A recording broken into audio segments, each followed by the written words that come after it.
Yo, yo, yo, what's up? Shadow not here. You really cringe. You go, your boy Shadow. But anyways, well, see, if y'all watch the videos, y'all know the spiel. Watching this as a VOD, skip ahead a few minutes or a minute or two to the actual start of the gameplay. If you're joining me live, sit back, relax, get settled in. We'll be finishing Doom 2 today. And then I'm gonna go do my checks, and I'll see y'all in a minute.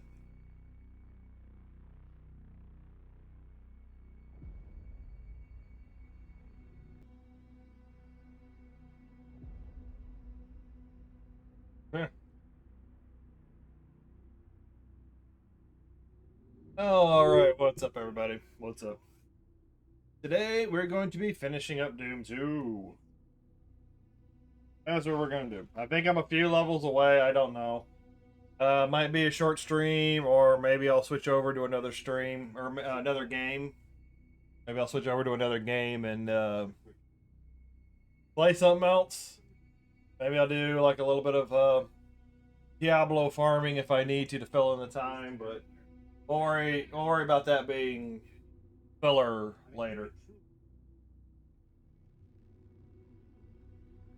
I'm a little late today. Raining outside, it was storming, and when I was in the middle of getting everything set up, the power started flickering. So I kind of held off. It doesn't seem to be having an issue at the moment. So here we are. Look over there. I've got to make sure I don't accidentally knock my coffee. And I'm standing. I didn't rearrange too much, but I did put my let's log in the network before. What? Everybody see me? For some reason, my browser is giving me a message about logging in. There's some sort of other issue going on. No, that reads that I have that I've plugged in.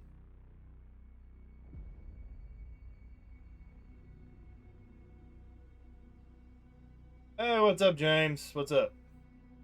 Make sure it's okay. Oh, okay, maybe that was just an error on the browser side. You obviously see me. See the stream. Alright, anyways. Before I get too distracted by issues.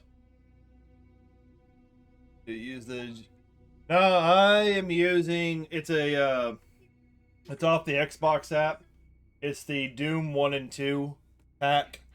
And it comes with I think it was released late 2024.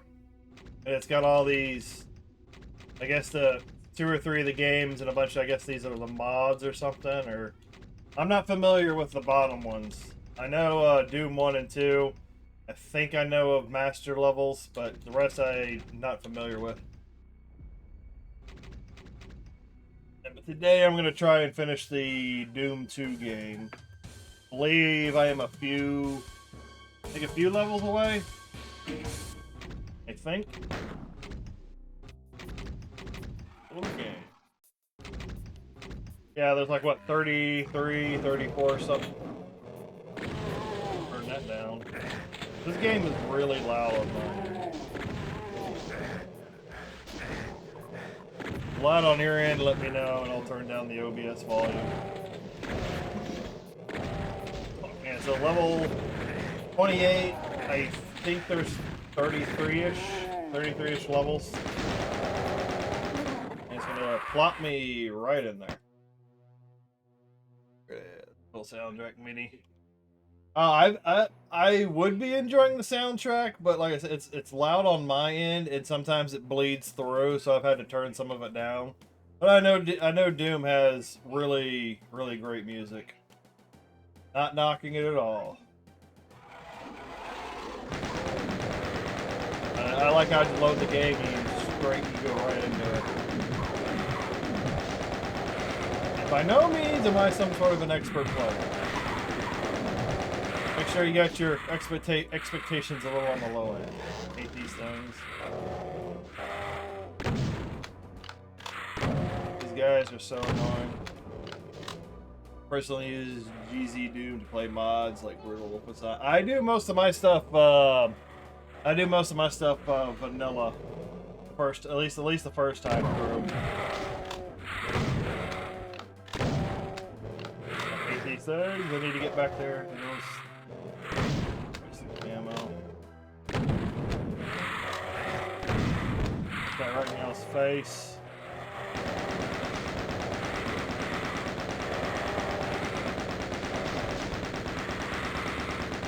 And now, if I was so inclined, I could turn on, the hacks, the cheats. This does come with a cheats menu. Yeah. Where you can give yourself, obviously the obvious cheats.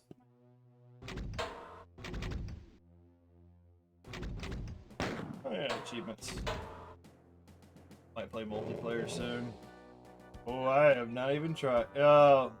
Competitive, like deathmatch style, or are you looking for play with co-op with friends? I think it supports both, right? It supports both. I don't want to jump down just yet. What's in the other hallway? What's in the other hallway?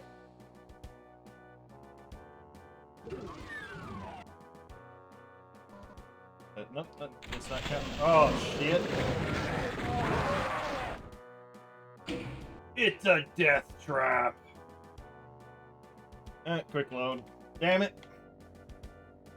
Damn it! Oh, might as well just take this one out first then. Looks once.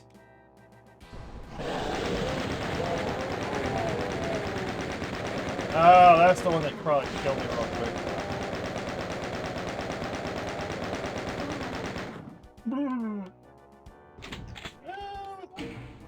Any more? Oh, that turns the light back. Oh, nice shotgun. I could probably use that shotgun ammo later. What? Okay, so one. Oh, those are just light switches. Hey, what's up, Bandy? I'm gonna create a lobby and multiplayer co-op now. Yeah, go like that. I know there's co-op, and deathmatch.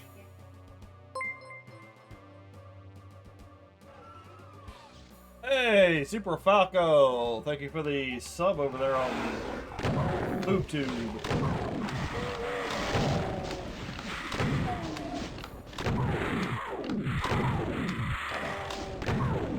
But at the moment, I'm playing through.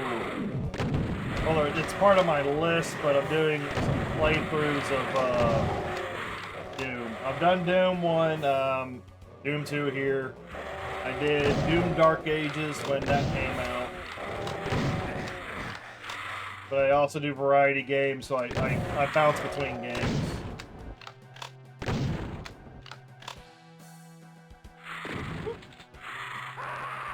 That was my mistake for not paying attention to my health. That was my mistake. I think I'm playing it on Ultra Violent or something. I think that's what I'm on.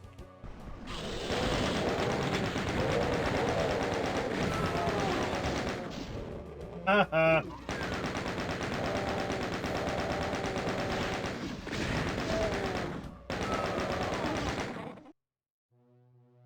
I'm really looking at the targeting reticule. Seeing what turns yellow.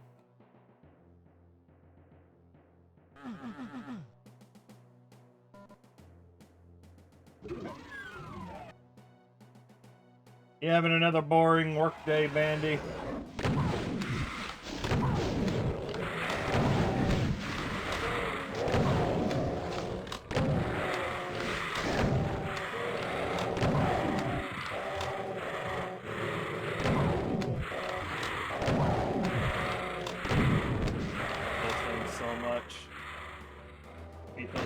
So much. Flying skulls and then the aliens with the fire summoning. really annoying. Where'd you go? Dead? Okay.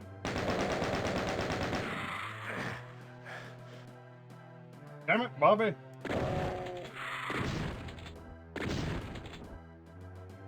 I always try to put this right in their face. So they get the full flack. I'm all done open. Somewhat I'm doing some paperwork and evaluations. I completed my design for my D2R achievement thumbnails. Putting them on Discord if you want. You want to pop them in Discord? Yeah, I'll probably have to check them out later. You understand. Coffee. Oh, lovely, lovely coffee.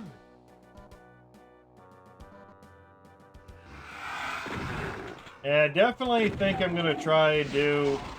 I think I'm gonna try and start out with a simple, like 12-hour stream, and see how that goes. Of like Diablo 2 or something. Might mess around with a new character. Might do some farming.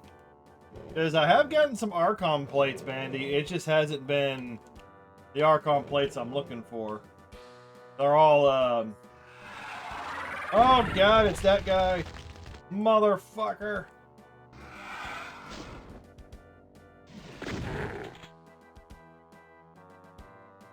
Like this guy. I do not like that guy.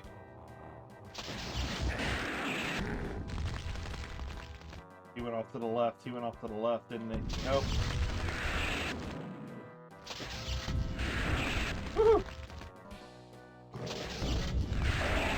Fuck that guy. Fuck that guy so much.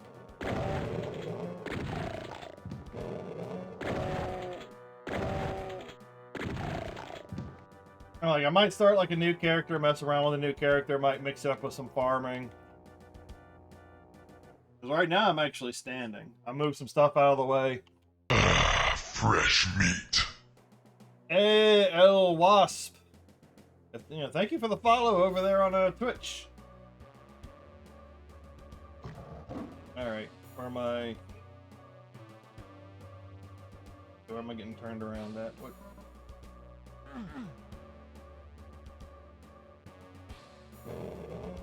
I'm playing it all. I'm playing this all vanilla. I'm playing it all vanilla. That's generally how I like to enjoy the game's first playthrough, at least. Okay, what am I missing? What am I missing here? Oh, there's a visible fucker.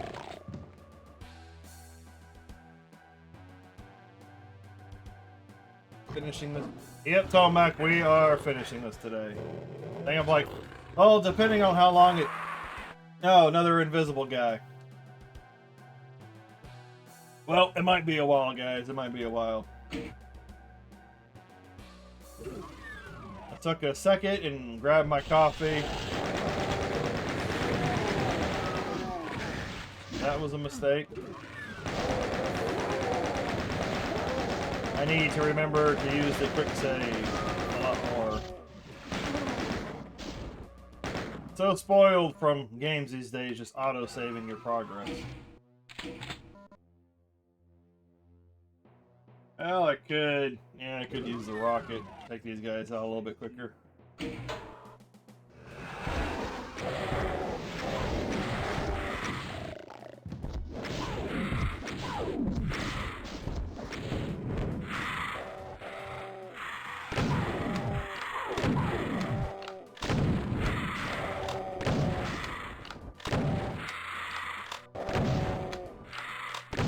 Ooh, what's up?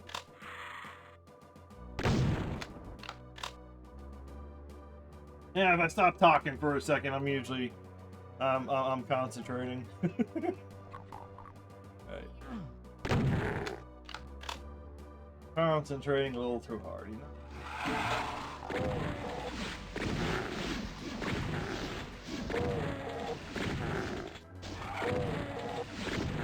Hey, box of rockets. Did I see that before? I don't think I did. I think at some point after this, after I beat Doom 2, I'll probably move on to Doom 3. Oh shit, I hate that guy. I hate that guy.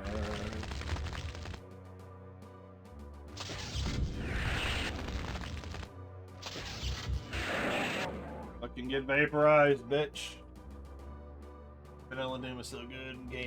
Good game, dare I say. That's how I generally like to enjoy my games, the way that they were intended. And then occasionally as you play through it, you go, okay, this game could use this quality of life issue, you know, this upgrade, this upgrade. The same thing with like Diablo 2. Diablo 2 was a great game, but it got some nice little graphical updates and whatnot with Resurrected. Alright, I know there's the invisible guys walking around now, so... Doom 3, the one, like... Yeah, I think that's like the early 2000s. That's when I think that's when they decided to start making Doom again. And they gave it like a little bit of a graphical, you know, new graphics.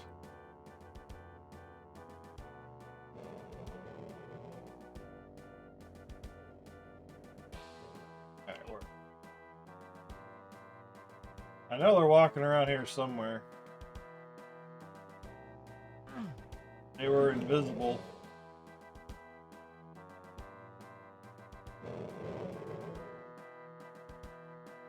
Good bastard. I know you're around here somewhere. I killed me. There's these guys aren't invisible.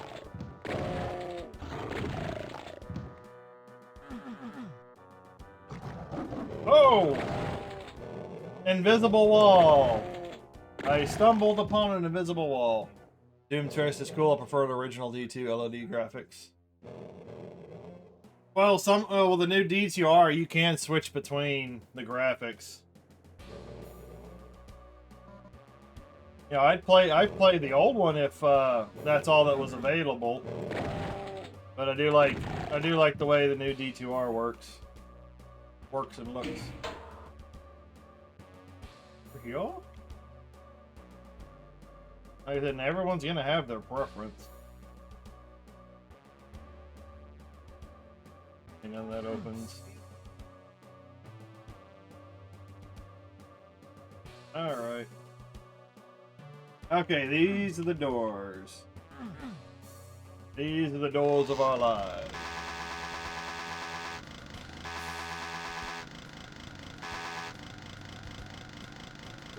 Oh no, we're not. I don't think I'm doing any multiplayer. I'm playing solo right here. Okay, so that sometimes you gotta melee these walls. Yeah, it's not too. Oh well, yeah, because they still kind of like put it in the 1080p slot.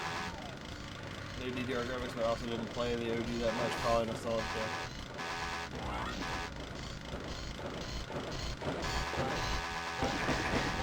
Oh, I hate that. You just gotta keep chainsawing the wall until some. Oh, you're gonna move away.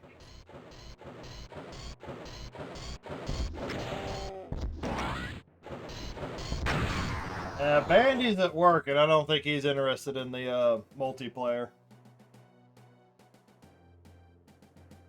Because we're not looking to like just leave the game and hop over. You know, sorry for that, James. Whoa! Did they just... Oh my... Okay, they got a lot of secret walls in this one. They got a lot of secret walls.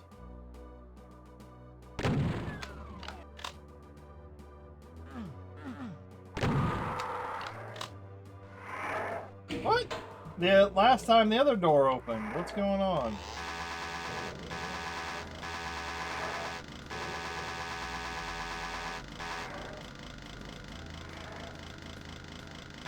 Yeah, what was that? Oh, it hit hard, yeah. Yeah, last time this door opened. What's going on? What's up with...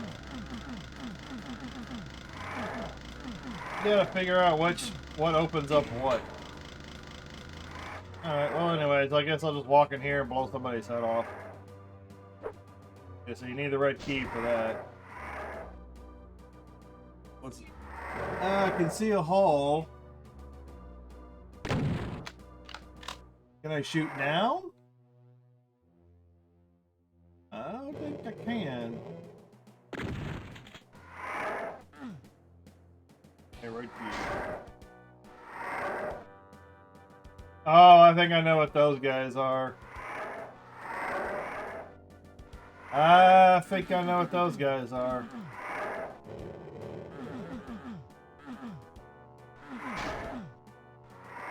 Keep hearing as if the doors are open. Yeah, that's what I was saying, was who killed me. Like I said, I think there's a bunch of... There's a bunch of secret walls or something. I'm thinking it's these guys in the hole. Because I can't shoot them. Well, how does this door open?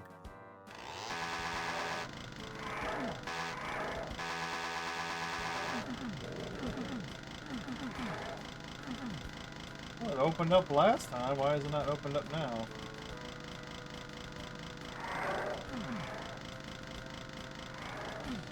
Save it. Okay, so I had to like chainsaw one of those walls to get that to open.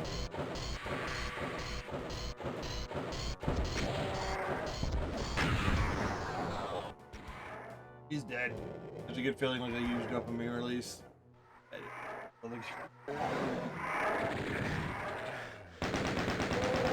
Yep, it's invisible walls. That's what's killing me. It's invisible. There's invisible walls. That's what did me in. This level is full of invisible walls. Or walk-through walls, whatever you want to refer to it as.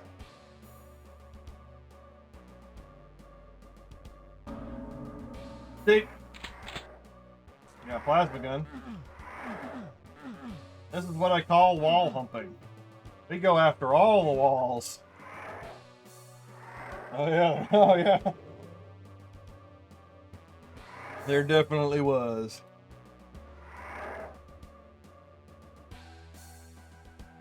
There's a gold key. Ain't gonna hurt me.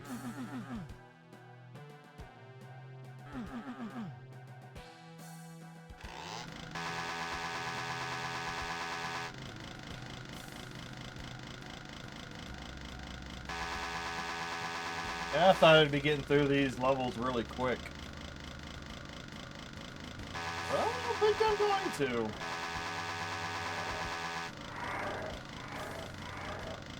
That's the red key.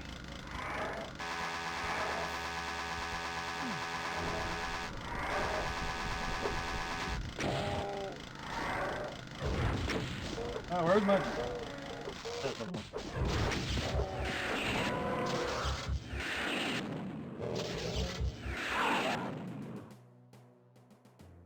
I do not want to put up with y'all's crap today. Save. Alright, so now I gotta go. So that means there's gonna be an invisible wall elsewhere, right? Gonna be something else somewhere I need to find.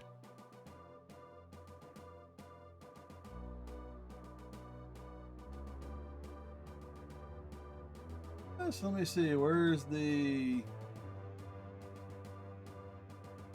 best chance for this?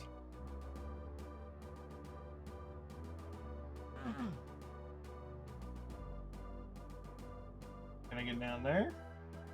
Might be a bad idea, but can I get down there?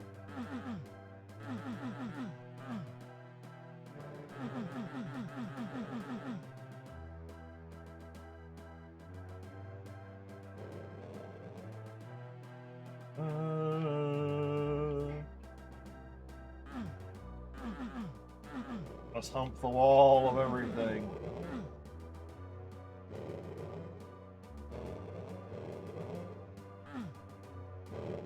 Oh, there you go. There's something. Is this? Oh, spider skeletons. Those kebabs last night were so good. She made beef and chicken. And so you got the night off. Oh, Jesus. Kill it with fire.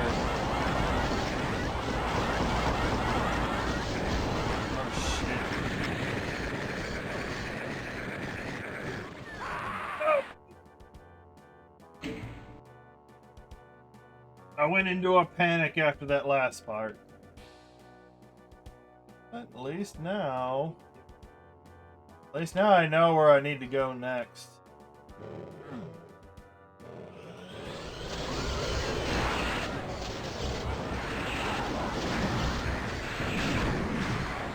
My BFG begs to differ.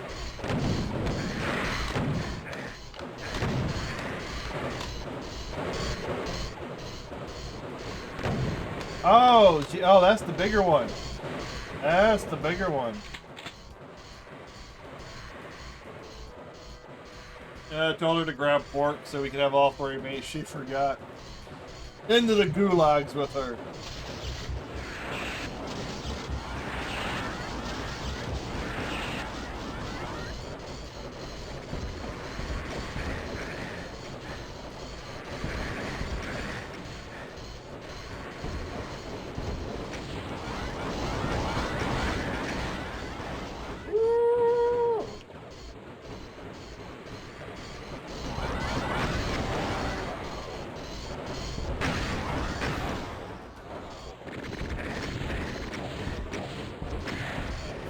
Hey, bastard's dead. Oh, shit. Wait, what was the green one? Was the green one invulnerability? I think the green one's invulnerability.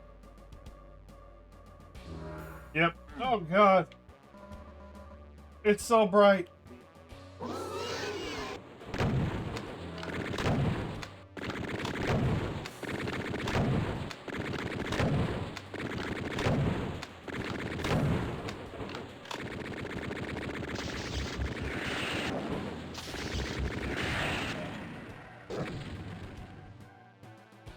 Oh, it's so bright. So bright. Yeah, Spark. You forgot Sparta kicker. Oh, you mean like... Let me see. Pull it up real quick. Where is it? Where is it? This is Sparta!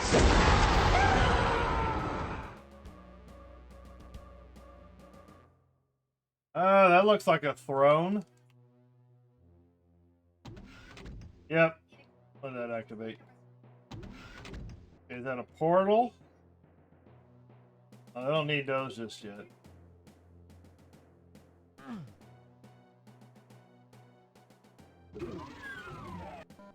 Okay, I can at least walk on that.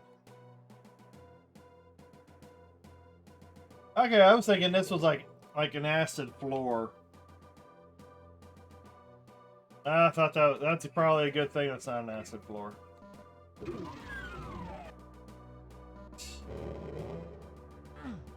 Grab some more plasma. Yeah, Roadhouse. No, I don't have Roadhouse. I don't have Roadhouse. I've got some preloaded sound alerts over on the Twitch side that I can activate. I only get 10 free spaces to use the sound alert. The rest of it would require me to go open up more windows and other madness. So where's the red key?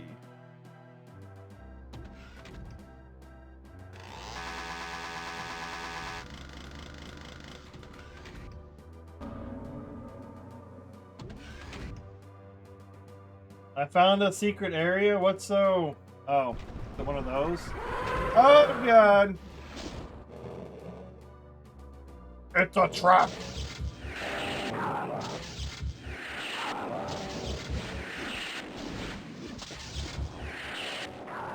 Oh, God, it's one of those bastards, too.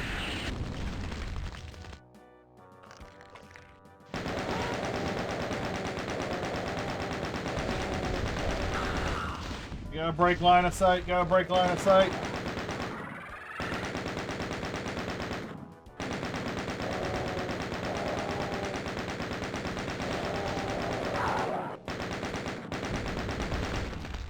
Fuck that guy. Fuck that guy.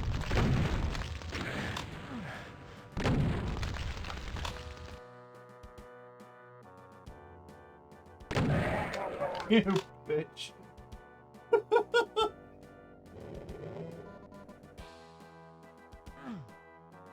Right.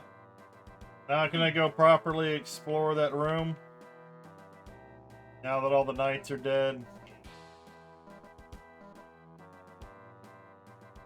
How are you supposed to technically get up there?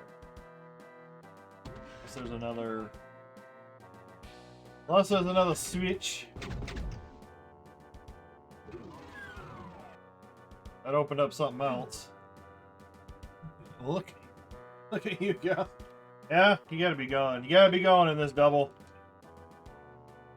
You gotta... Wait, this... Oh, did I come in from behind? Yes, I did. That's... Oh, and then that's how you get up here. I don't really need that one. So what else am I missing? What else am I missing?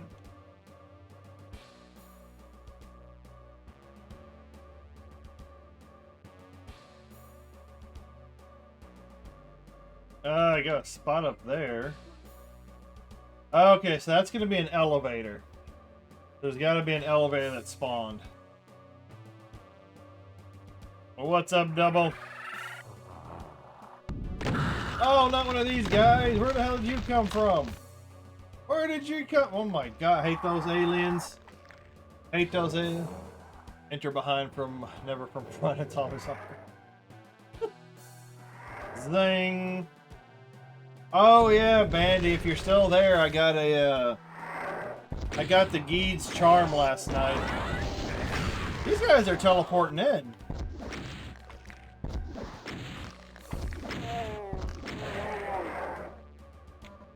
These guys are porting in from somewhere.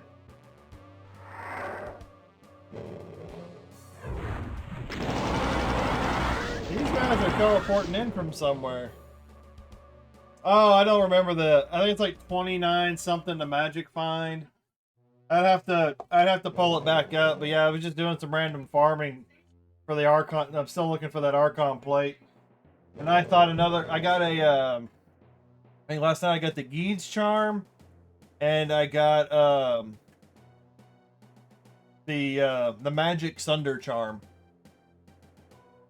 Oh nice, that's a staple piece. Bandy in the band. Yep. Double. We got Bandy, Tomac. Powley's probably hovering around somewhere, depending on if he's busy or not.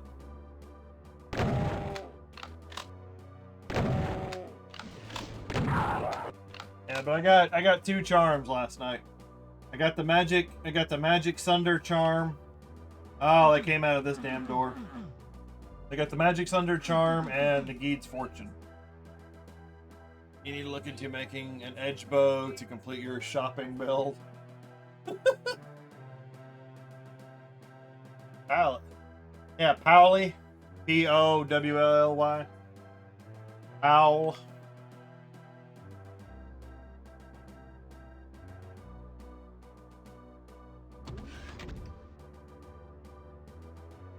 I don't know. Powley doesn't seem to sleep all that much. He'll randomly just pop in.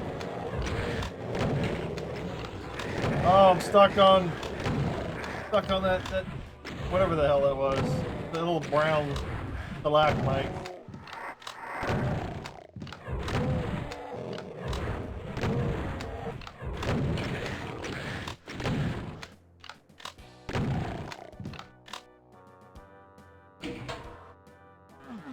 Now to pop and open all the damn doors. Shit! I don't even have to look.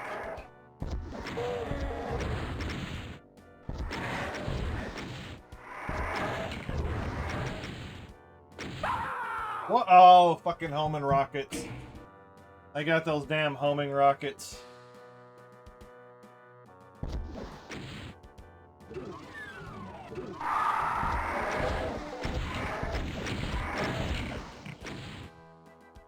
Y'all like that? Do y'all enjoy that?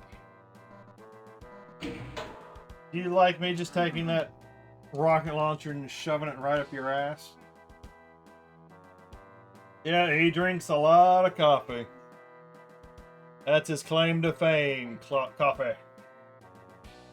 I'm just playing hardcore. Oh, yeah. Yeah, hardcore WoW is a thing. Yes. Can I go out here? What's out here? Oh, mother.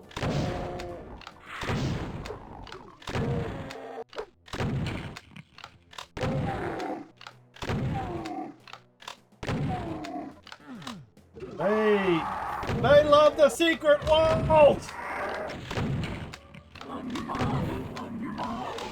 Sweet Jesus! Wall after wall after wall!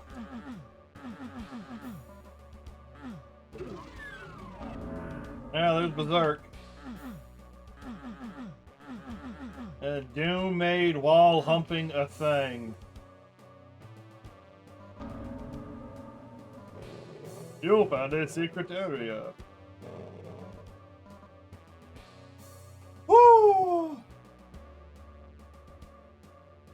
Probably, that's a little. If you don't fit, he probably shouldn't do it. He just drinks a lot of coffee. I think it's like a couple pots a day. At least that's what he claims. That's what he claims. There's another one. But you gotta go around wall humping everything to make sure you get all the secrets.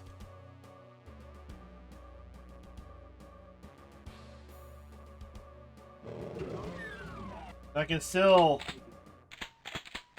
hear monsters roaming around.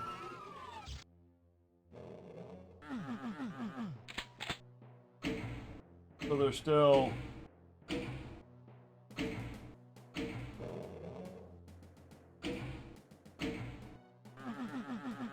So there's still monsters roaming around somewhere. Just finding with the rocket launcher. If they don't, they probably shouldn't. Yeah, but yeah, I always gotta take in that 5 to 10 second delay. That's key. Hey, I could shove the rocket launcher in there just as long as I'm not the one standing too close.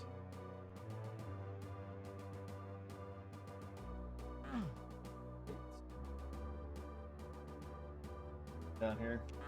Where's the other path? Well, I can still get there from here, so be an issue.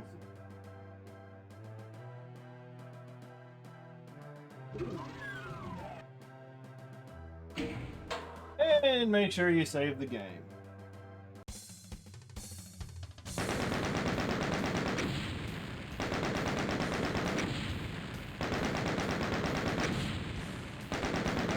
Well, there was a couple items I couldn't pick up. You gotta be able to pick up the items in order to.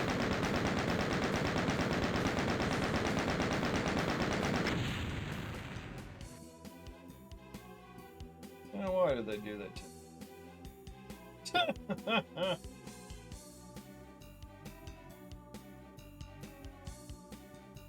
Oh, I was at 99 for a little bit. Now I'm back down to 98. They come in, they drop a follow, and then they leave. And they take the follow. It's hilarious.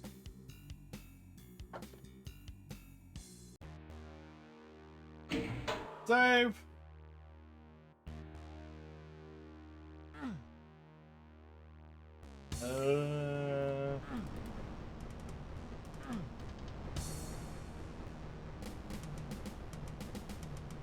Welcome to the Thunderdome.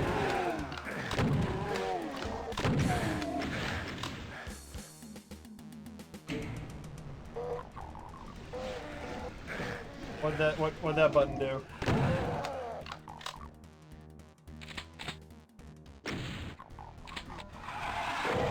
Oh shit.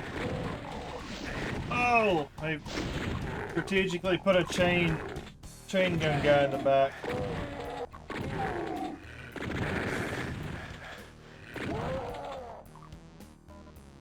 I don't like you either.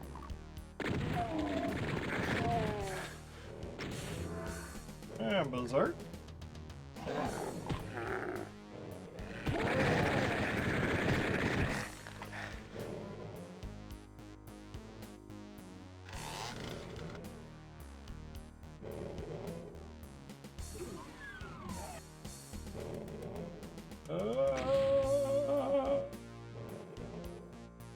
Get up there.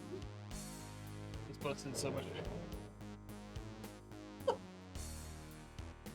Oh, yeah, unfortunately, it'll probably be more. Oh, Jesus! Every door that opens is a wonderful surprise. It's like right there in your face.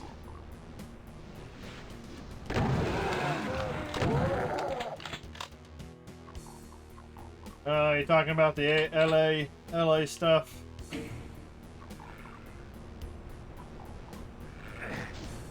Yeah, because they don't have enough containment space for them. That's the other problem.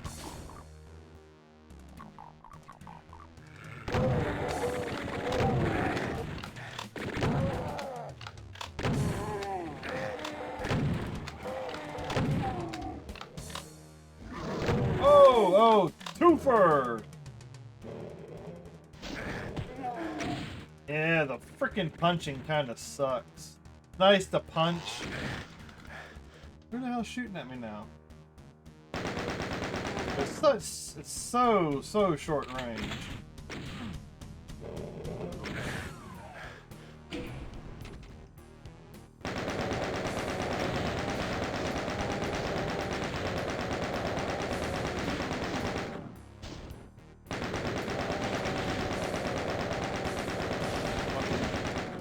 Flying stacks of red crap. Caca demons.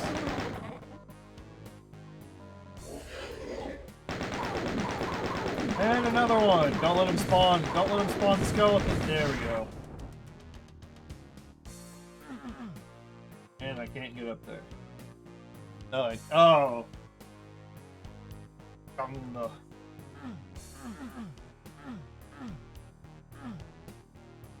Yeah, it's pretty amazing how backwards the world is today. Where's the... What am I missing here? There's gotta be some... Okay, right there. So there's that other...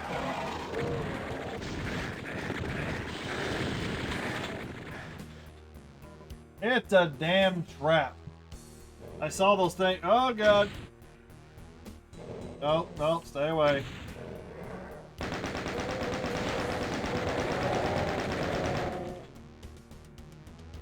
Fighting for every inch now. Yeah, that's what he said.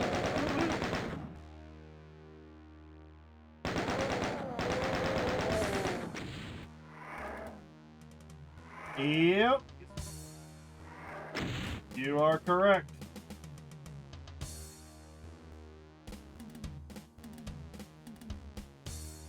They will continue to do it as long as they have things like catch and release and all that bull crap. Especially for drugs that can literally kill a person just by touching it.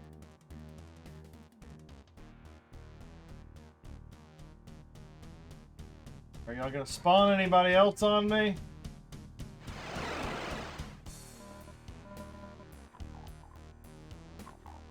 And there's the Caca demon. No, that's the Hell Knight.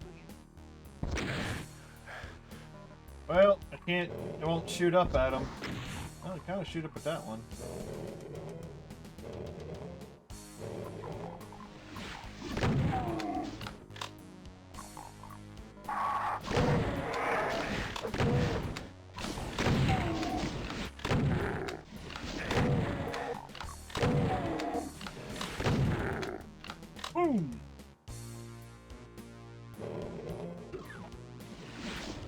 what'd that open?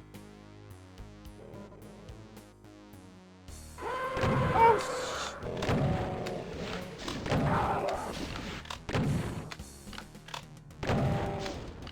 peekaboo! That's not very silly.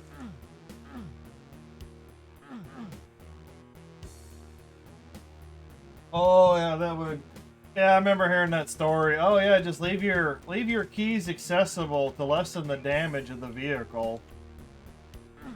Like what the what kind of fucking world are we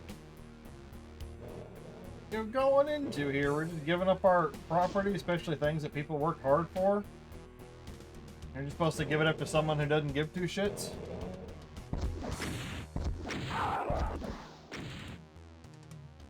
Luckily, I live in a place where as soon as somebody steps into my home and they're not wanted, especially if they're trying to do something criminal,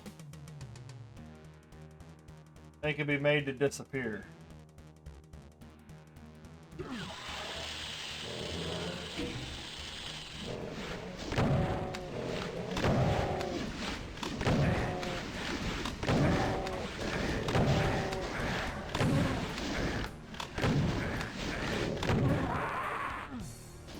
That was a cage match. What does it do? Retire the past 2 years. I got something for them if they want. Exactly. And I keep forgetting to quick save. Damn it. I must.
Peekaboo!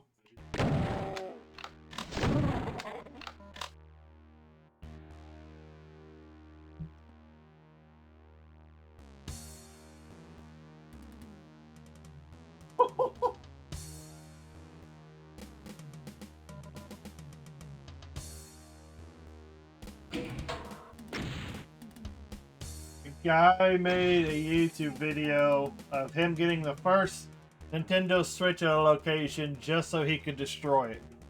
Because that's his whole YouTube channel. What the bought a Nintendo Switch 2 and then destroyed it in front of the crowd just to make his YouTube video.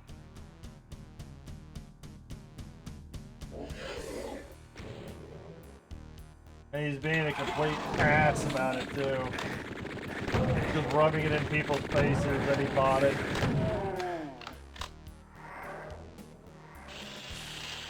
What a... No! No! Where'd the hell you go?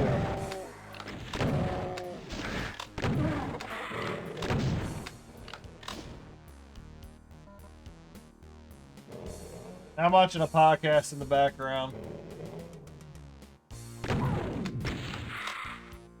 That's his whole YouTube channel is going, going and buying stuff and then just destroying it.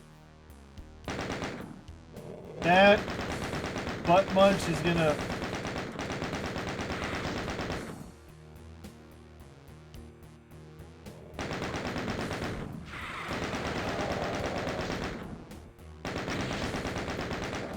Why are you gonna spend? Well, I'm guessing he hopes to make more money off the YouTube video, get his money back.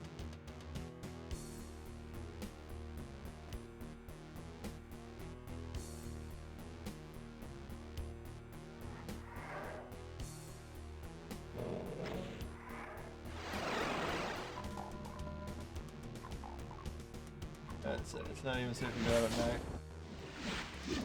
Hell, like for me, it's not even safe to go out during the day sometimes, and you know, not because of the people necessarily, but because of all the pet owners that just let their dogs run around without being on leashes and things of that nature. Like I can't go and walk around the neighborhood for any sort of exercise without being attacked by, you know, having to deal with a dog somewhere.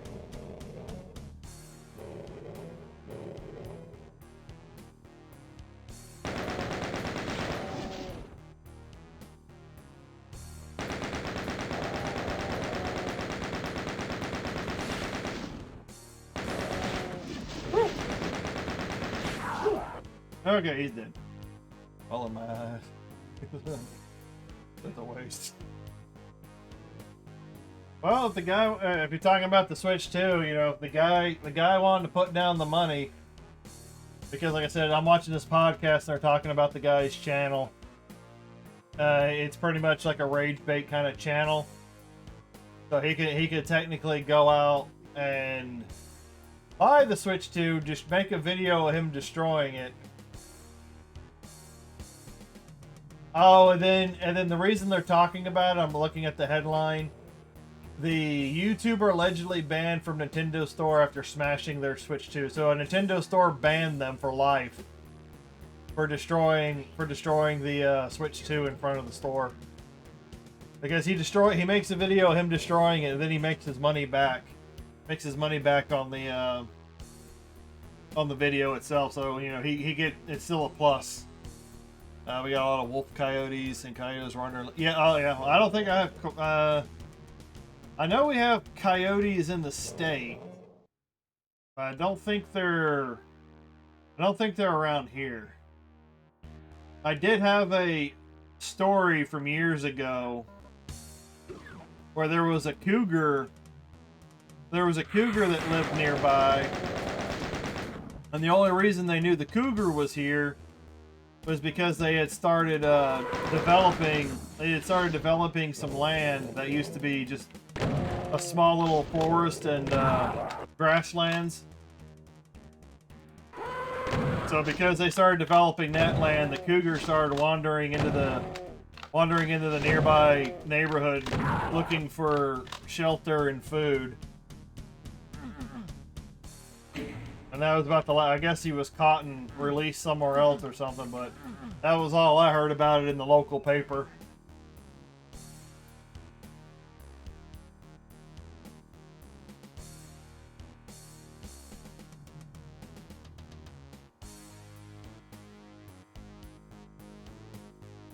All right.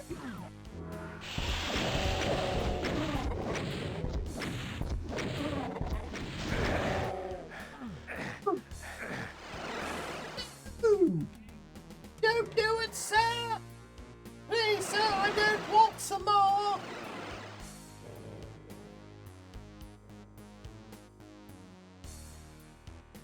Yeah, that's the guy's gimmick. Oh, you're way over there.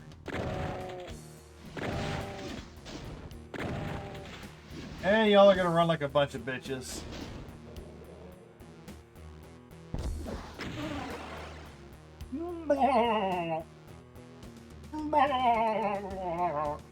Sounds like the Goatman.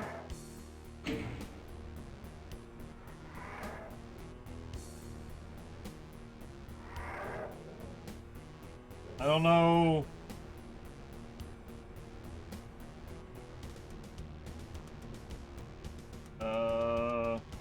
Where the fuck am I supposed to go at this point? Oh, it's slowly rising. Okay, I see it. Let's get mountain lions or dickheads scary as fuck. Many persons. One cat I don't want to fight. Well, I think the story with the cougars is that they're very stealthy predators, and you're not gonna. If you see one, if you happen to catch a glimpse of one, it's like, how many more are you not seeing?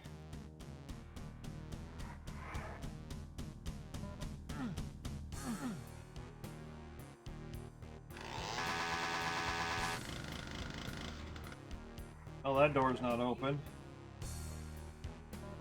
Armor.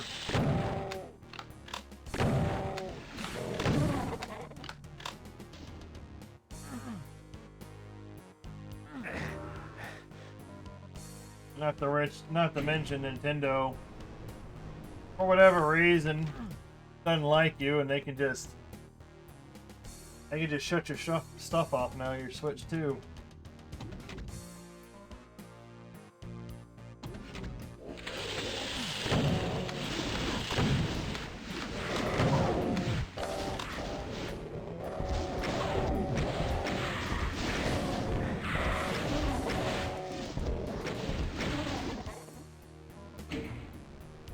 I'm gonna freaking rip all your faces off.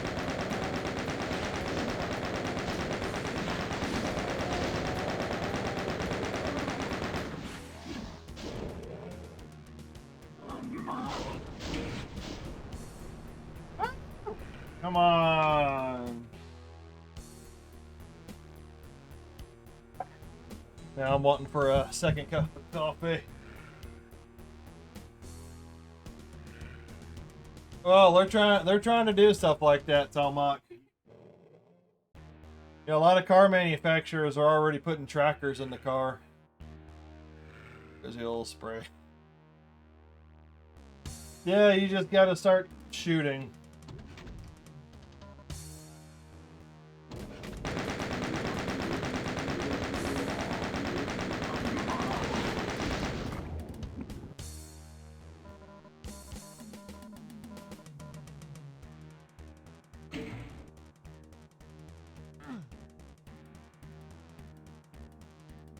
Because other than my, walking stick, I got a shock stick, but that's about all I can carry at the moment. But I said eventually I plan on going to a nearby hike and bike trail. I start walking over there. Way too many stray animals.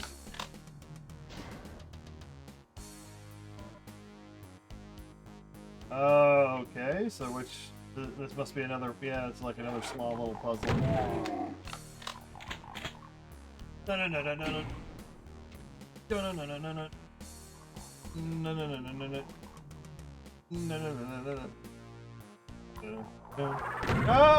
No, not that motherfucker.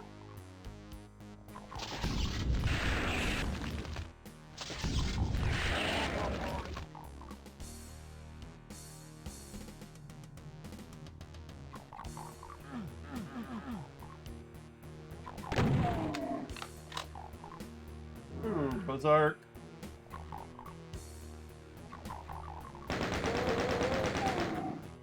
Oh, there's another one up there. Oh, there's a couple.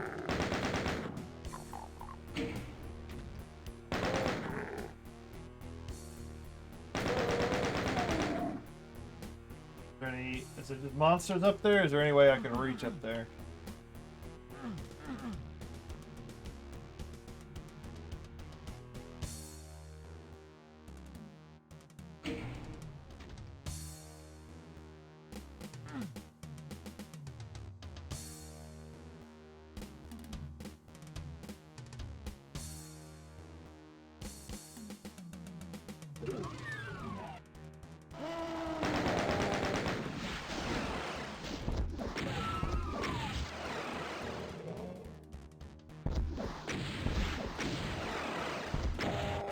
The hell are you teleporting to?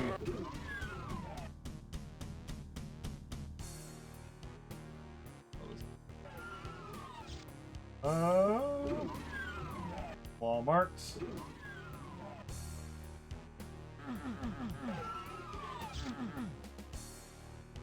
that it?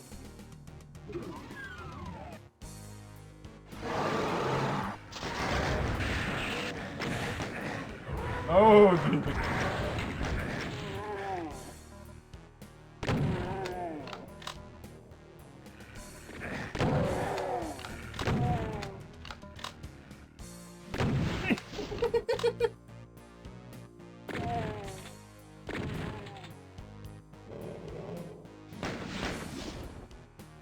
pew pew.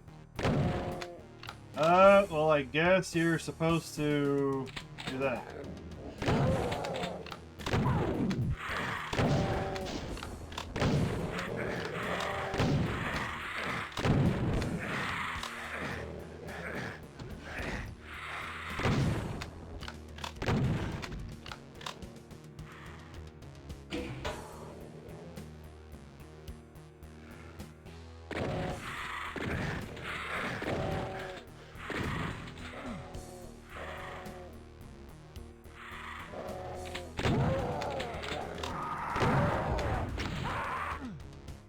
Oh. Got this. We got this. Well, Wi-Fi went poopy poop.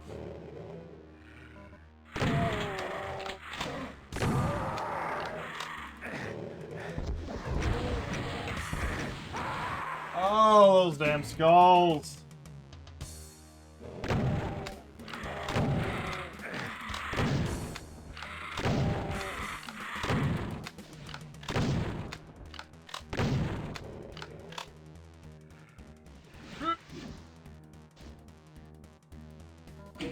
Oh, the guy dead?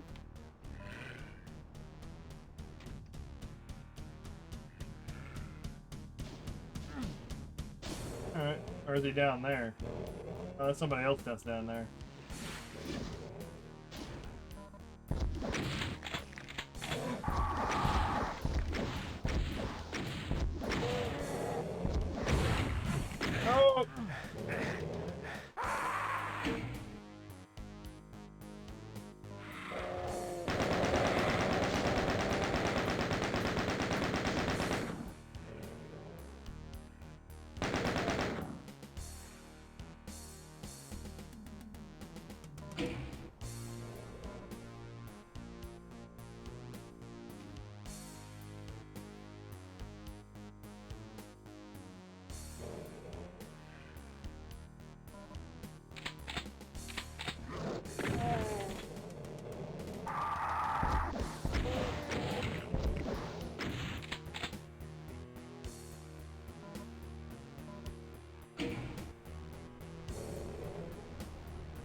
Oh!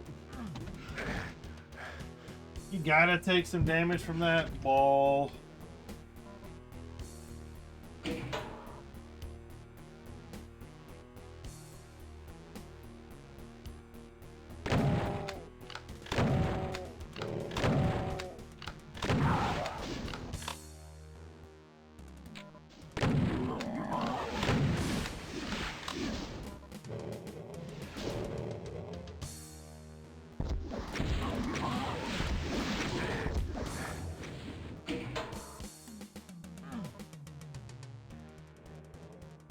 Got this, we got this. So that opens. Whew. Yeah, good thing I shot him a second ago.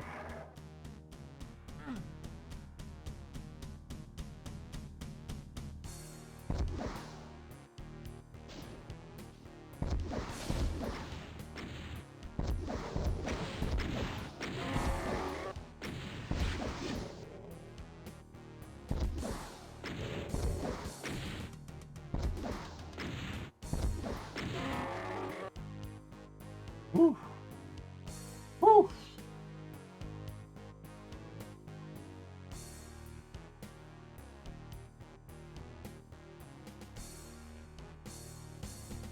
All right.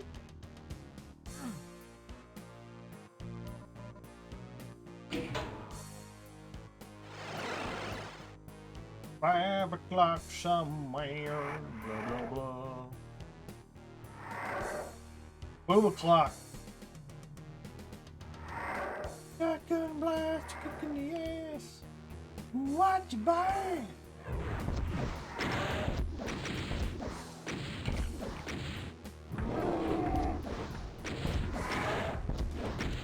Oh!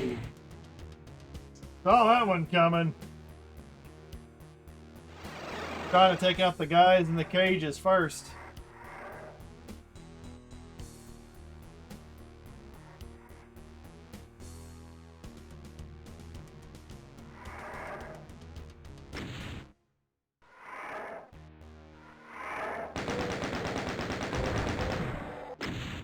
again. Looks like... Oh, no! Leave me the hell alone!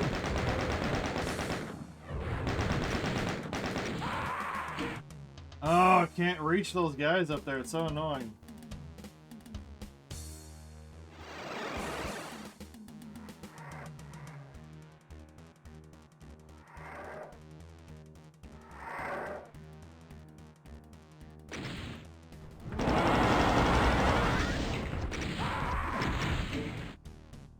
Gets up there really fucking fast.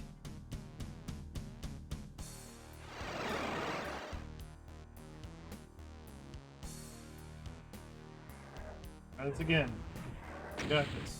You got this.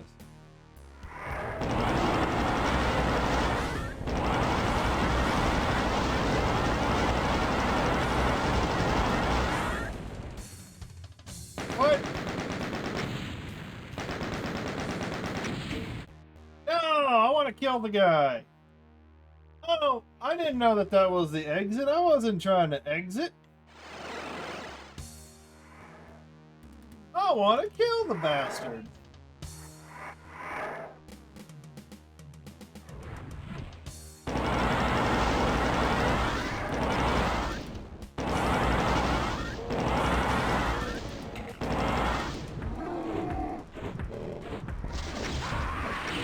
One shot. One damn shot. See, it's those bastards up in the towers with the homing rockets. Plus the guy's invincible for some reason. You're supposed to run in, but...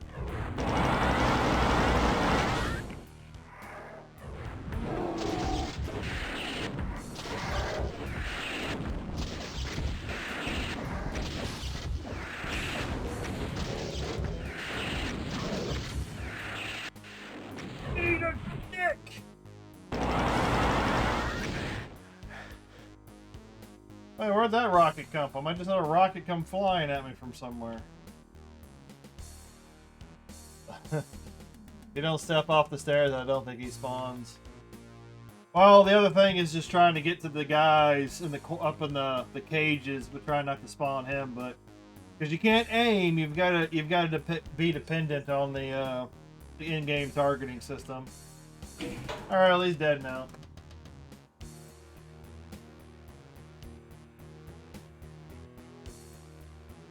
That's what the BFG is for.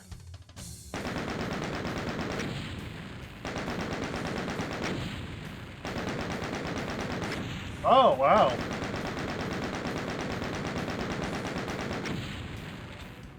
Icon of Sin.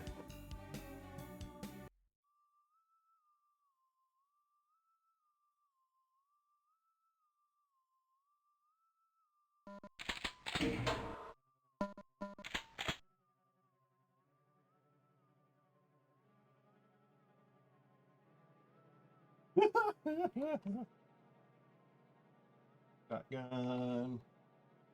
Shotgun.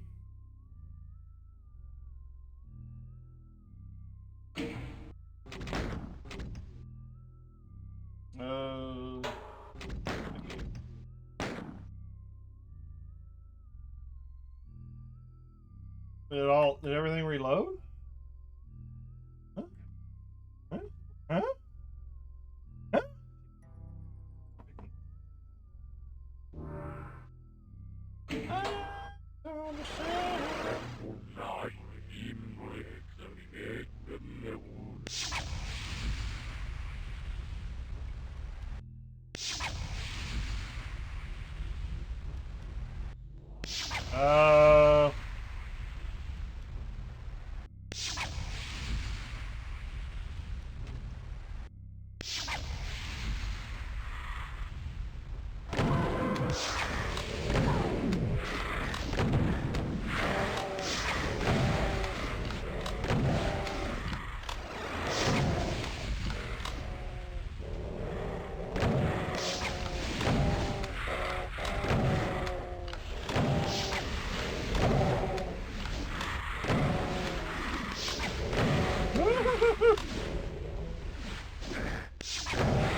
I do not know necessarily what's going on.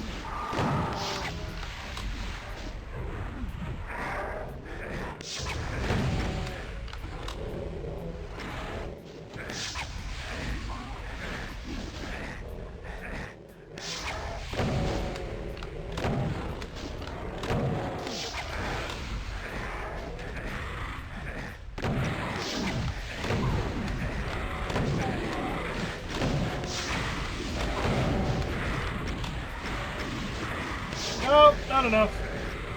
Not enough.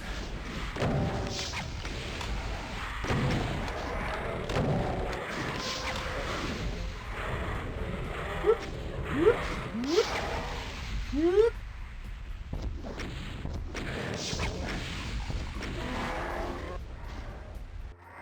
Whoop, whoop.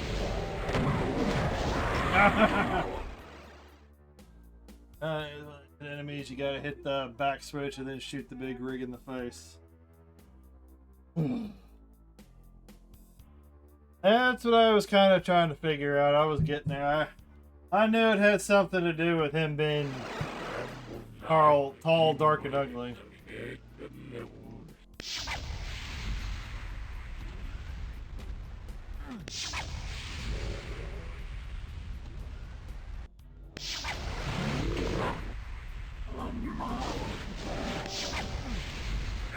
No. Come down. Come down.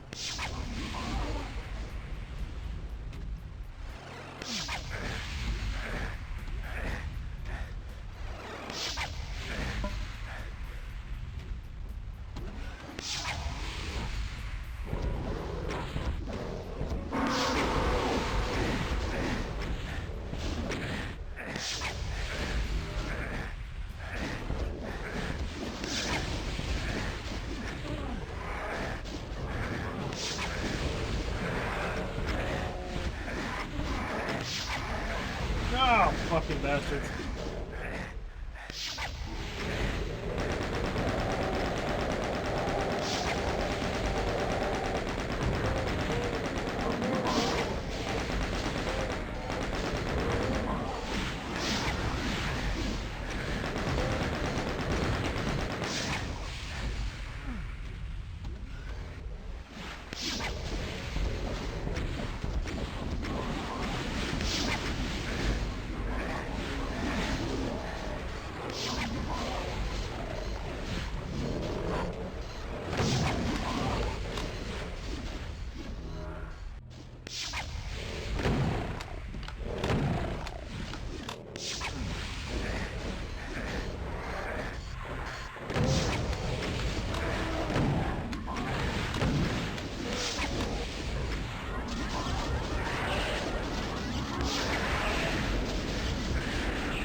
Oh.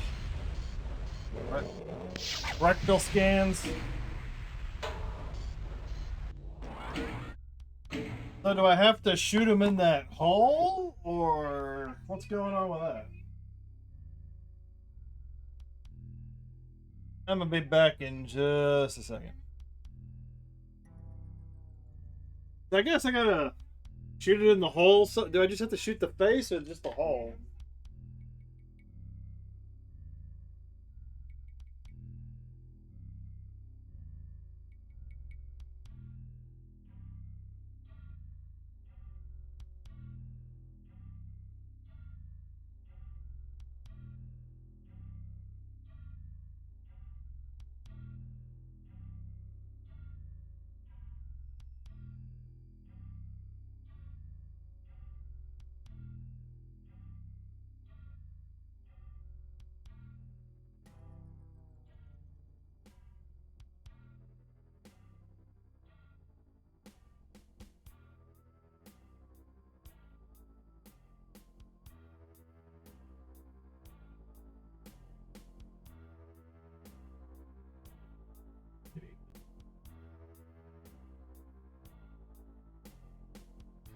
Alright, getting a coffee refill.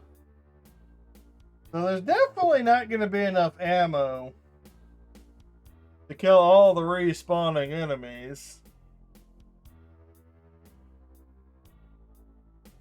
So the thing is, do I shoot him in the internet says hole? Oh.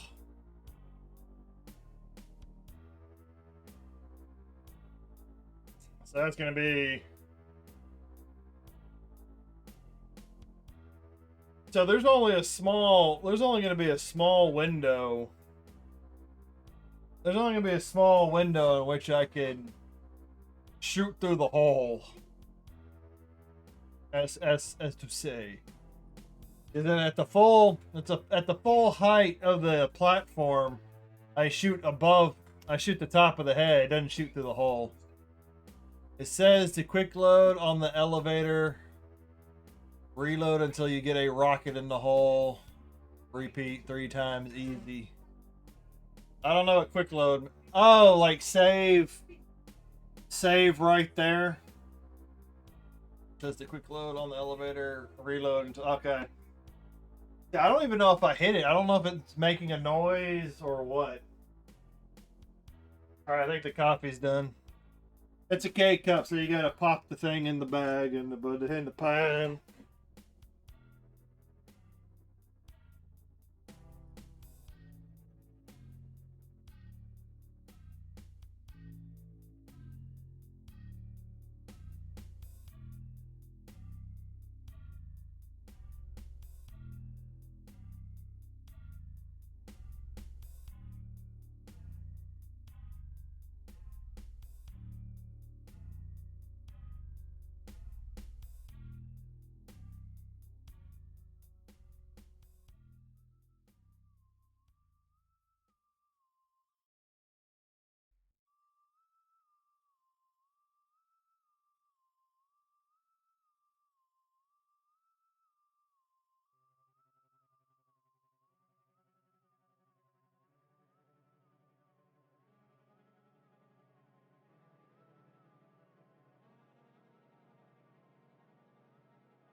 Alright.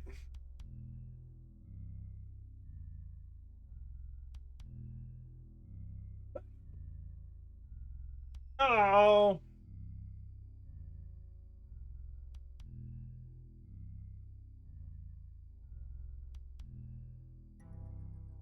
Here. Quick save. Sorry, typo. You have to time a rocket before the top, so if you miss, just reload.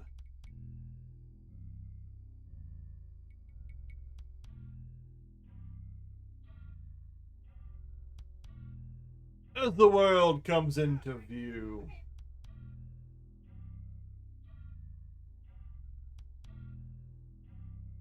Alrighty.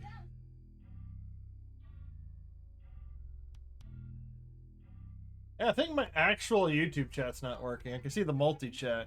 I gotta reload that screen. Gotta reload the studio.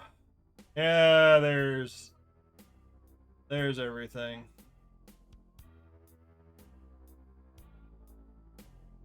Yeah, I'm sitting on my ass. I was standing for an hour and a half-ish. It says, listen for the scream. I guess if you get a hit, he makes a... Yeah, I thought I heard something at one time.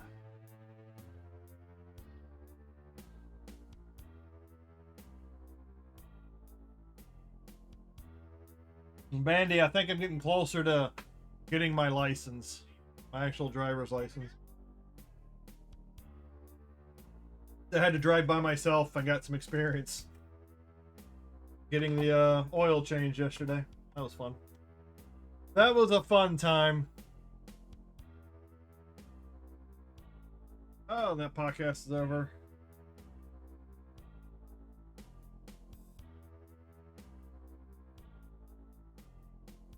All right.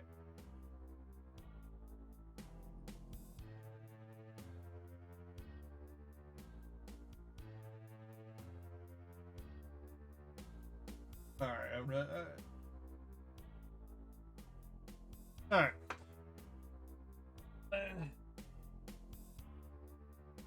I don't know. It just requires some scheduling. I was gonna do a third party official whatever. If you can go to a third party official place to get it, then you just go to the DMV. You don't have to worry about taking it at the DMV. But usually it's easier to schedule. Usually it's easier to schedule with the third party than it is the DMV. Right.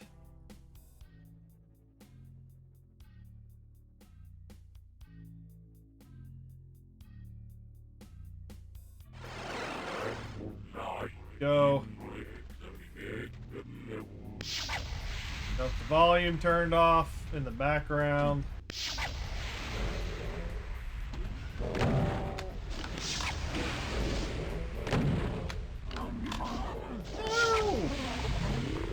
Oh, I think they killed each other up there.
Getting stuck on there.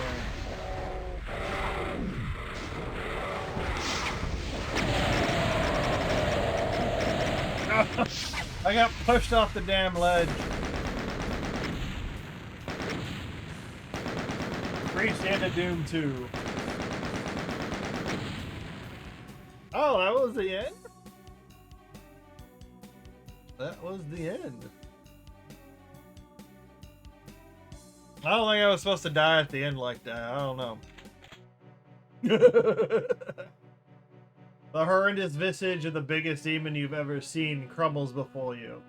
After you pump your load into his exposed brain, the monster shrivels up and dies. His thrashing limbs devastating untold miles of hell's surface.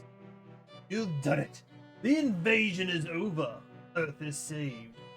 Hell is a wreck. You wonder where bad folks will go when they die now. Wiping the sweat from your forehead, you begin the long trek back home. Rebuilding Earth ought to be a lot more fun than ruining Buzz. Yeah, the Shadow Beast, those damn skeletons, they pushed me off the ledge. You beat the demons of hell so you could have pretty good chance of dealing with the DMV. Shrivel pump the load. Hashtag blowing my load in his skull. I just ear fucked him. Of course, that is a pretty obvious weak point in the head. Zombie Man. Pew. Pew. Oh, am I supposed to hit the button? Oh, yeah, I'm supposed to. Oh, yeah, I get it. Demon. Lasso. Fuck those lost souls. Caca demons. Splooge knights. Hemorrhoids. Kill it with fire. Fuck you. That's just simple fuck you. Two-shot McGee. He's really been working on his forearms.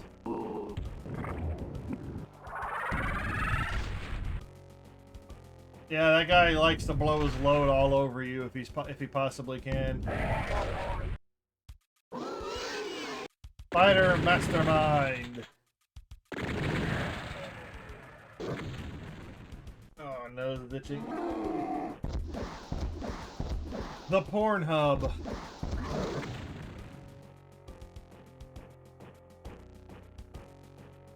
The Green Army Man. Yeah, there's no way the new Marine looks like that now. Marines all the way. Oh, is that it?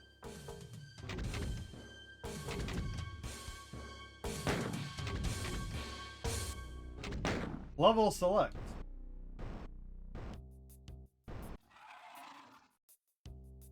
Wait, Icon of... That was the Icon of Sin, wasn't it?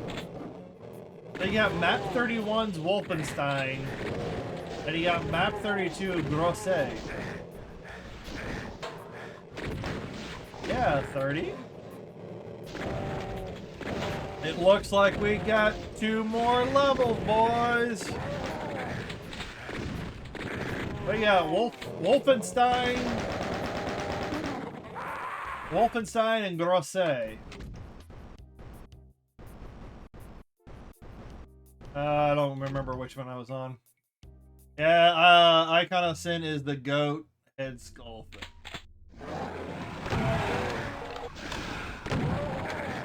Oh, well, we're about to do whatever this Wolfenstein map is. Start game. Difficulty modifiers. Use multiplayer item. Pistol, start all levels. No monsters. Fast monsters, monster respawn. Use multiplayer items. I don't know. I like vanilla. Good, this game scares me. Because of oh yeah, especially towards the end, the maps get a little confusing.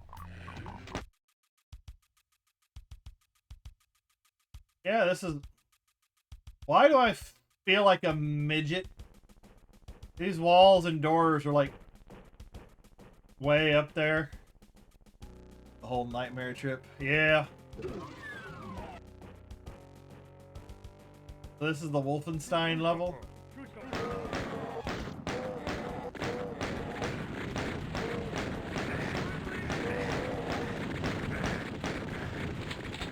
Those guys take a whole lot of...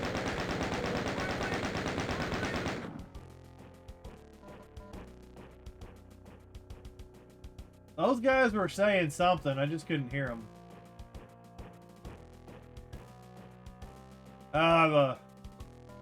The Wolfenstein... Oh, that's a dead Marine. They're experimenting.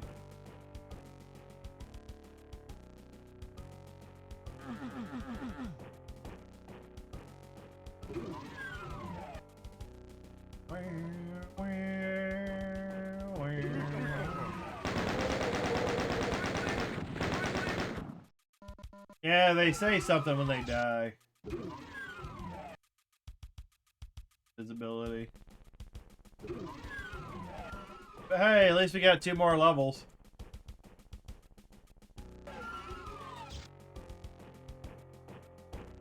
Or we'll probably pop in some Diablo after this. Grind a little bit of Diablo. Fill up the stream time. Wow. Wow.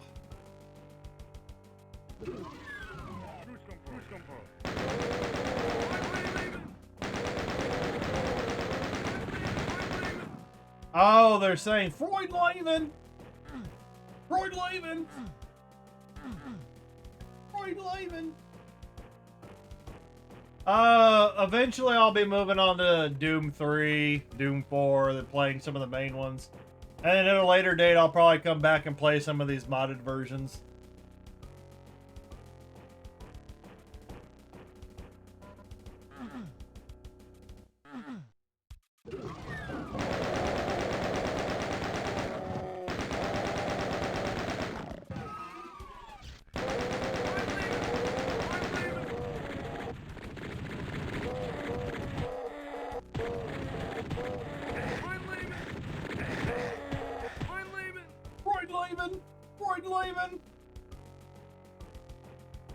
Mind Laban? It might be. It might be Mind Laban. My hymen! What? What?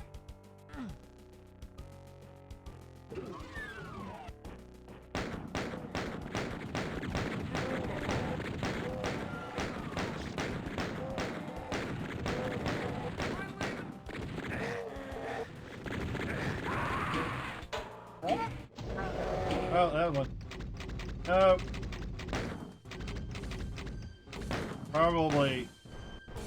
Probably helps if you say. Played Splatterhouse. Oh, back in the day. There's gonna be a retro phase, Tomac. There'll be a day where I'll play some like retro games. There will be a day.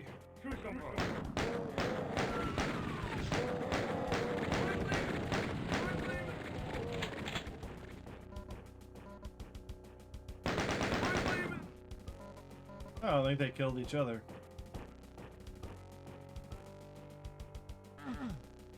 Well, I got a PS3, but I don't have the...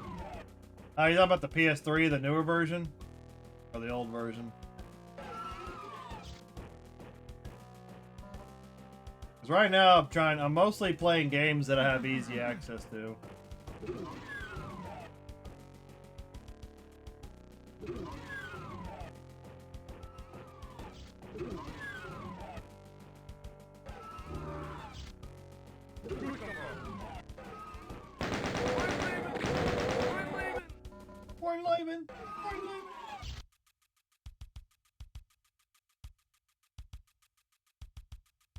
Nah, the new one I haven't. Because the last PlayStation I do have was a PlayStation 3. I didn't get a 4. Wouldn't mind getting a 5. I wouldn't mind getting the Xbox Series X. There's another game I wanted to play was Unicorn Overlord, but you can only play that on the on certain platforms. I don't have access to that. So I have been playing a lot of games that I have access to on like a Game Pass, or maybe games that are on sale for cheap. That's like Resident Evils. I got most of the Resident Evils.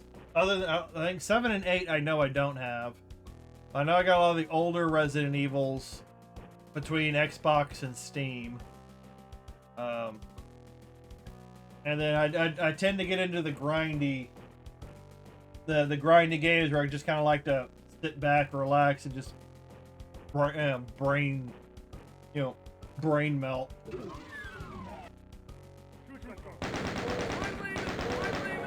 I gotta be conservative with my ammo.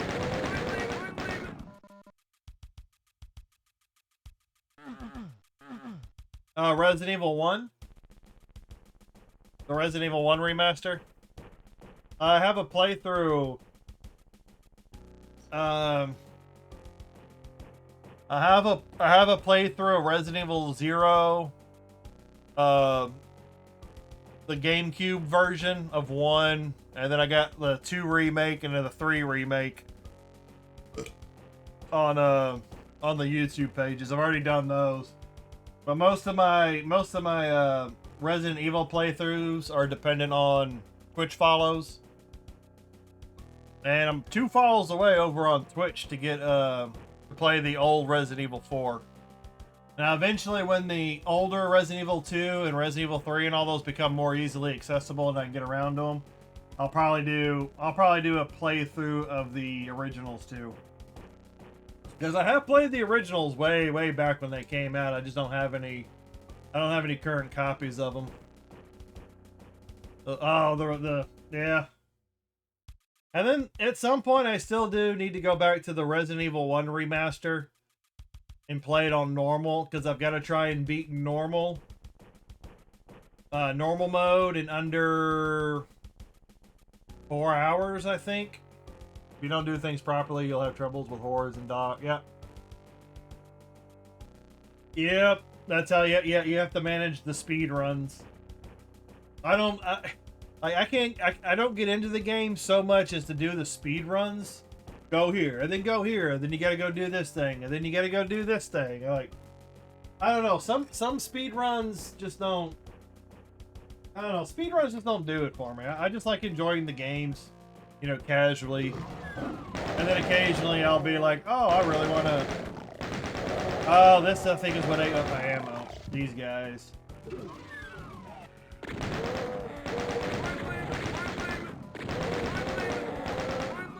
But there's still some achievements on the Resident Evil 1 that I could still go after, because man, Resident Evil 1 Remaster, when they put it back out on Xbox, has got some really difficult achievements.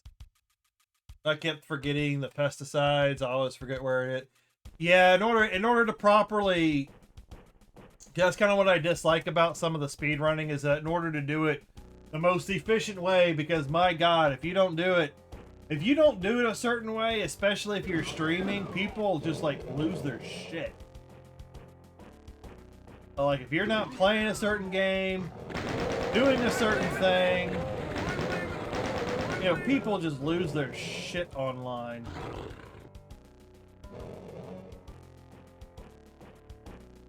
It's like, it is so ridiculous.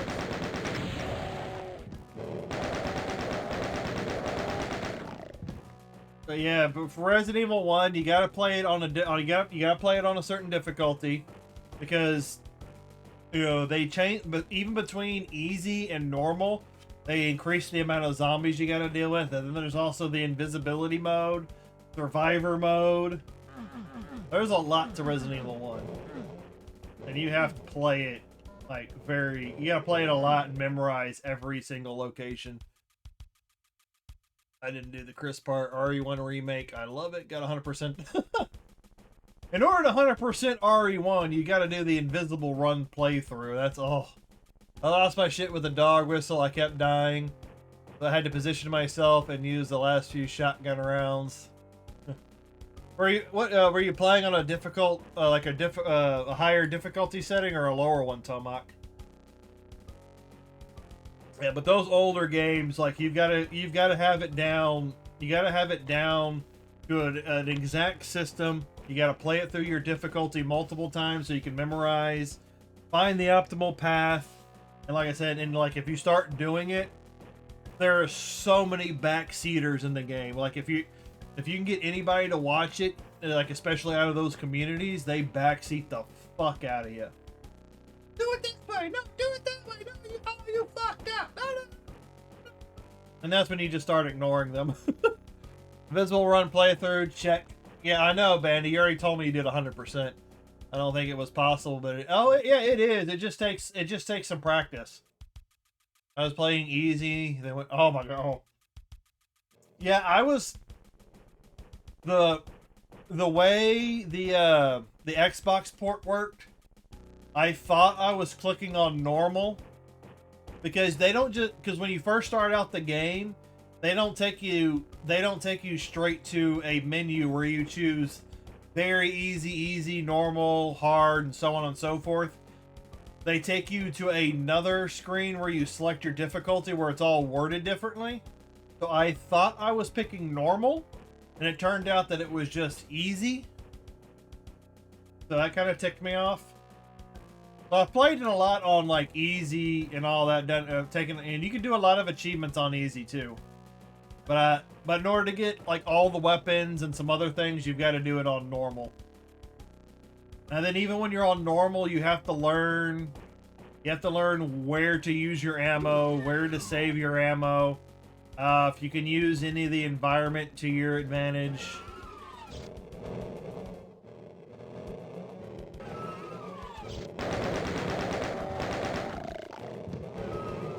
Come on, guys. Come on, guys.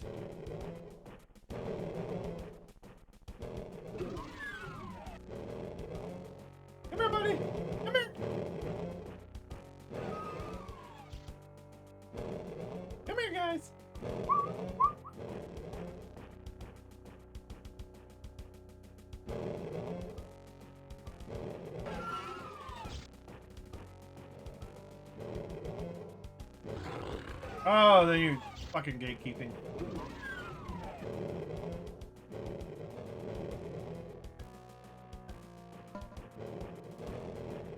Oh, is there nothing in here? There's like seriously nothing in there. Need to reserve. Yeah, that's why I've kind of been saving these last few shots.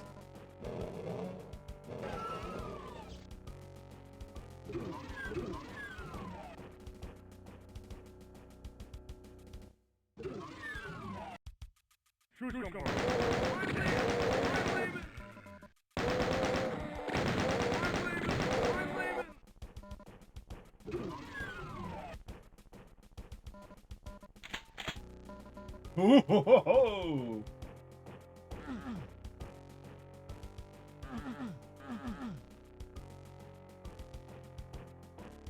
but I think I barely, because I did get the achievement for beating the game under like, I think 5 or 4 hours, but that was, I ended up figuring that out by doing it on easy, but I still have to repeat that time on normal. Which will probably require me a few playthroughs of normal to learn where everybody's at. Like the positioning of, especially because they increase the amount of, fuck you. They increase the amount of,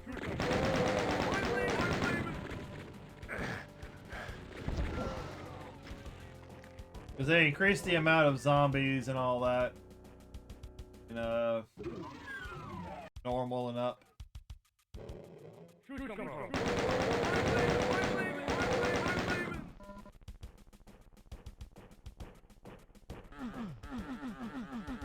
Hated difficulty. Yeah.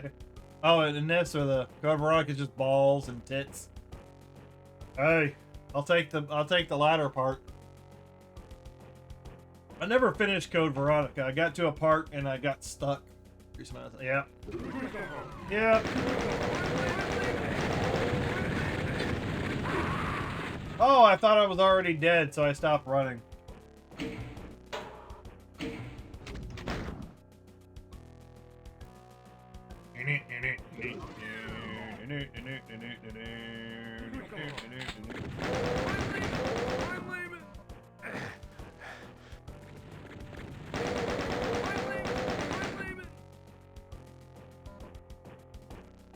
Well, there's that one room I know I don't have to go to anymore. Just full of demons. You don't really need to do anything with it.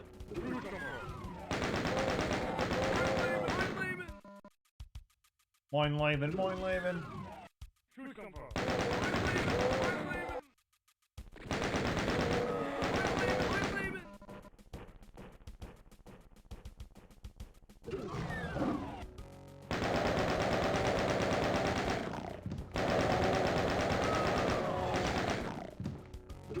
Those have to die.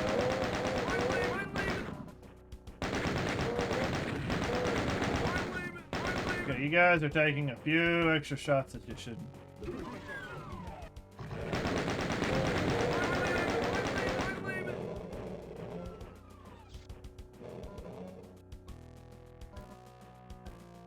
Pick it up. The rest of those I don't need to worry about.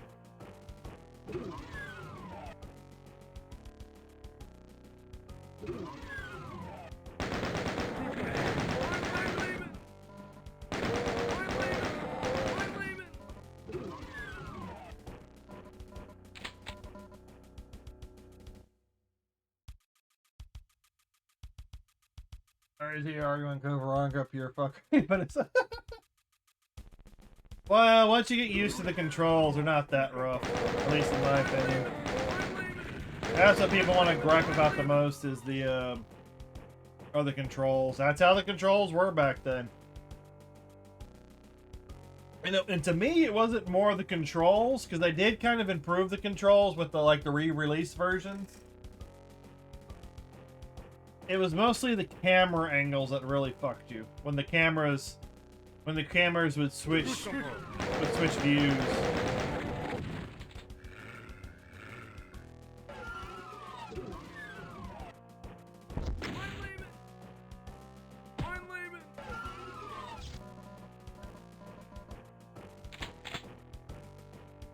controls were bad in Code Veronica. Yeah, they were all those tank controls. But in my experience, it was mostly the camera angles that were the worst.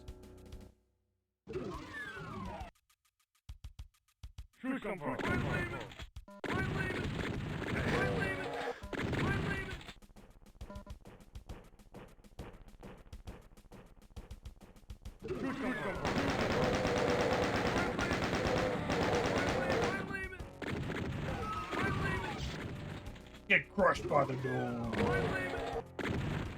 That was a wasted shot. I wish this shotgun actually took out 2 of them instead of just 1.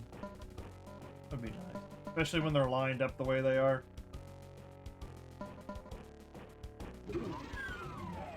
I figured that was a secret.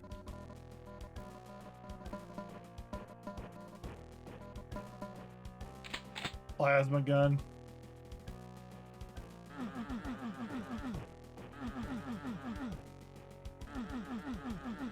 Some of the secrets in this one are pretty easy to spot.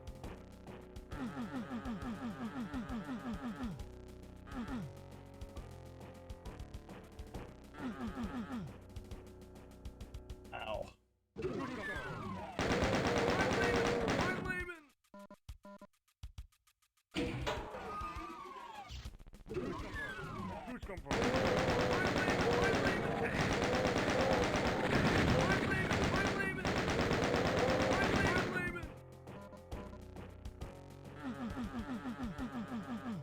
That hurts.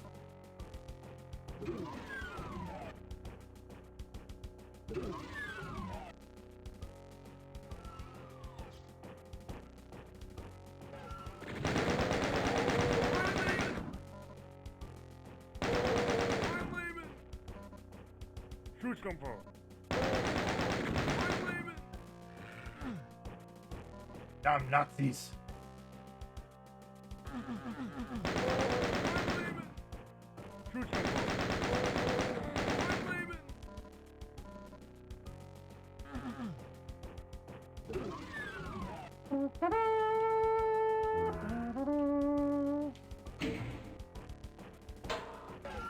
Oh, that'd be a good one. Berserk. Oh god. Nope, nope, nope, nope, nope, nope.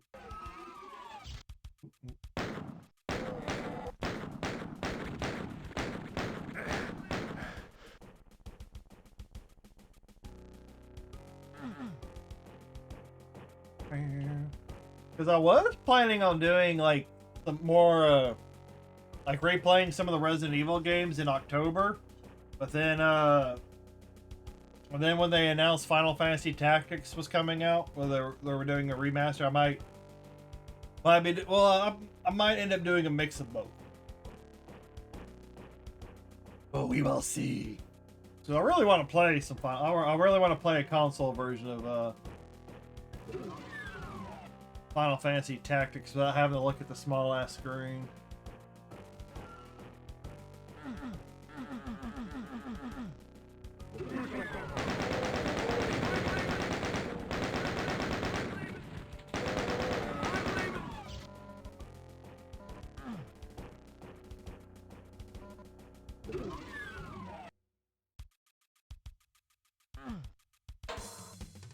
Oh, that's it?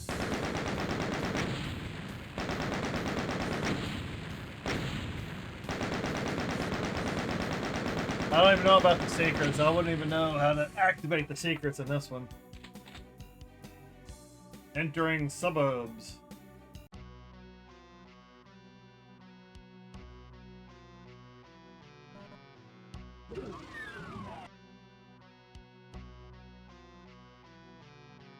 Huh?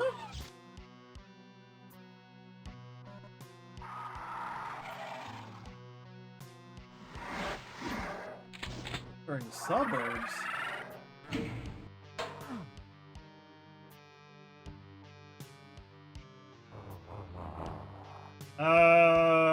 Does not compute.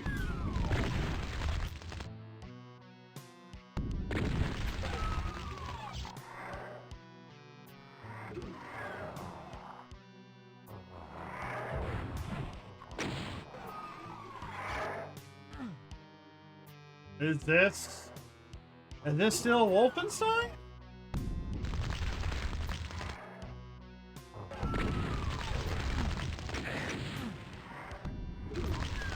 This doesn't look like Wolfenstein. No, I haven't played the remake yet. Yeah, this just loaded me into a random level. This isn't Wolfenstein. This was one of the levels from earlier in Doom 2.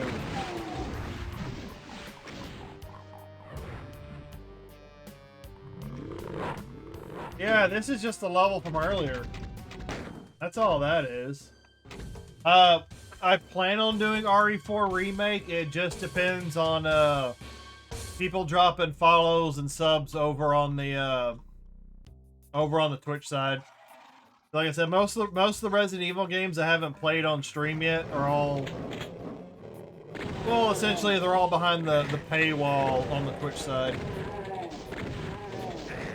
That didn't look like Grosse to me. That loaded me into a... There's Grosse, because it loaded me into another map. I ruined old RE4.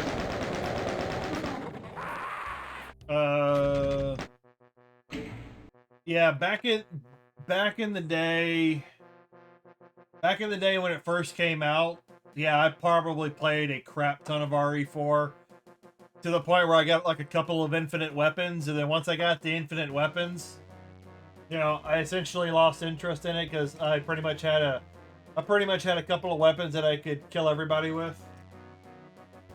Which to me was the goal of why I beat it and grinded it so much to get to that point. Here's Rose. Rosse.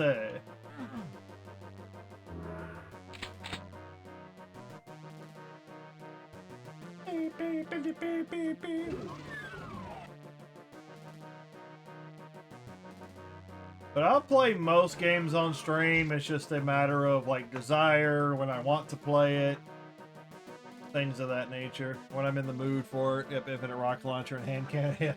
I don't even think I got that far. I think I just got like an infinite machine gun. I got like the infinite machine gun and something else, and then that pretty much killed everything really quickly. So I was like, all right, I'm good. And back then they didn't have as many achievements for games that they do now, so you could probably...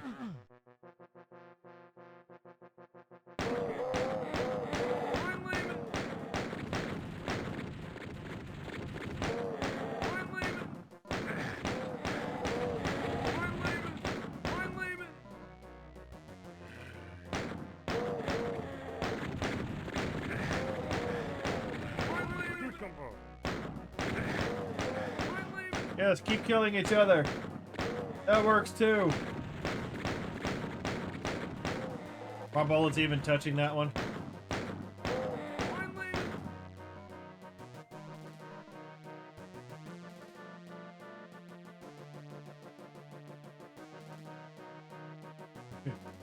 And Raven's starting to stream over on Twitch.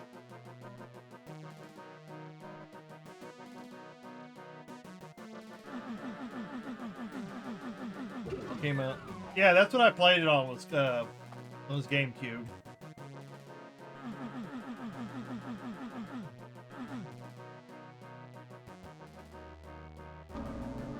Secrets, but oh well, I didn't really need that per se.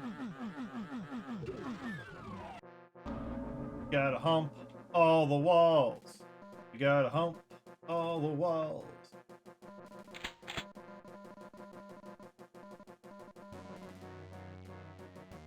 Oh, make sure.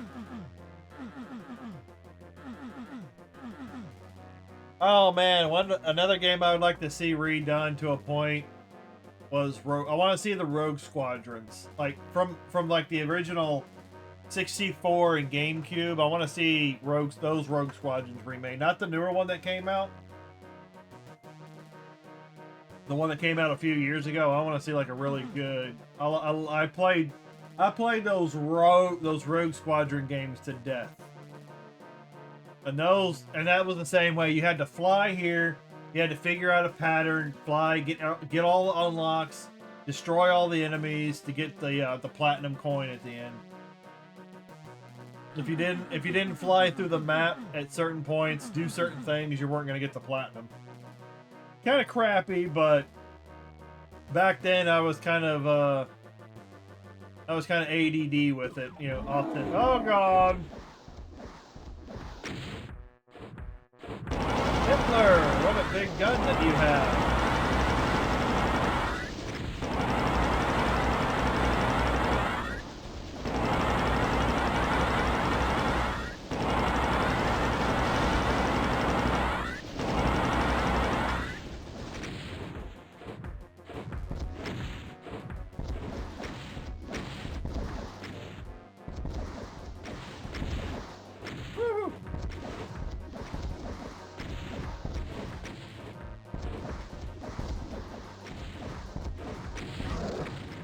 Yeah, you are dead, motherfucker.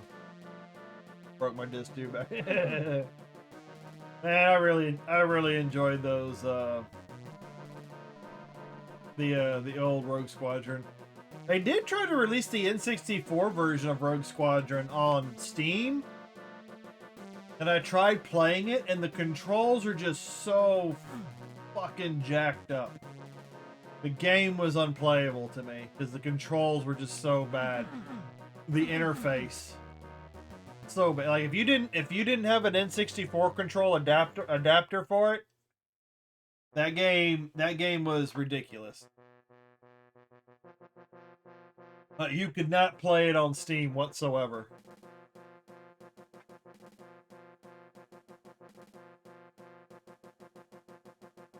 So I own it. I own the redo on Steam, but I haven't fucking touched it. Controls were so bad. Whoa! What's going? Whoa! Why, Timmy? Timmy, there's always a solution, Timmy. Why, Timmy? Why did you do it?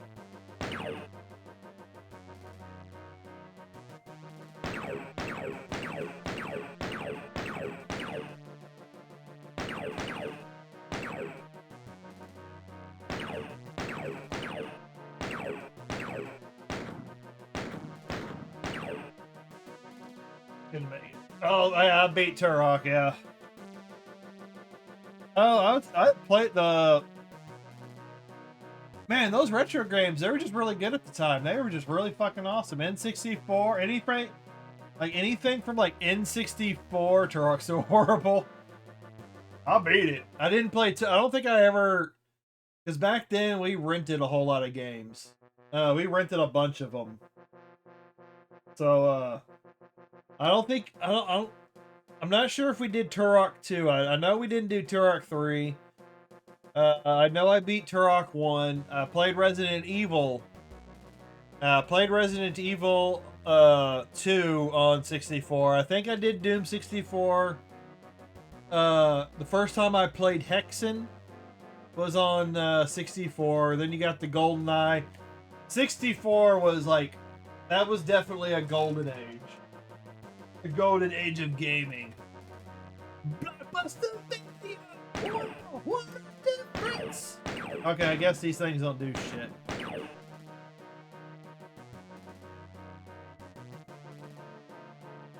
Yeah, I own every shit. Nice. It sounds silly, but there's a 64 game I remember we rented and we got stuck on.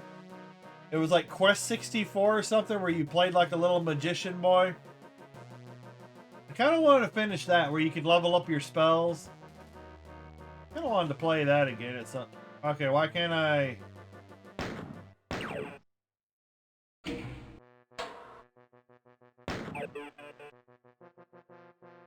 Oh, so is this a puzzle?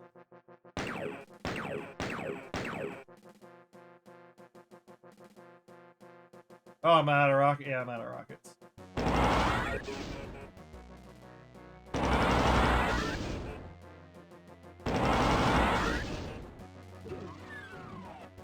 Poor Timmy.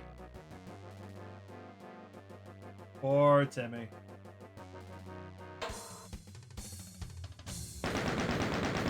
many copies I can order. Get my clay fighters from what? Oh my god, you're one of those. Yeah, I remember we rented clay fighters for like a weekend, little boy with a stick. Yeah, pretty much, yeah. Yeah, we were like early teens or something right around that time, so. Us, me and my brothers being able to play new games and all that, we played anything that kind of looked interesting. Because I think that's how I played, because even going back to the Sega, because that's how I played Shining Force, I think Shining Force 1 and 2, and then eventually I was able to get my hands on a copy of Shining Force 2, and played the crap out, beat that. Still haven't beat Shining Force 1. Remember Phantasy Star 4 back in the day was a pretty good game. I've got a copy. I have digital copies of Phantasy Star 4.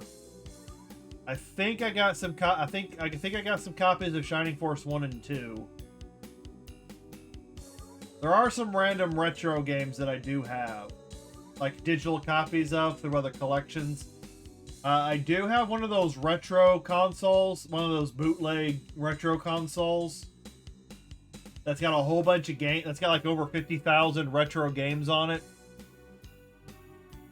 But the only problem with that is you usually have to program the buttons in, like when you access a console, and then the N64 games on it don't play all that well. The PlayStation's hit and miss. But if it's like NES, Sega, or Super Nintendo, those games generally play pretty decent, but I've noticed that there's also a little bit of system lag with it. But what else? Oh man, good old days. I do also have one of those mini Super Nintendo consoles that comes pre-programmed with like 10 or something Super Nintendo games on it. Ugh. And then it's also finding it. It's also a matter, it's putting me back in the suburbs. I don't want no fuck that. I've already played the last two, so. Yeah, I have Shining Force, but never played. Yeah, Shining Force is pretty much like a tactical RPG. It's very much like Final Fantasy Tactics, that you have to pick. Essentially, you have to pick what characters you want to use in the fight, because and play with them throughout the entire game, because that's the only way they get levels. Because you can't. I know in Final Fantasy or the Shining Force 2, there's a couple of places where you can go to level up your characters. You leave the last enemy alive, and then you use some sort of a teleport ability. You teleport back to the main. You teleport to a nearby town, and then you leave the town, and then it initiates the fight again, because all the fights in Shining Force are scripted. So technically, you could play through it all the way once. You can play through it all the way once. But you have to pick what characters you want to keep and play with them the entire time, because that's the only way you're going to get strong enough to be able to beat the last fight in the game. But the other method, but in Shining Force 2, there was that one space that you could go, and you could just level up your characters. Yeah, as long as you were using that tactic of teleporting back when there's one or two enemies left, you just teleport back to town and then leave, and then it'll reinitiate the scripted fight, and it'll redo all the enemies. And then I think I sat there for a couple of days just doing that over and over, powering up all my characters. Because you gotta do the same thing in Tactics. If you play through the game and just go scripted fight to scripted story fight, you're gonna have it's really difficult, and you're gonna have a hard time getting through the story without like the perfect strategy. But like in Tactics, I just over level. I find a spot where I can just over level, because all the story fights are the same level. So you can easily be 10, 15, 20 levels over the story fight and just wipe the floor with them. Yes, yeah. That was usually my method. That was usually my method back in the RPG days. I would just find places where I could go over level and then just blow through the story for fun. Well, the thing with Final Fantasy Tactics is I like to try and unlock as many jobs, because you have the job level and then you've also got your character level. It's harder to level up the jobs because you got to keep switching between them all. But I would try to play the game into a section to where, I could level up a lot of my characters. But even with Final Fantasy Tactics, you don't even need the rest of your army. You just play, if you can play through the game long enough and then you unlock enough of the main characters, you fill out your entire party with main characters. And then you might have to do one or two side, army characters. The people that join the side, I don't even know if they're side characters. But like the filler characters that you just hire, the mercenaries for hire or whatever, that you can also level on the side. You usually only need like a couple of them, and then the rest of your party is filled out with main characters. And if you level those main characters, you fucking their abilities are so OP, you just destroy everybody. Complete a level on nightmare difficulty. Could try and do something like that.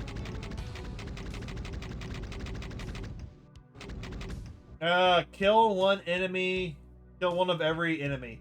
That requires playing through multiple versions of the game. That's what that one is. Always gotta, yep. Because the first time I've played Final Fantasy Tactics, I didn't know about that. So, after you got done with the introductory fight, and then you went into the actual first real fight, I got my butt handed to me, then I put the game down. And then I was like, I really like that game. And then years later, I went back and played it. And then figured out that there's that one spot at the very beginning of the game you can just keep going back and forth with. And then you can just keep doing the random encounters and over-level all your characters. The new release, you can increase speed, so I would level up every job for each character. Yep.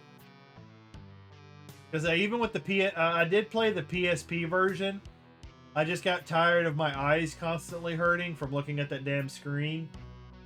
But they released, I think they put in a blue mage, a red mage, and the dark knight, and the onion knight. I think.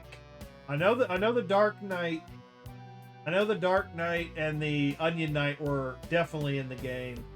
They added cutscenes. I think they call it the War of the Lions. It was a really good remake. I just didn't like the fact that it was a handheld port. I never played Tactics, so I prefer the main. Well, technically they're all the main games, so I just really like Tactics. Tactics had a really most of them all have political stories, but Tactics had a lot of secrets. Like if you didn't do things in specific order or do them at the right time, which generally required you to have some sort of a strategy guide or some other source of information that told you like when to do something, you would move past it in the story and you couldn't go back. You couldn't go back to it. But they had a ton of hidden characters in that game too.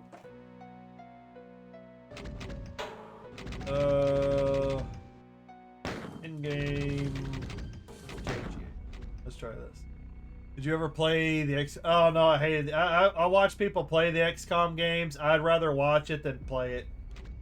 That would, cause like I like Tactics, but I'm not like a huge. I don't go out and play all the tactics. Final Fantasy Tactics was very niche for me. I did try doing Dynasty Warrior Tactics and some games like that for a time, but even those games were really fucking difficult. Like if you didn't If you didn't set up the perfect combo in Dynasty Warriors Tactics, if you didn't set up the perfect fucking combo, you were not going to have enough troops to get through the fight. It was ridiculous.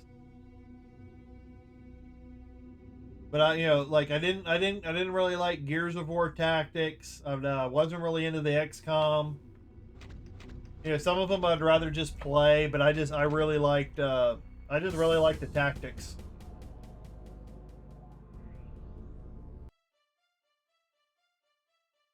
All right, let's see. Keep knee deep in the ultra violence.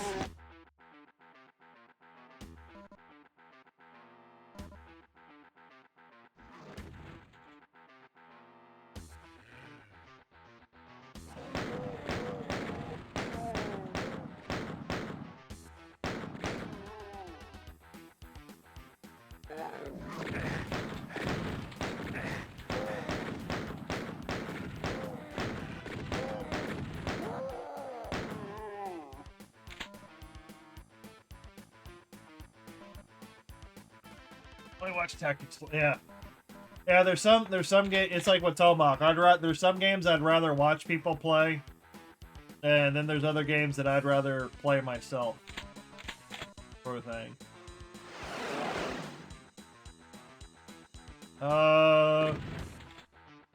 Heard somebody teleport in. Whoa! Where the fuck did you? Someone keeps teleporting in and out.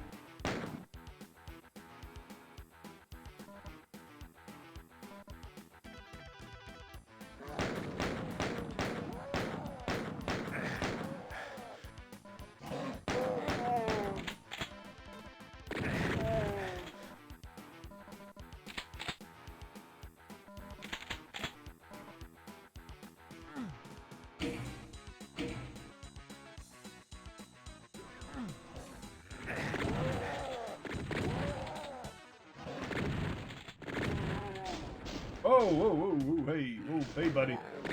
Hey, whoa, hey.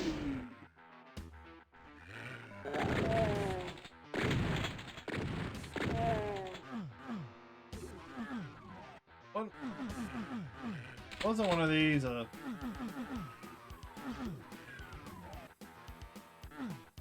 have no patience for it, so I don't play. Okay, who keeps hitting me? Oh, I'm getting shot from over there.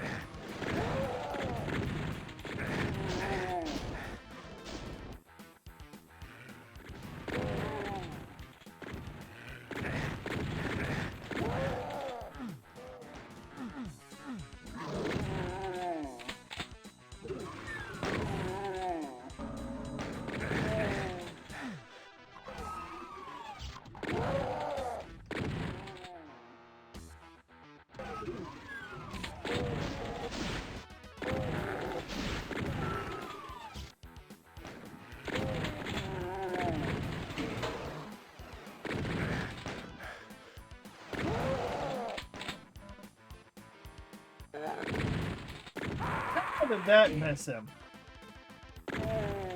How did that fucking miss him?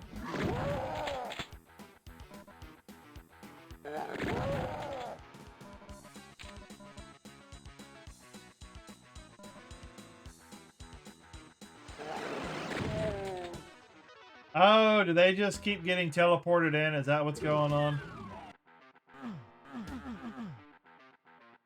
Do the enemies just keep getting teleported in? Yep.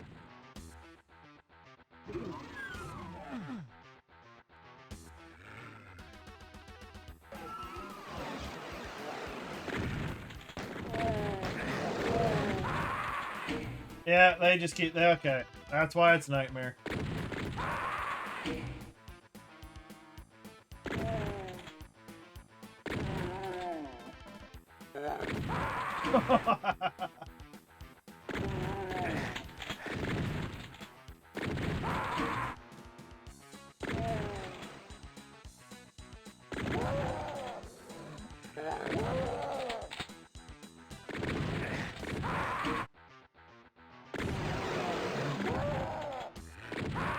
You son of a bitch.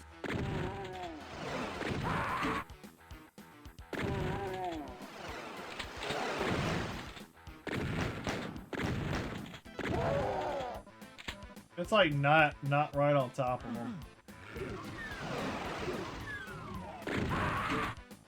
Jesus.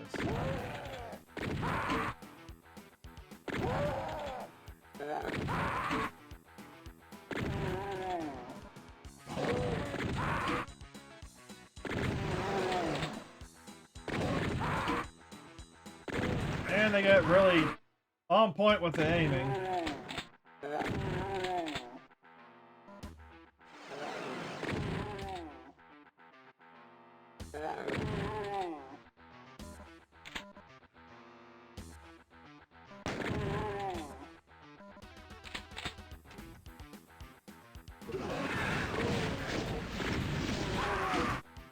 Arr.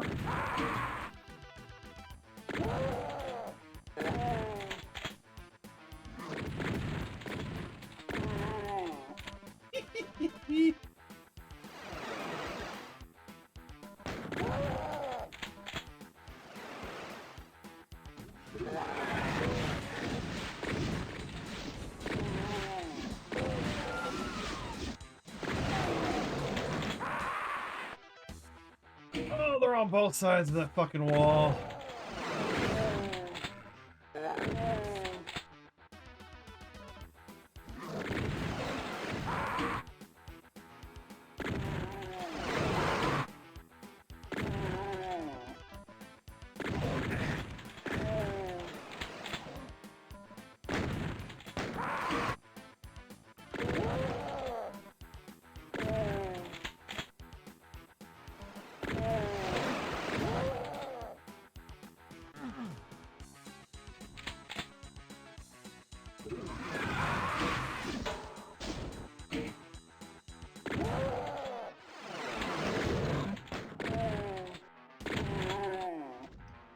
Who shot? Who shot? Shot.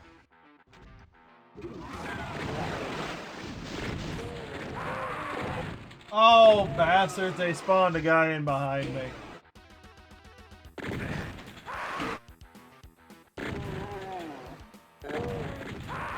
And that shotgun didn't kill him. Yeah, if you don't.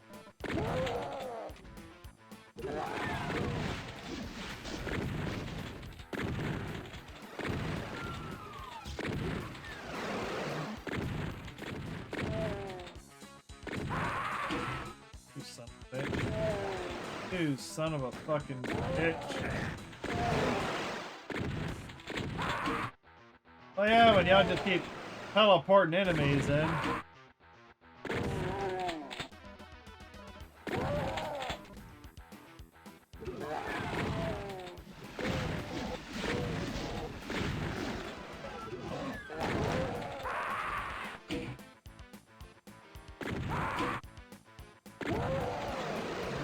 Anyway, you guys just sit there and... When you spawn them on top of me...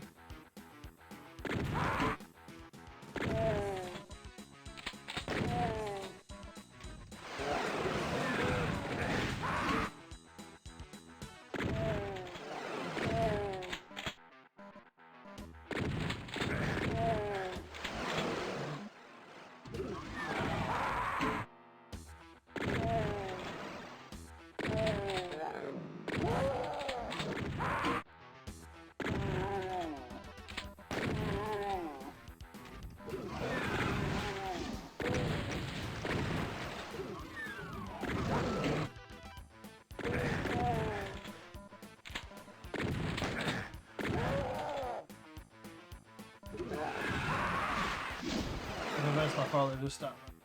Oh, that's cool. There ain't no problem with lurking, Toma.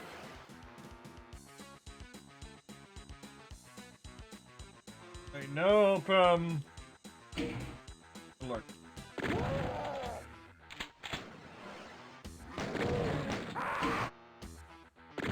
Oh, fucking.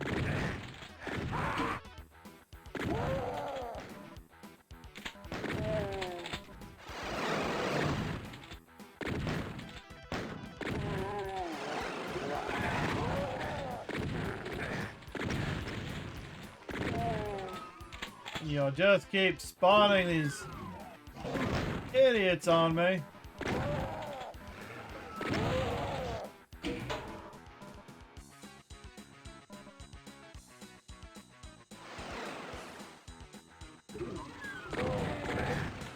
How does he survive the shot? That makes no sense with the fucking rocket.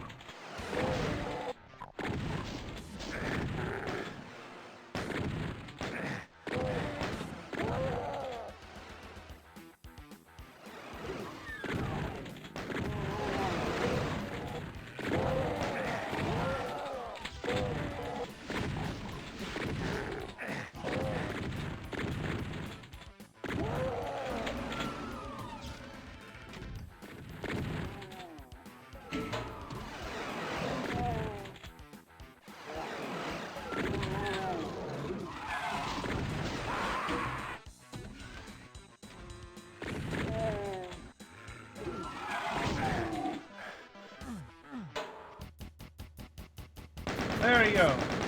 There's another achievement. All he wants is free. Rare achievement unlocked. Only 3. More like a dream. Complete a level on nightmare difficulty.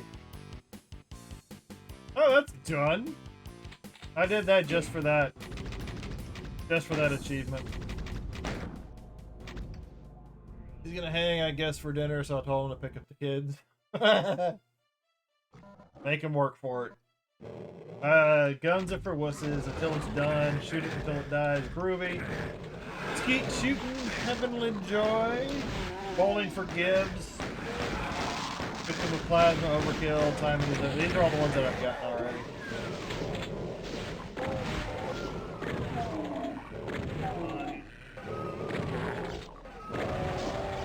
Overprepared. Doormat. Indiscriminate. That one you get by playing all the different games. Got that one, got that one, got that one. Only thing that they fear is you complete any monster-filled level with 100 kills without getting hurt on ultra violence or higher.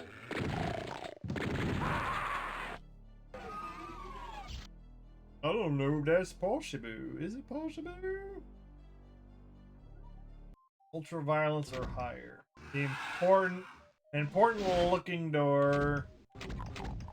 I've already got untouchable. Complete 8 different levels sequentially under par time without dying. Oh my god, that yeah. Kill it with fire. Immolate a total of 30 arachnoid enemies with the incinerator. So that's on one of those modded ones. Green wipe. Obliterate 50 enemies with a single shot of the calamity blade. That's one on one of the others. Doom, reach into Sigil. Doom 2, No Rest for Living, reach the end of No Rest for Living. Master levels, reach the end of Master levels of Doom. Evolution. These are basically just beat the other ones. Okay.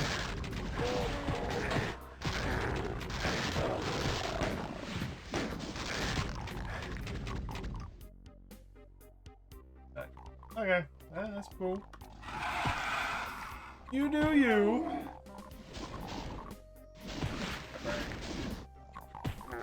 Oh, that's good.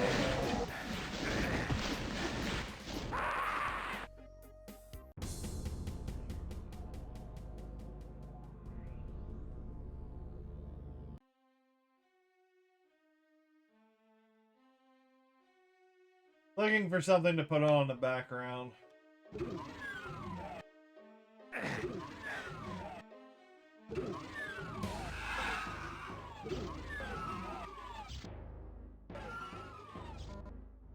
I don't know if I can do this on ultra violent. Take no damage.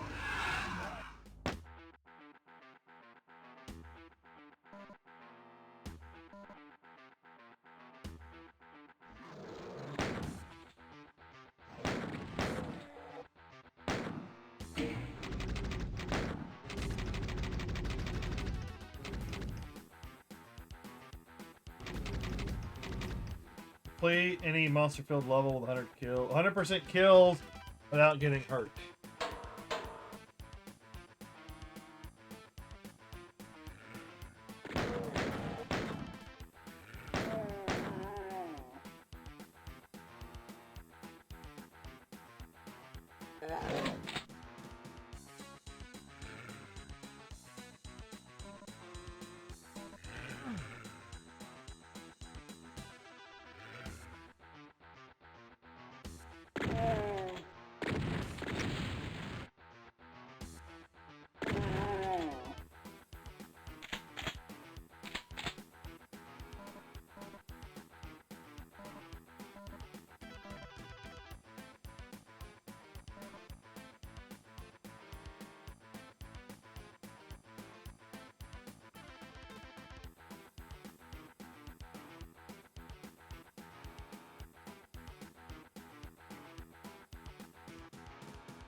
Just save it now, then load if you get hurt. Yeah, I need to remember that quick save.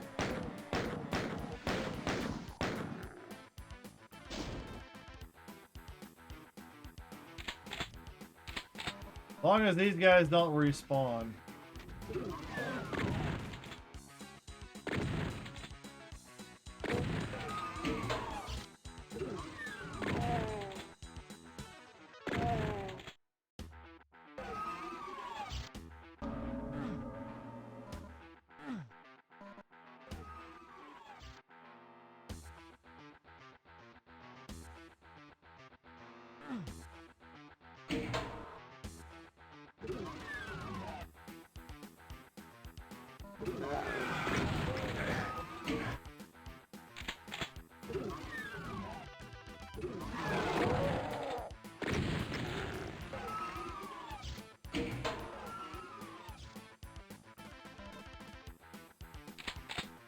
As long as they don't spawn anybody in on me. You know when you mindlessly want to relax on the couch and chill and people just come to the door? Ugh.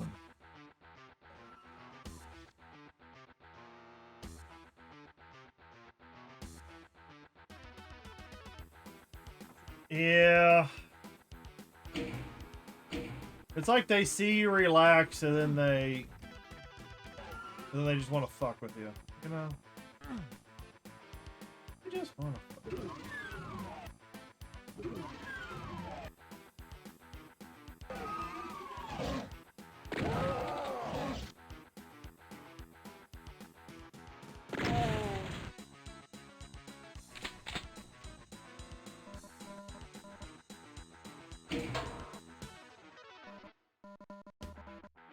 Think I got it all?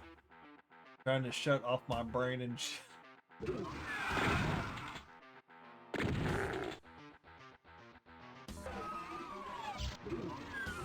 I hope that is 100.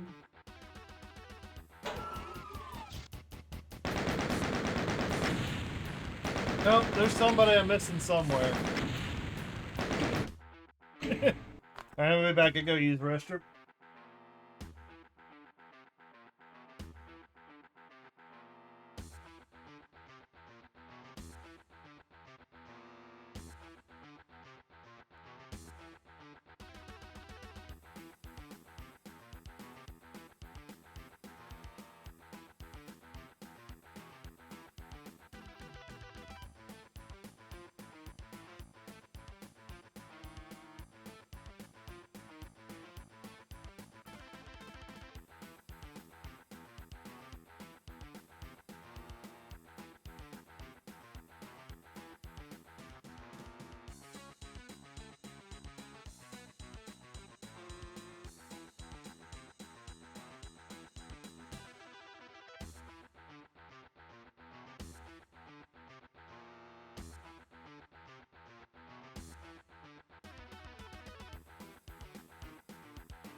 So,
gonna get 100%.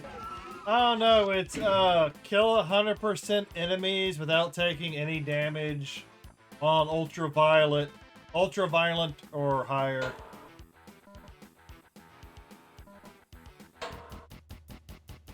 There we go, got it. I just heard the ding.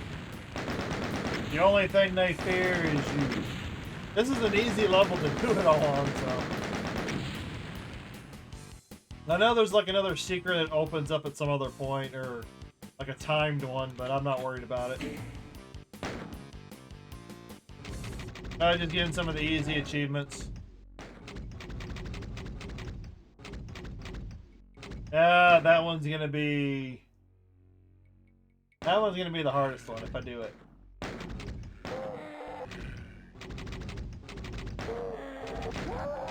Didn't I already look past it? Yeah, only thing they fear is you. Complete any monster-filled level with 100% kills without getting hurt on ultraviolet. That's what I just got. It doesn't pop up on this screen, but I have my Xbox on in the background watching YouTube videos. So whenever I get achievements here, it pops up on the TV back there. So I always listen for the ding, and I know I got it. All right, I think that's enough of that one for now. 2 hours. No, it completely quit out the game. All right, that's fine. Let me pop that up.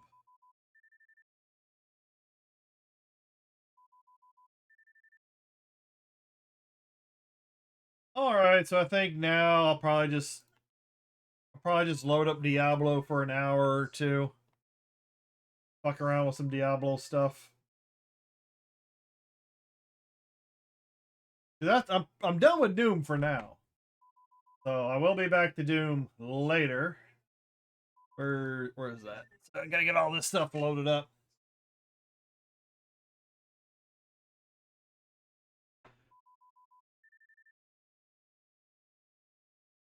So that means I gotta change my game.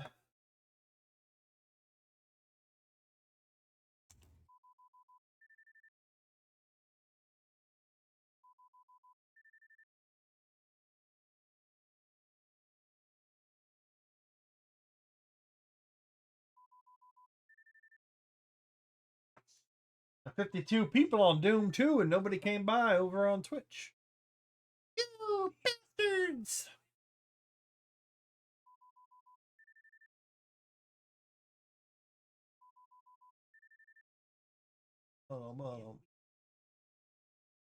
And the only thing with like switching games in the middle of a stream is you gotta reload all the back end information, get it all correct. Load it all in.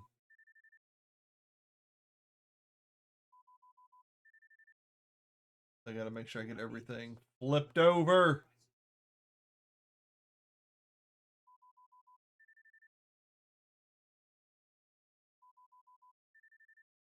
That did not do.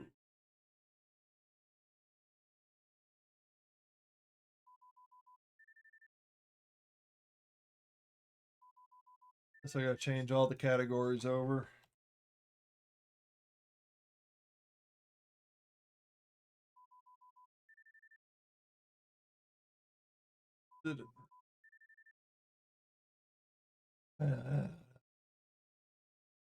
Where?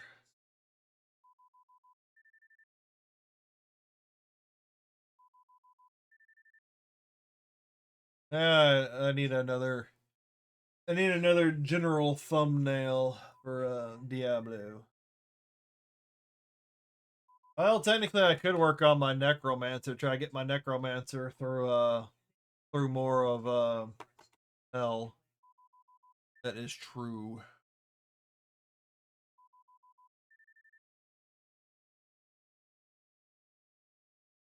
All right, got that switched over.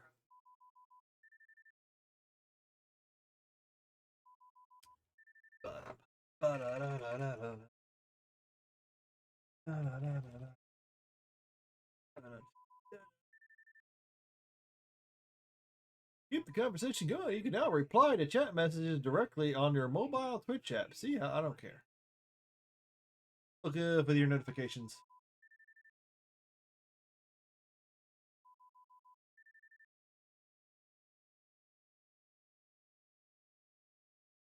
Getting it loaded in. We're getting it loaded in.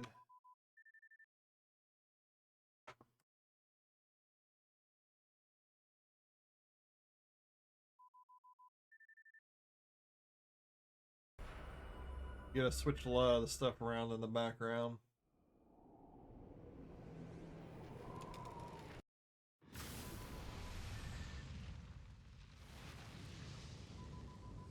All right, we're getting there. We're getting there.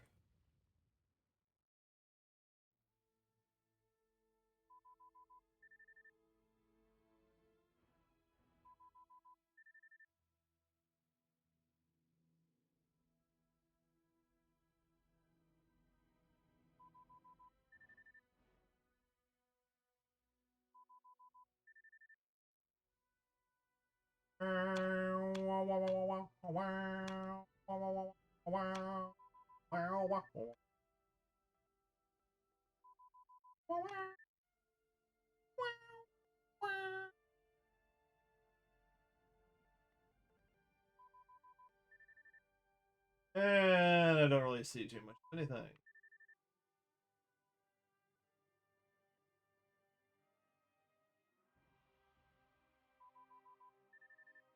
All right.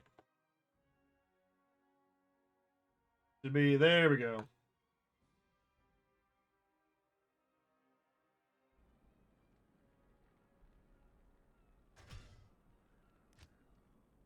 And here comes the big show.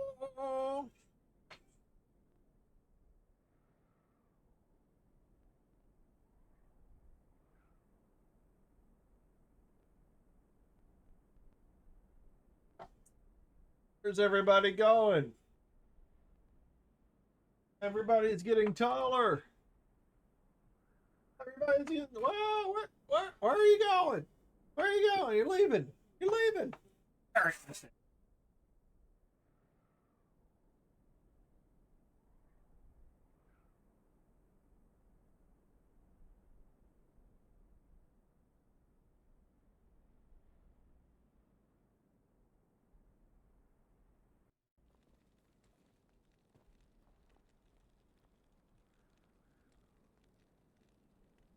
Hey, coffee is empty. Loot Ghislaine Maxwell. All right, here we go. Yeah, head's cut off a little bit, but you know, it is what it is.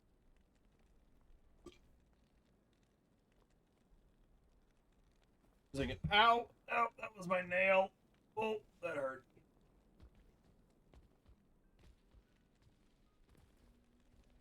How's the... All right, looks like everything is coming through a-okay. Oh, what is it? Yeah, I finished Doom 2, knocked out a couple of easy achievements from level 1.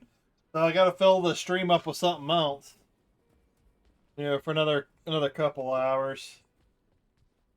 Oh yeah, I probably show. Oh, there he goes. Yeah, this is the charm.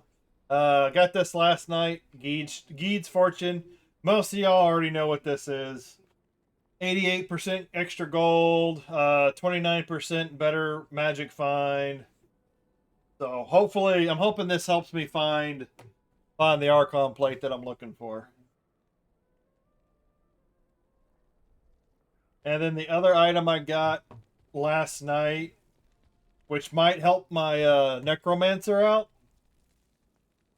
If I could find it, no, that's the physical one. I've cleaned up my inventory several times, and I just keep filling it up with more shit. That's insight. Oh, I think this is it.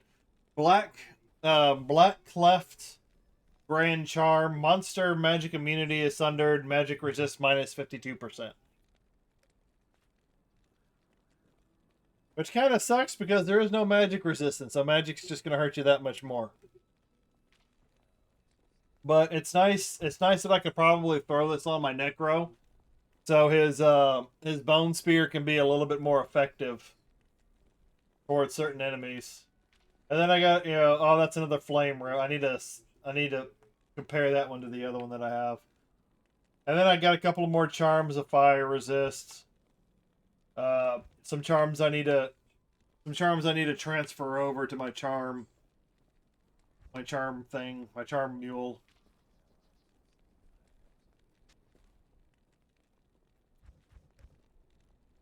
Get away from there. Hell. Alright.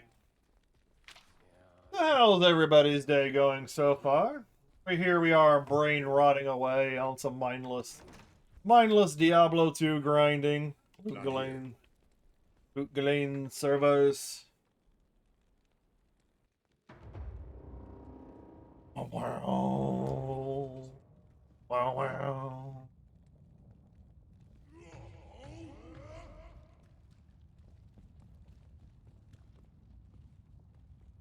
I'm a big papa. I think I've pretty much gotten every item in the game. Most of them, other than what I'm looking for.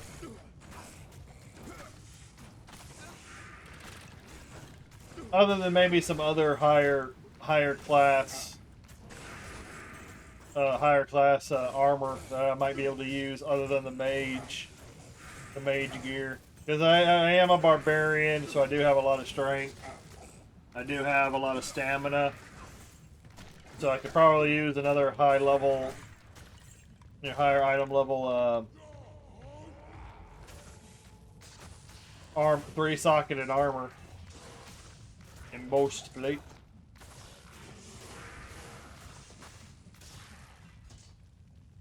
But I suppose, especially playing this on, because I can only do one player, so unless I hop into somebody else's game.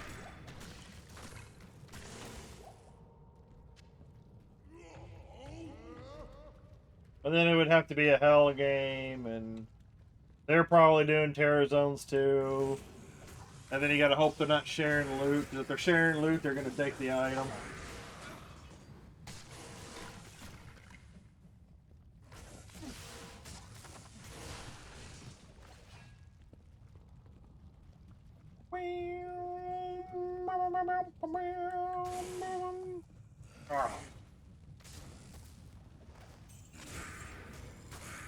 Hell, if I could gamble for it, I'd probably gamble for it too. If I could get normal items or socketed items out of the gambling.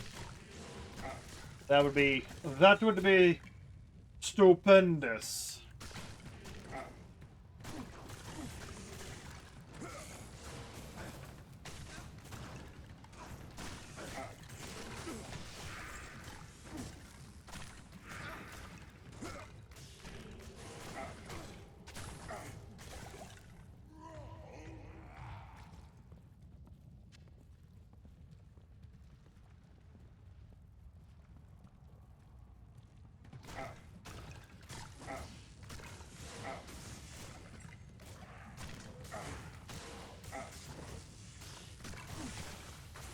stuck in my head.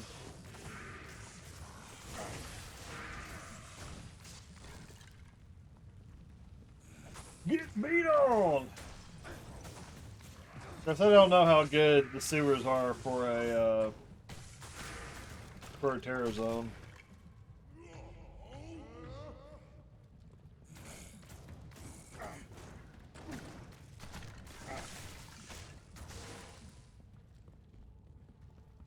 I definitely think I'll probably hit level 99 before I see any usable plate.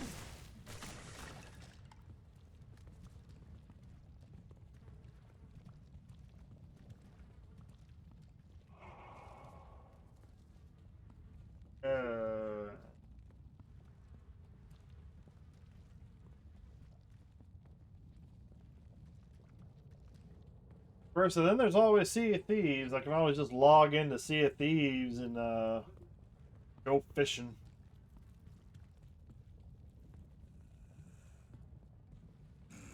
Work on my hunter's call.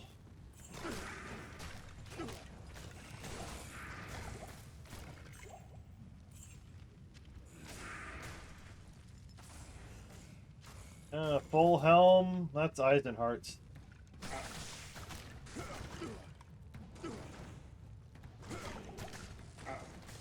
Come on, Fazzelli.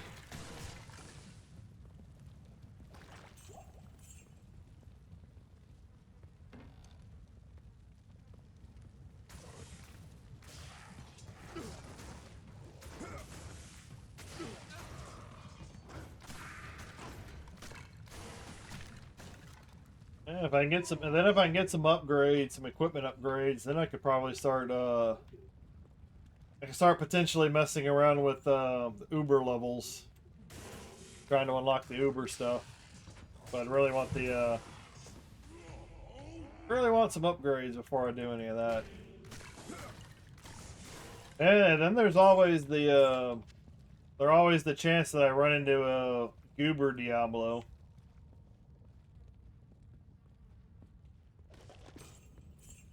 I don't need an F just yet.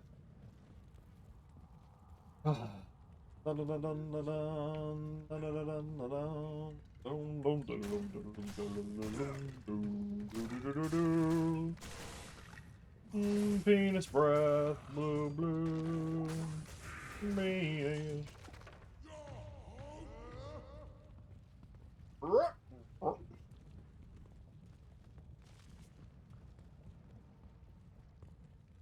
Not as much as about beating the level, it's about destroying everybody. Clear out the floors!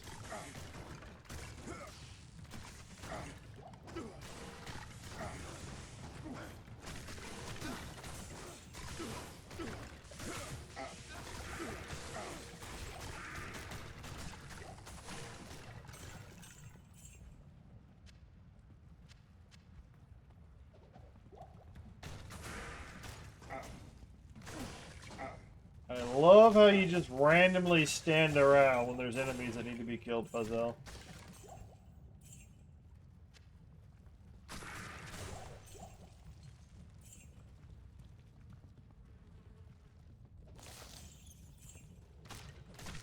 We got this.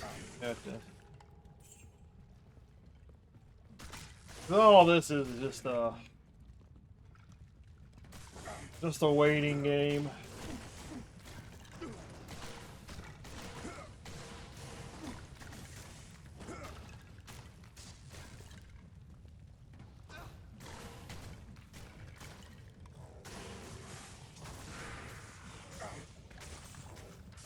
Just keep slaughtering everybody until they finally drop what you're looking for.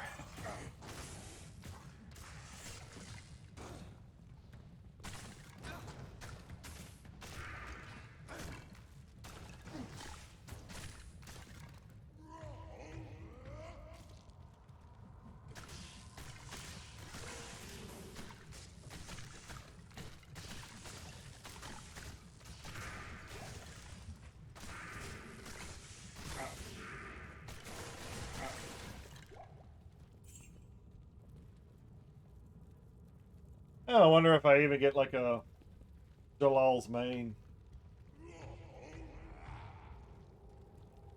It would be kind of messed up if I start getting a whole bunch of upgrades for everybody.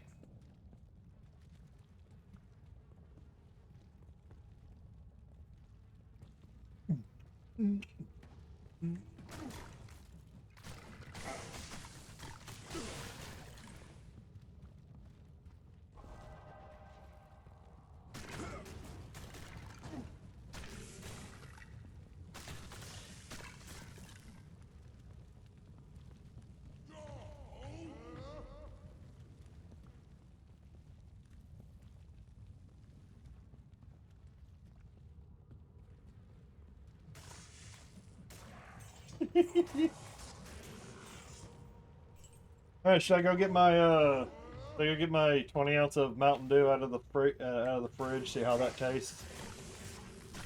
Do a taste testing.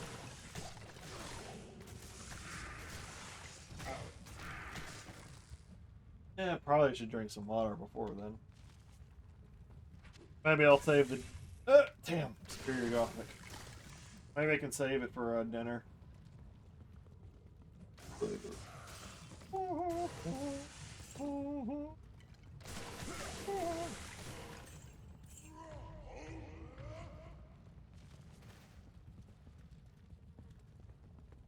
Alright.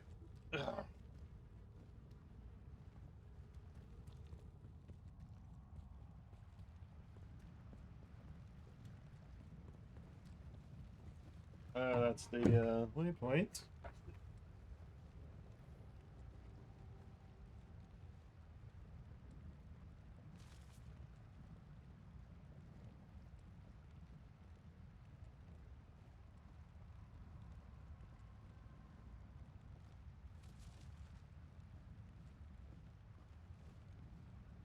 Something.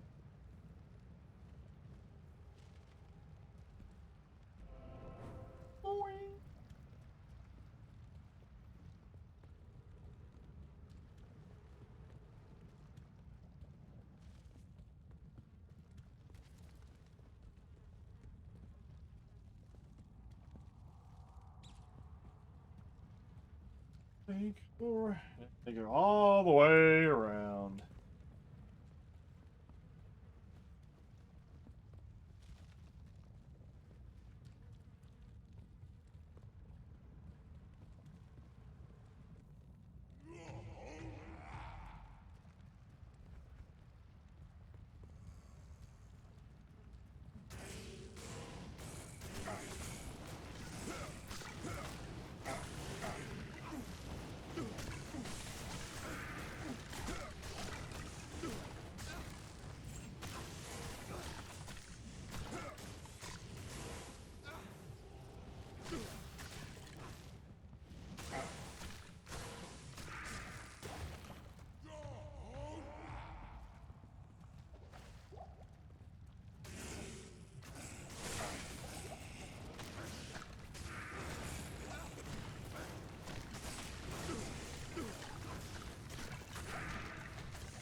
Oh.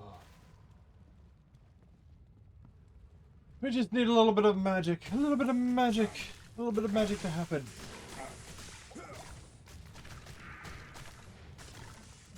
Drop the Archon plate. Now when I get around to it, should I do a basic, should I do the basic Nova Sork for farming later on? Build a sorceress for that?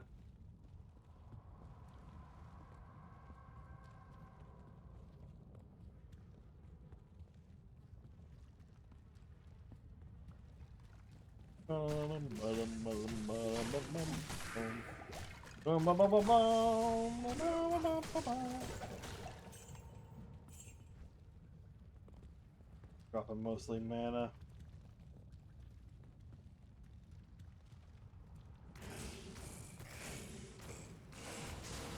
In a world where every unique monster constantly just casts curse over and over and over. Not sure what I want to do for the remaining 4 classes. I have to beat hell with. Well, you could probably just play through the game regularly, but unless you're going for a specific build.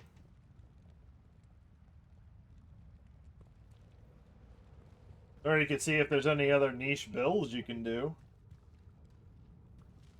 But I think, what is it, the lightning trap assassin or whatever? It's like either a kick or a lightning trap, something like that. There's like one really super powerful assassin build that usually people go with whenever they play assassin. I think that's what Dropping Totes was using before he took his hiatus from the internet.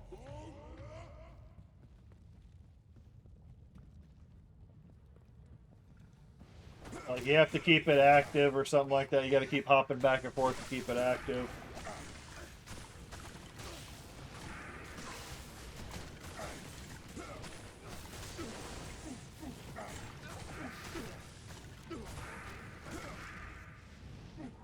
And then if you do the mage, if you do the sorceress, you could try and go for a Magic Find build. Magic Find hardcore character. You don't like the teleporting, so teleporting's got to be done a lot more carefully in hardcore. Parkour! It's the quickening. I'm a Highlander. I have the power. Before we all die of poison. Hello.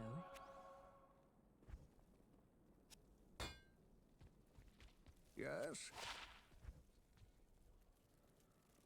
Yeah, our sewer run's nice. I don't know. Oh, I don't know. Sell that shit. Not in town. Still looking for some good, loading up on the charms. Because I want what I want. I'm gonna get what I want. One way or another.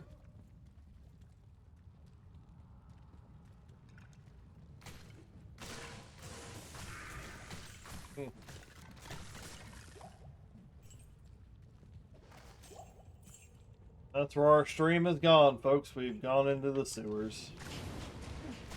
I did that just for fun. Just for shits and giggles.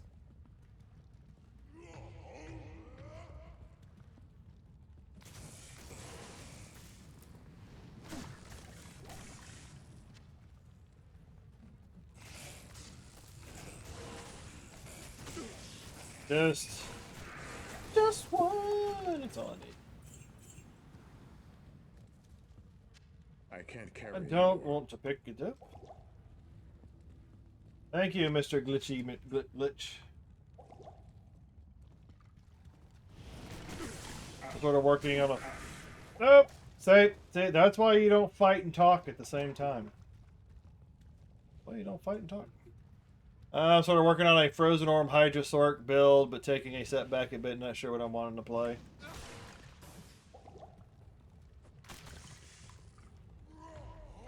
Well, just remember, you can always you've got enough stuff on the backside to where you can reset the skills whenever you want.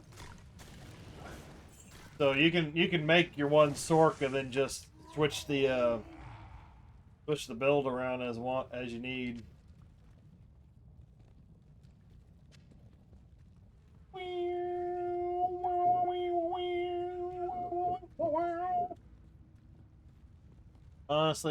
Honestly, lost because I got 9 out of hardcore. I don't know what to do with myself.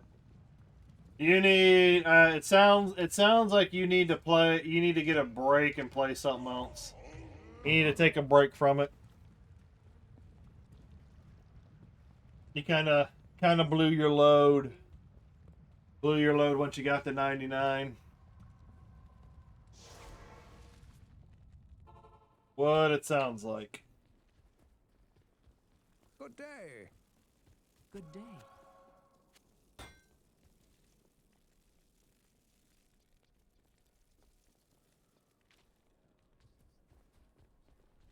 Randoman has a good chance of dropping Reaper's Toll.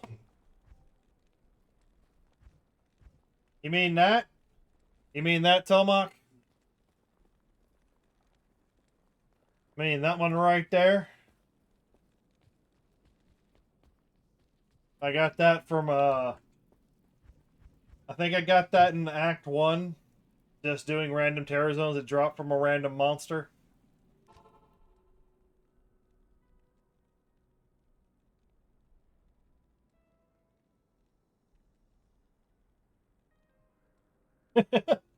Yeah. Boom! Drop that little tidbit of information. Boom!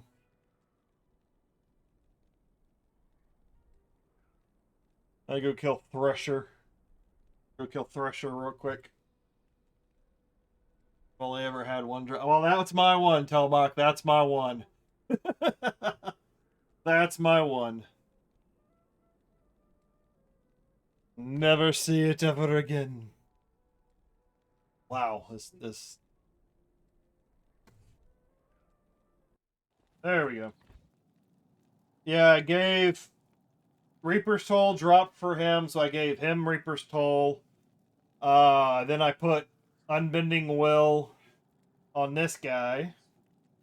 But if need be, I see that the damage is kind of...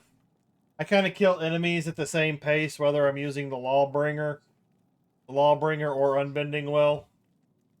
So it kind of doesn't really matter if I'm using Unbending Will or Lawbringer. I am the law. I get jealous each time I see someone with it. Well, in my case, Tomac, I'm getting all these other things other than like a 3-socketed Archon plate. I'm literally getting everything else I may need or whatever. Everything other than what I want.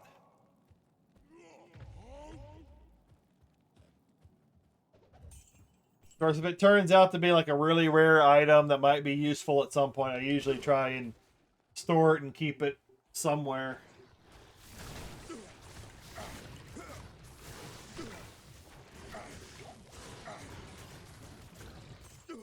Because I think I found more Colossus blades with actual decent sockets in them, other than an Archon plate, a usable Archon plate.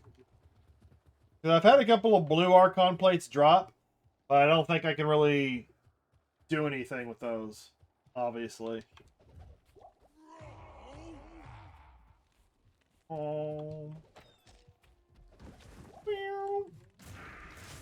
Thresh socket. Fuck you.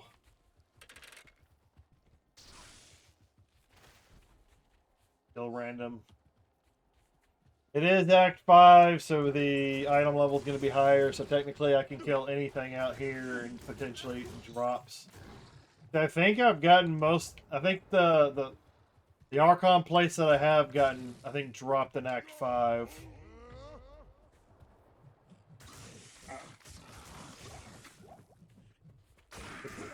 Yep. Exactly. That's what I figured. So that's why I left those Archon plates sitting on the ground. Because when the Archon plate drops, it can be low quality, normal, socketed, yellow, blue. So the Archon plates are dropping a little bit, just not the not ones I can do anything with.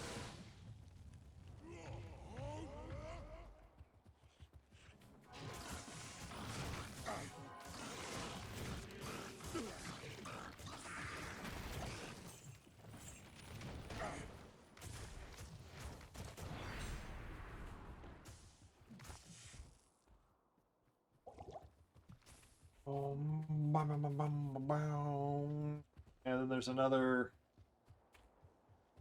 There's another guy, another unique monster I can go kill. I won't. Because you can do several runs. It takes a lot of runs, but you can get good items out of like Pendle Skin and Treasure.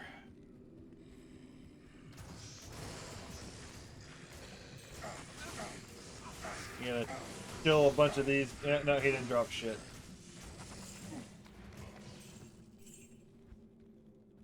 Why would you? Well, they don't do a whole bunch of bashing.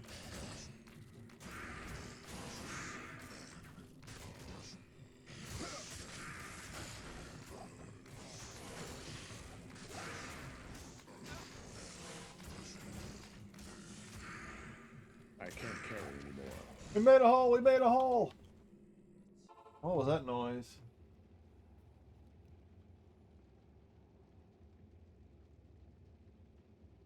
Somebody was messing with something outside. I got a few more minutes. Oh, I'll just go out front and cause some mayhem. Oh wait, I can I got some stuff on me, don't I?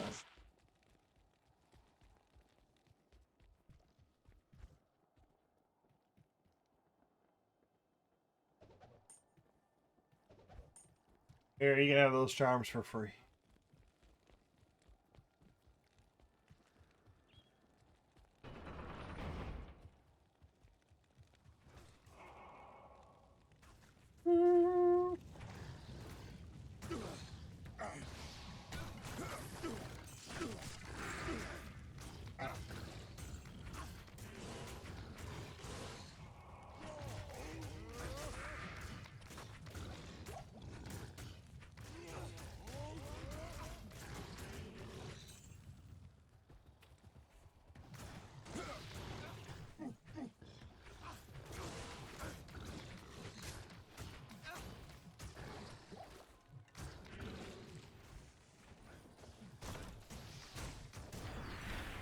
Just destroy every. Oh god, that's a little bit of a. That's a little bit of a booty fuck.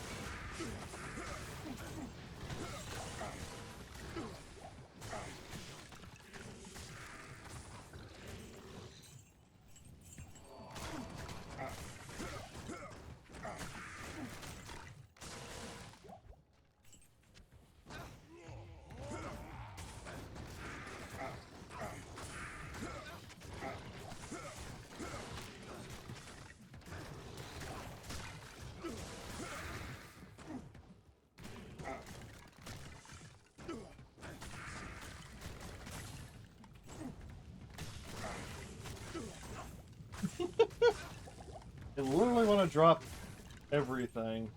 I don't use bows, but they drop a ton of bows. Same thing with axes. I don't really use axes, but they drop a bunch of axes. I wonder if like the loot tables are geared in such a way because like of a character or build that you're doing. Like we're gonna make these other ones really rare for you to find. Because we know what you're aiming for, we're just not gonna give it for you. Give it to you.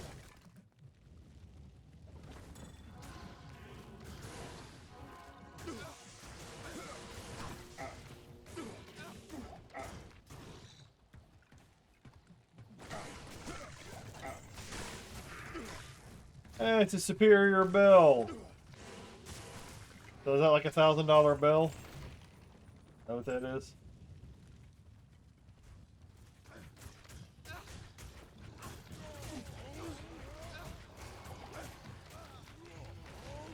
Oh, they killed him.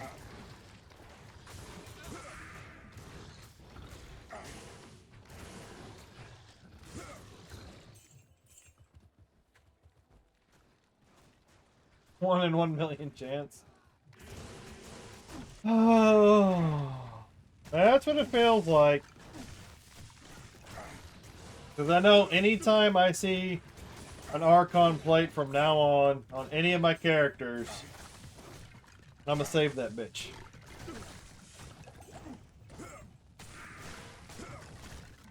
I'm gonna save that piece of armor. Oh, like I said, I found more usable Colossus blades than I have Archon plates. You might get it in one run, but that's not likely. Here, do yeah. And that's kind of what it feels like. It's like, hey, we know you're playing and looking for this, so we're gonna augment the AI in the background is gonna augment the loot table for you, make it a little harder for you to get that goal.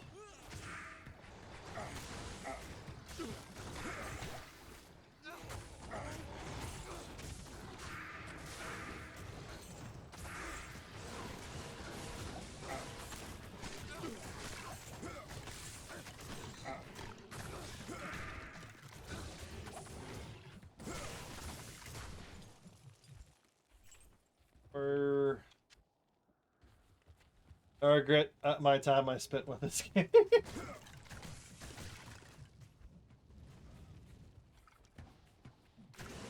Yeah, my main draw for the game is the fact that I can just load out a character with gear and just fuck shit up. You get your monster bashing and you get your loot finding in one place.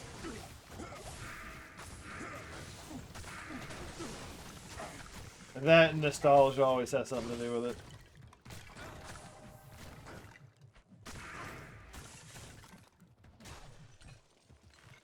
Nah, it's not as rewarding as it should be, but a lot of games these days do that kind of thing to keep people playing. Most games out there, when you hit some sort of end game, always turns into a grind.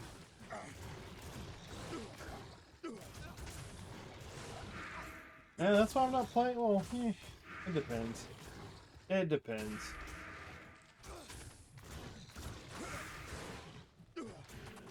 But the only other thing I could be doing right now is watching IT videos and working towards getting a real job. Jesus. Oh, Ancient's Way. Let's go do that one.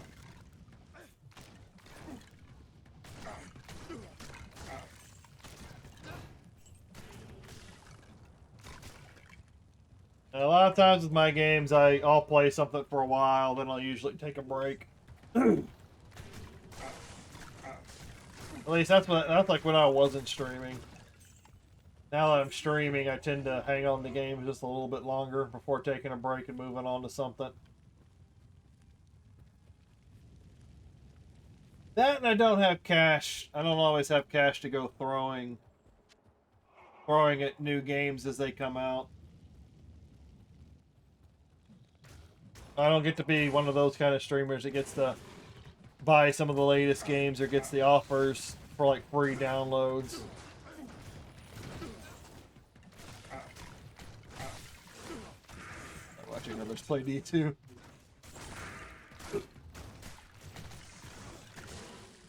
Yeah. And there's definitely a category for that, Tomac.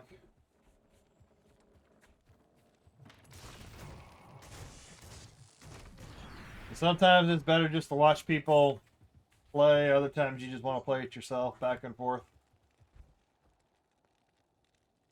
And to me, it's just really amazing how what you think that should be a really easy item to possibly drop forever. Guessing I should actually. Where's my water? I need some water. My water's almost empty. It sounds like while I'm sitting here playing this, talking to you guys.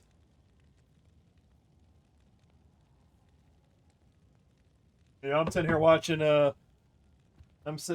my ghost hunting videos in the background of people, so-called ghost hunting. But at the same time, I'm pretty envious of some of them. They get to walk around all these places. You know, they make money off of YouTube doing it. they get they're traveling all over the place, making their content.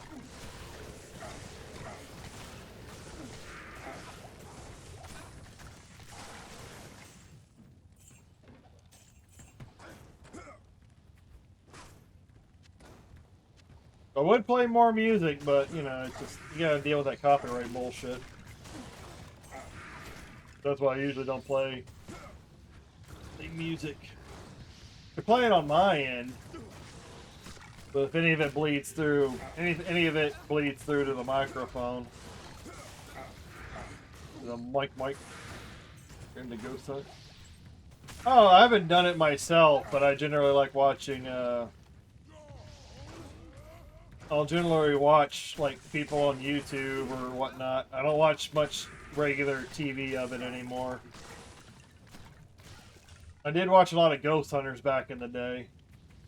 I watched a lot of Ghost Adventures until I really got the feeling that some shit was going on. And come to find out that they staged a lot of their shit. You're into horror games yet? A little bit. The horror doesn't really affect me. It, you know, the only thing that might get me is like the occasional jump scare, and that's not really, you know, the jump scares really aren't scary. It's just the startling nature of something popping on the screen or, you know, popping out real quick.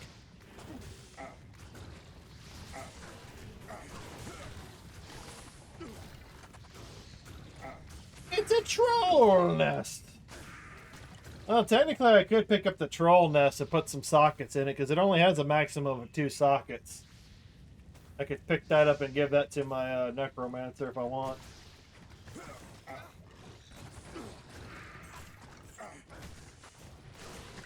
Ghost Adventures is mostly fake.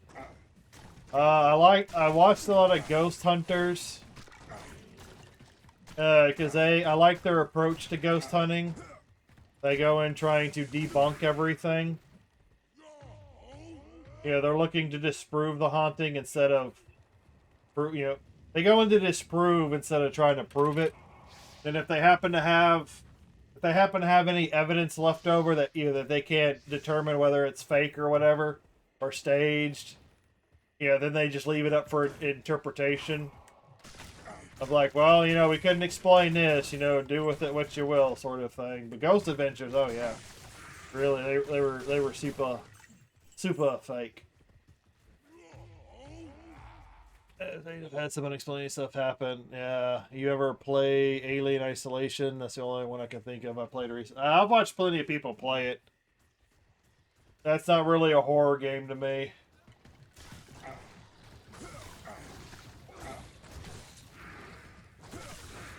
It's like a sneak around and try not to get killed by the alien that you know is trying to kill you. Yeah, that I got enough horror in real life anyways, you know. It's called the job market. Yeah, man. Like as a kid, yeah, that shit would have scared the crap out of me. I don't know, but I've kind of got a little cynical. Some of that cynicism, you know, destroys the horror of it.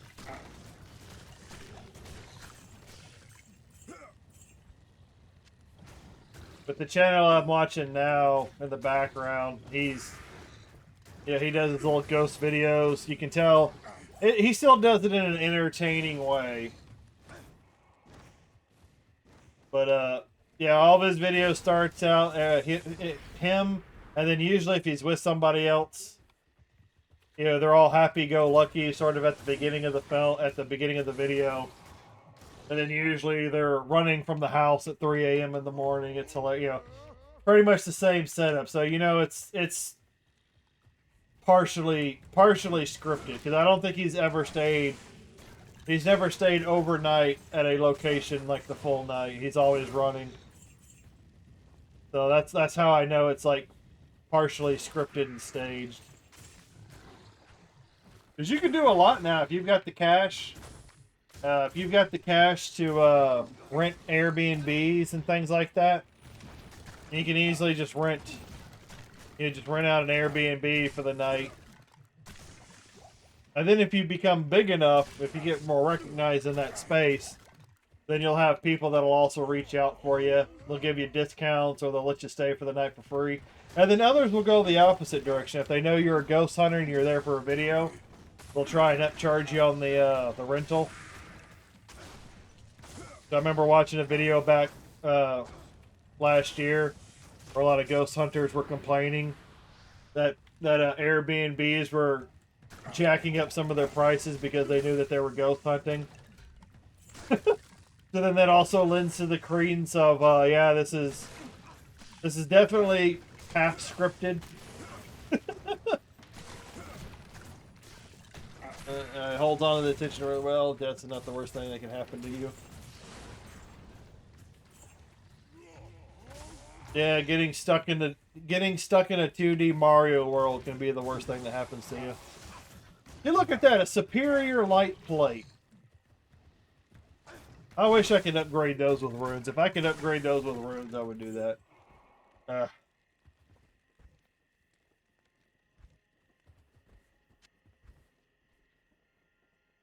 But hell, but at the same time, oh yeah, 2. Yeah, but even at the same time, you know, they're sitting there having fun, making videos, getting that YouTube money, getting that YouTube ad money. So you can't hate on them too much, for some of the stuff being scripted. And making videos online, a lot of them are. A lot of creators talk about, their content being, slightly scripted, so they kind of have an outline of what they're looking for their video and like a guide, basically. Alan Wake's really good. No FC. No OnlyFans. No, that's not. I was thinking OnlyFans content. OFC, OnlyFans content.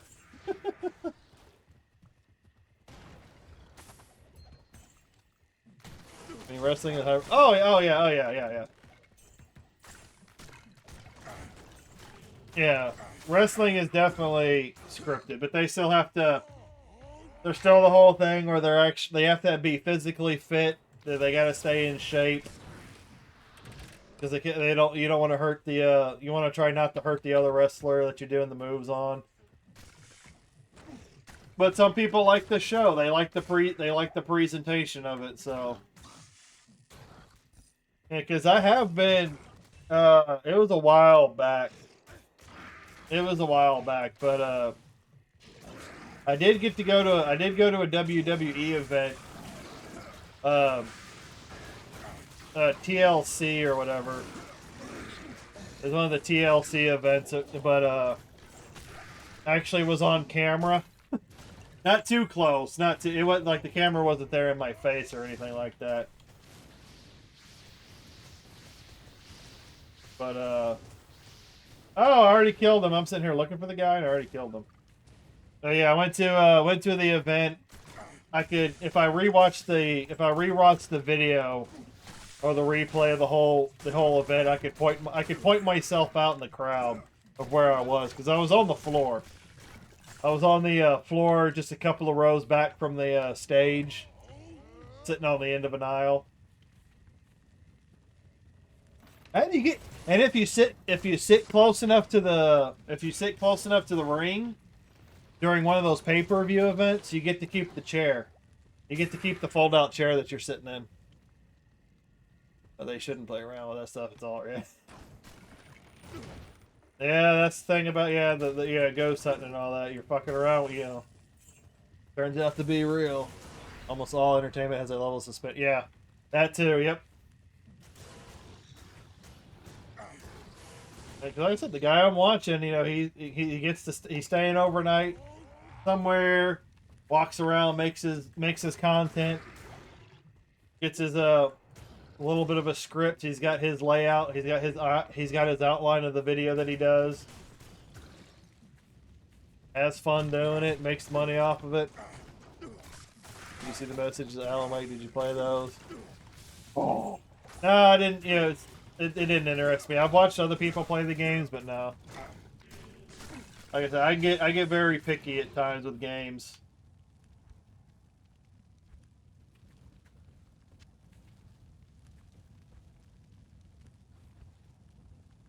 If I did something with games like I didn't like to play, I would have to I'd probably work it into some sort of a way of like monetizing it for the channel.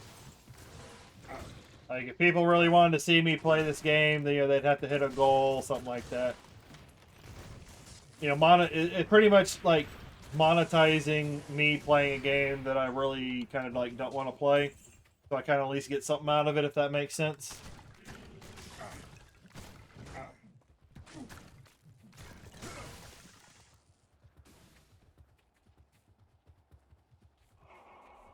Is everybody dead? I think everybody's dead. I don't try to make it a secret that, you know, eventually one day I'd like to make some sort of cash off of streaming.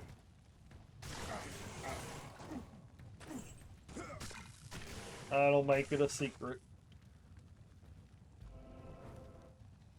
Yeah, let me kill this guy that's absolutely worthless right here. This guy is Eldritch or whatever his name is, completely freaking worthless. Horrible. Hit Control, it's a sequel. Same unit as a favorite. I've seen Control, yeah. I've seen it. Like I've watched a lot of other streamers that have played those types of games. X-Files, yeah, oh my X-Files, yeah.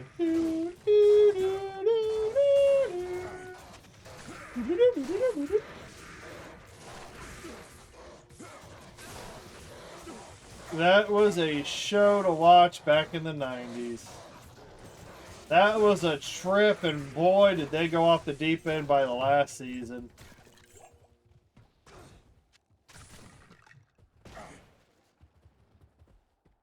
Still a fun experience, though. Dude, that guy didn't drop anything for me. Ugh. He didn't drop shit.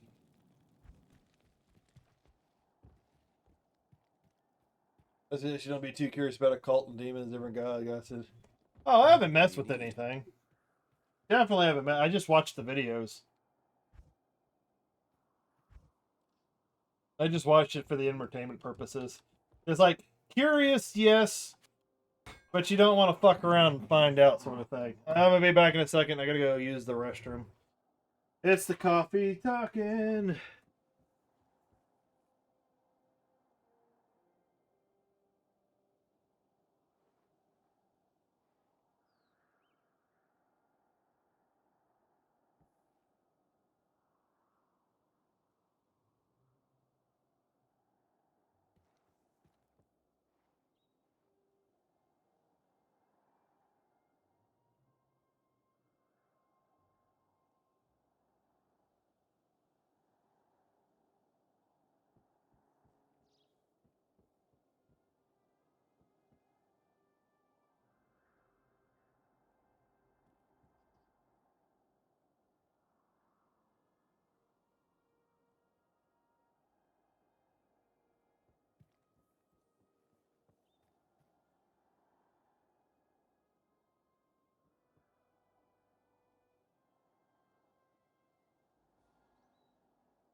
Ugh.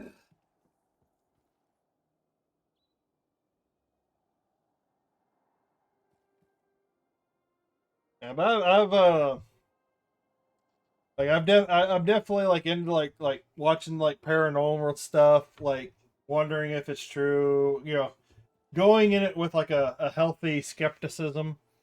Like I like watching like history, like things on the occult, cryptozoology. I like watching those kinds of videos, like things like the Y Files on YouTube. watching those sorts of videos with intrigue, but you know, not necessarily going around and fucking around and finding out for myself. The only thing I do, anything with like demons, is usually in the morning when I'm expelling the demons from my body, especially after a really bad burrito. If you eat some really bad food.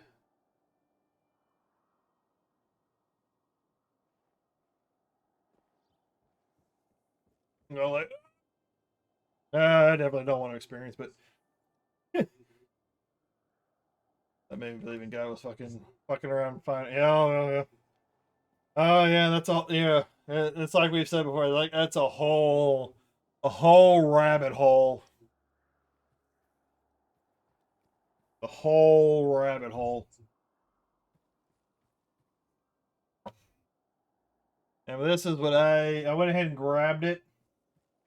No, no sponsor, no sponsor. But it's Mountain Dew Baja Cabo Citrus. Yeah, but I've watched things like Destination Truth, Y Files, other videos like pertaining to cryptid. I think there's another channel called the Lore Lodge. The guy I'm watching right now, his name's Jasco. That's his actual channel, and he uses his name for his channel name too. But like I haven't necessarily gone around, you know, fucked around to find out. I'm usually just watching the videos and the TV shows and you know content that the other people have done. I've had that same supernatural wish. I didn't think I was gonna live through it. I would if you've seen the movie, it's called Scary Movie 2. At the very beginning of the movie, when they're making fun of the exorcist and the priest goes to the bathroom. You have some really bad food. Entities aren't evil. Think of it like Grey Jedi.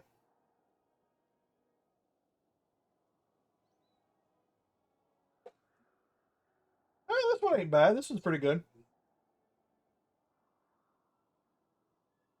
It's no sangria to blast, but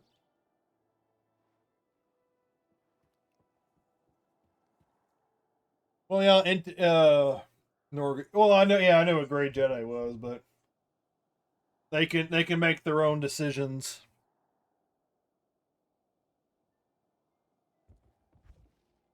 And how religion can be tied to aliens, aliens can be retied to religion, back and forth. You know, aliens be tied to supernatural beings, interdimensional beings. It goes on and on and on.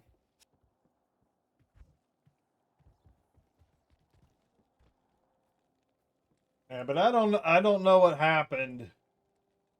Like I used to watch a lot of the supernatural stuff, like really be into it, and now like the last 5 6 years, it's kind of like my interest hasn't waned, but the way I feel about it's been a little bit different.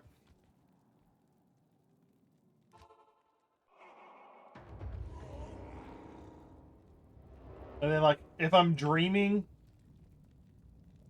it's like it only happens in my dreams. It rarely happens in like real life. But if I get like a certain kind of a feeling, if I get like a certain kind of a feeling that indicates to me that there's a supernatural presence nearby, it's rarely like I can count on one finger or one hand, one finger.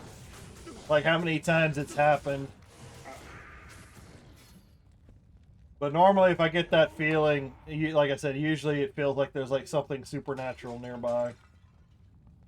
Mostly happens in my dreams, but it doesn't happen. Hadn't happened very often in life. Give you knowledge of the yoga is a cult. Everyone in one way or another is practicing, even if you don't know you're doing it. That's why you go and you live the life the way you're gonna live it, as long as you're not fucking somebody else over. Because you don't know what you're fucking with. In my opinion, anything supernatural is just natural phenomenon. Yeah. That's kind of the way a lot of people will look at it. It's that's why it's supernatural. It's stuff that we don't have any proof of how the science of it works. And not necessarily something you want to fuck around with either. Like, if you don't really understand how something works or a way of defending yourself, that's the other thing. Like, you don't want to... Like, you don't want to go and fuck around with something that you don't know if you can defend yourself from.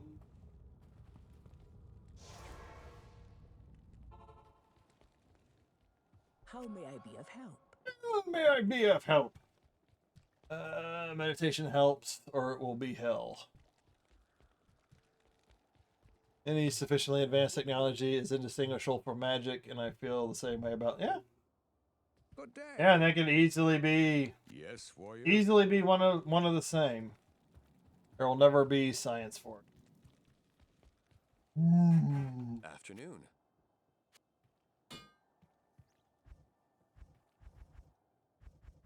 I'm just saying that's just kind of like the classification of it. It's just something that we necessarily don't understand of the of it being in like the science community or something of that nature, or understanding enough of it to be able to classify it as something completely different. It's like, who's not to say magic doesn't exist? That Not in town. we just don't have, like, we as people, humans or whatever, we just don't have access. They don't have access to the genome or the genes or the capabilities of whatever activates the magic, that sort of thing.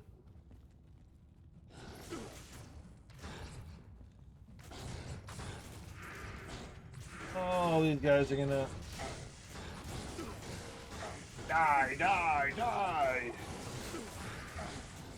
These guys are beefy.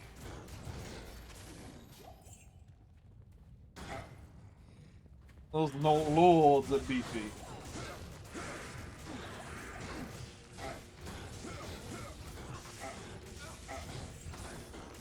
And which one of these bastards is immune to physical? Special Vogue. Drop.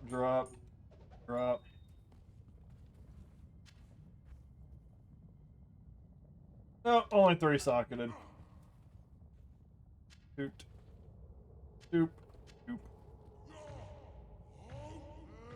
What am I saying? At one point, being able to fly would have been considered magic. We probably have figured out a bunch of stuff that people in the past would consider magic. Oh yeah, that technology. Things that they would perceive as magic because they have... It's kind of like they have... You have no way of explaining it. Like I said, it might not have a term or an understanding. So it just kind of gets clumped into magic. And maybe if you have a little bit more understanding of it, it either might be magic, science, technology, or you develop a new category or classification. If you have millions or billions of dollars for research, then go ahead, but it's not happening anytime soon.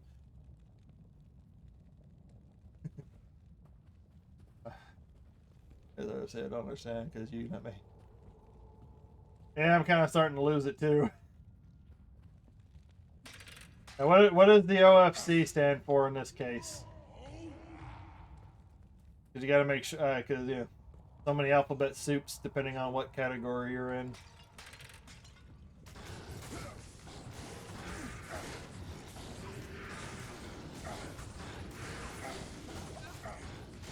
It's not like I want to go out there, fuck around, find out.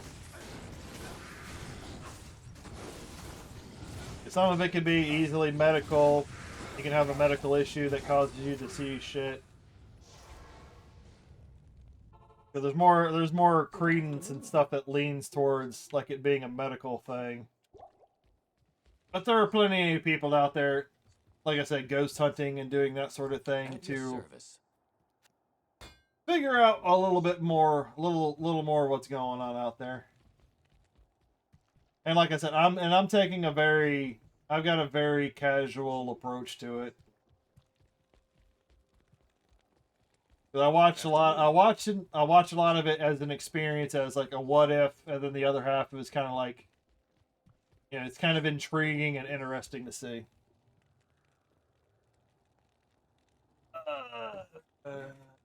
phones. That's pretty intimidating. Planes and computers, I think, of course. There. Not in town. Is he doing his shrooms again?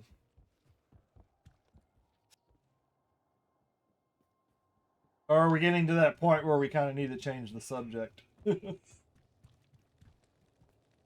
schizophrenia. Yeah, that's one of them. That's one of the medical ones. Drop the Archon plate. Do it. I said, but I watch a lot of it just because it's a little intriguing.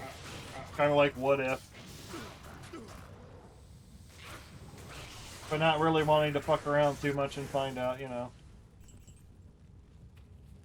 Because some doors can never be closed once open.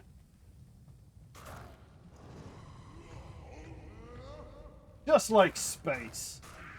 At any moment in time, we could all be instantly vaporized by a meteor shower.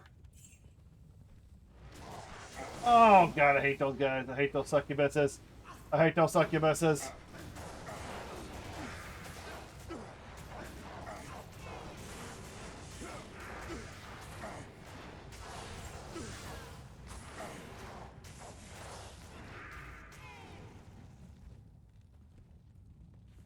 Okay, anyway, it's into work. Yeah, it's quitting time for you, Mandy. I'll see you later. So I'll probably be on for like a little bit longer. Chaos armor, damn it!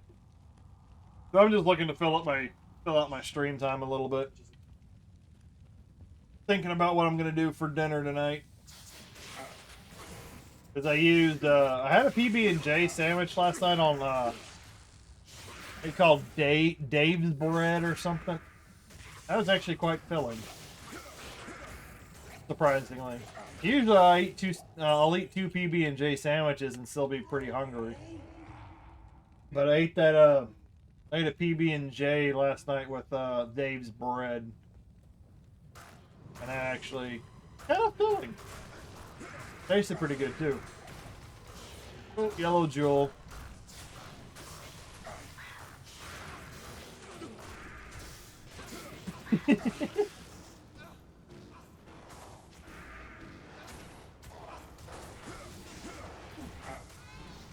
Oh, Jesus. I hate those. No, just pull back. Just pull back.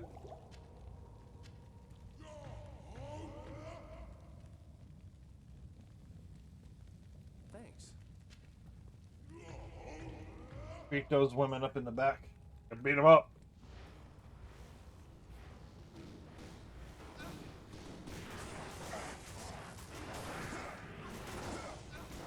Gotta hit him with the... Gotta hit him with the 1-2.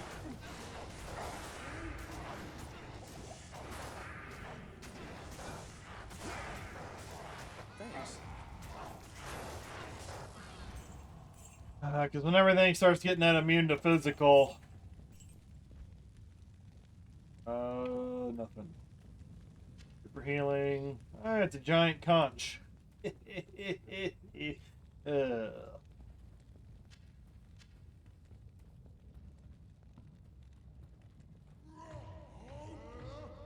Well, I was continuing the topic of ghost hunting in a cult.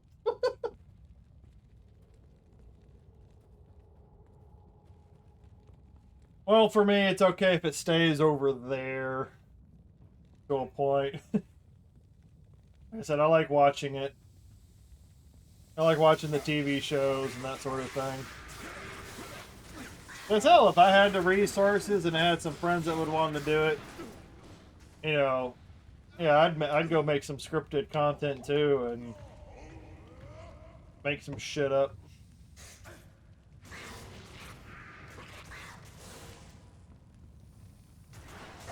Get some of that boob tube money. But that it's also a great way to travel. You know what? Fuck those damn fuck those ladies. Thanks. I'm tired. I don't want to mess with the. Get tired of those damn immune to physical. Not like they're gonna drop anything for me, anyways. That show Haunted isn't bad. The 100% scripted. Oh, actually pretty good. I wish I had a zero version of that. Yeah, Ghost Hunters back in the day. I really liked that, and then you could tell towards the end they got some popularity. They got a little bit of a bigger budget, and now one of the lead guys from that show, I think Jason Hawes, he runs his own. They tried relaunching the Ghost Hunters brand a couple of times, but I think they didn't want to do it anymore. It was mostly because they didn't want to deal with the production companies. They didn't want to deal with the channels anymore. But now one of the lead Ghost Hunter guys does his own YouTube channel, where he has his own content, all that kind of stuff.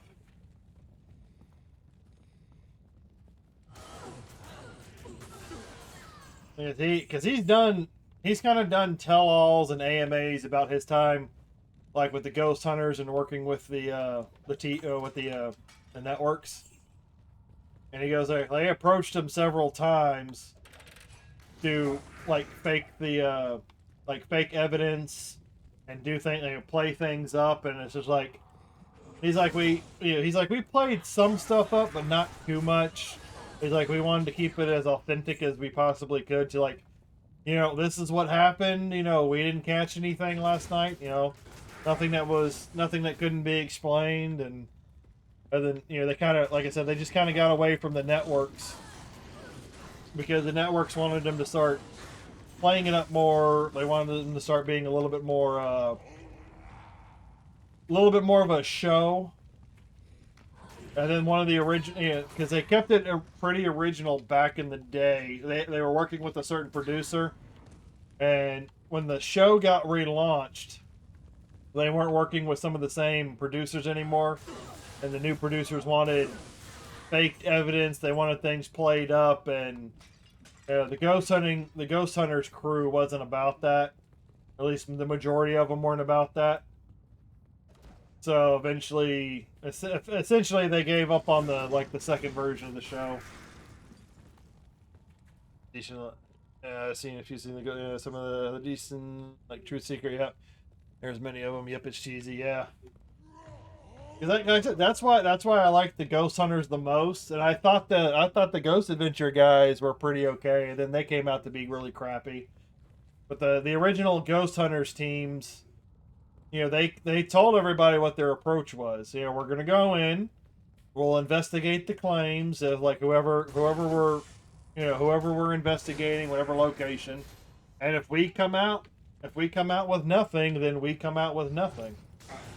He's like, there's plenty of investigations that we've had where nothing happens. It's like, and it doesn't mean that the location isn't haunted or there's not some sort of a spirit. It just means that night when we were there doing our investigation, nothing happened. Yeah, that doesn't play well. That doesn't play well with certain networks and producers and higher ups. They even make up stories and aspirations. Yeah. Oh yeah, especially the Ghost Adventure guys. Yeah, because I know there's plenty of people that came out because I think they've been having some. I don't know if it's like a level of something you could call a controversy, but they've been having issues the last few years of people coming out and talking out against them. Basically saying, lending credence to the fact that it's like at least half the show, if not more of the show, is faked in some way.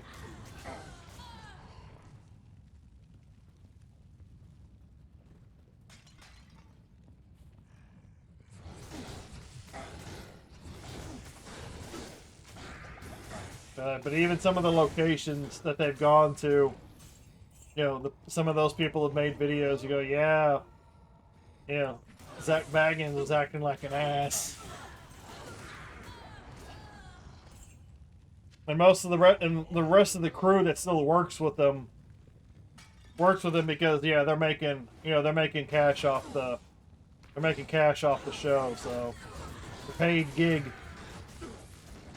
Like even his museum that he has in Las Vegas, like some of the people that have worked there really don't they don't like, well, not necessarily like him, but there's like some management that they have at this museum that's like really horrible.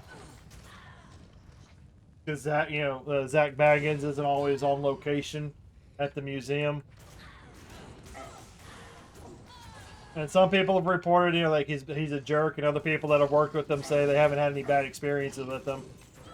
So I guess it also depends on the type of day that you catch him.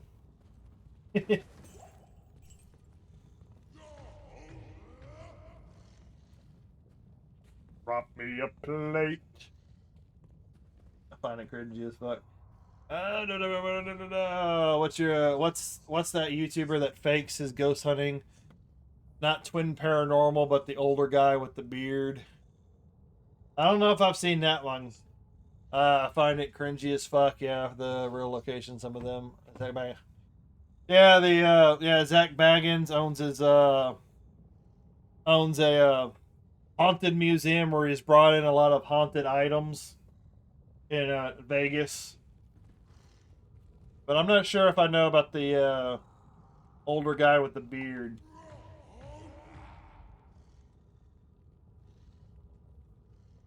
Because the ones that I primarily watch at the moment, I know that I'll catch the Y-Files when it comes across. Gasco's one channel, and then there's CJ Faison or whatever. Lore Lodge is another one.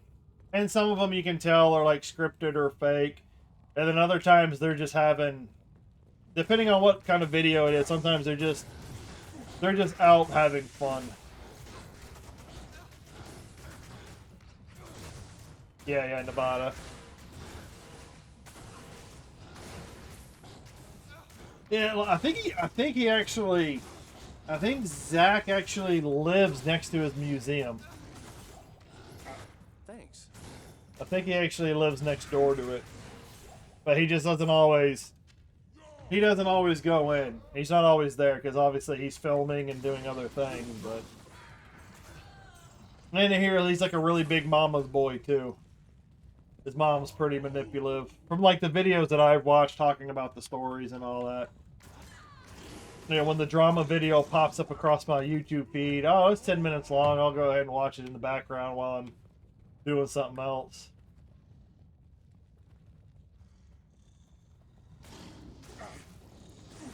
Oh, this one's actually pretty large. Pretty large map for these caves.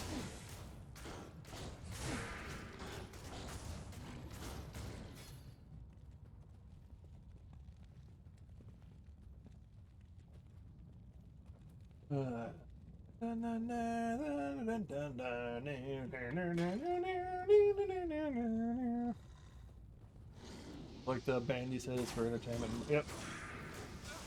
Yep.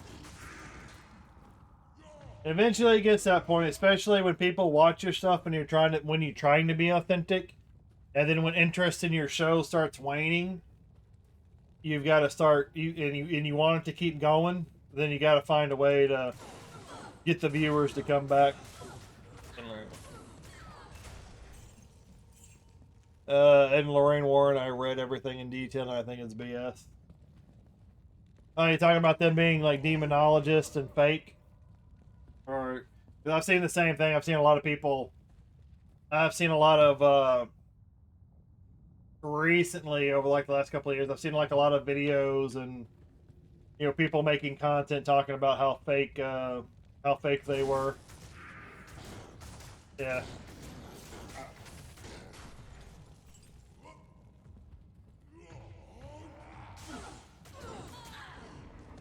Oh yeah, then there's another show called Red Web. They're another show I like to watch on. Well, they have their YouTube, iHeartMedia. They're on several platforms, but Red Web's another one I like to watch and listen to. And their approach, Red Web's approach is really like a surface level when they go into like mystery and intrigue and hauntings, and when they're discussing their topics, they're pretty I say pretty surface level. They don't go too deep. They usually do an hour to 2 hours exploring a topic.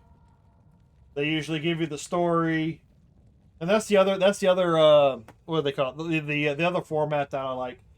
I like it when they come in with a format of here's the story, here's what's going, here's the story of interest, and then the other half of the episode, they're trying to explain the evidence. They break it down a little bit more, and they leave it up to you as to whether or not you want to believe it's real or not. Because I think that's why I like the Y-Files and Red Web. Because they introduce you to the topic, they tell you the story of the topic, and then usually in the later half of the episode, they're explaining the evidence. They're either explaining the evidence as to or why it's against. They break it down a little bit more. It was LSE psychology, yeah. I wouldn't be surprised. Yeah. I really like those. So but generally with the stuff that I watch, and Lore Lodge is another one that does it that way too. Lore Lodge, the Y-Files, and Red Web are all pretty similar formats. They all do the same thing. They tell you the story, and then they break it down. Like I say, the Red Web's more surface level. The Y-Files goes in it a bit deeper, and Lore Lodge goes into the stories a bit deeper with whatever topic it is that they're discussing. Yeah, they break it all down. They break it down as much as they possibly can. Oh no, I haven't read the. I haven't dove into it like that. I would say I'm a filthy casual. I enjoy watching if a video pops up or something of that nature, I'll do that. But I don't go diving face first into all of it.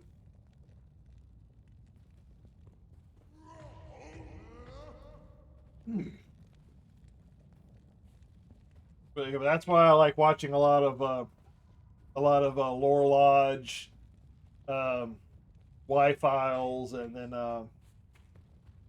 Red Web.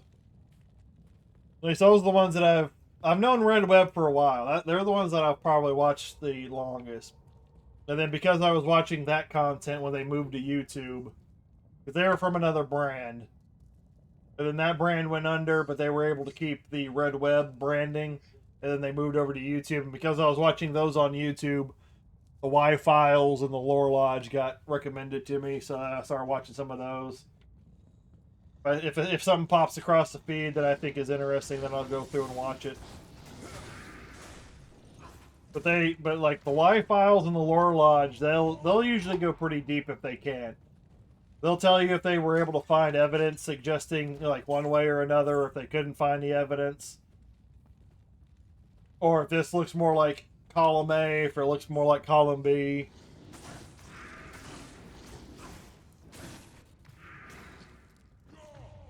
The Y-Files, you can definitely tell they're putting a lot of they've been growing over the last couple of years, and they've been putting a lot of production value into the show, especially over the last year. Like the Y-Files is really starting to grow.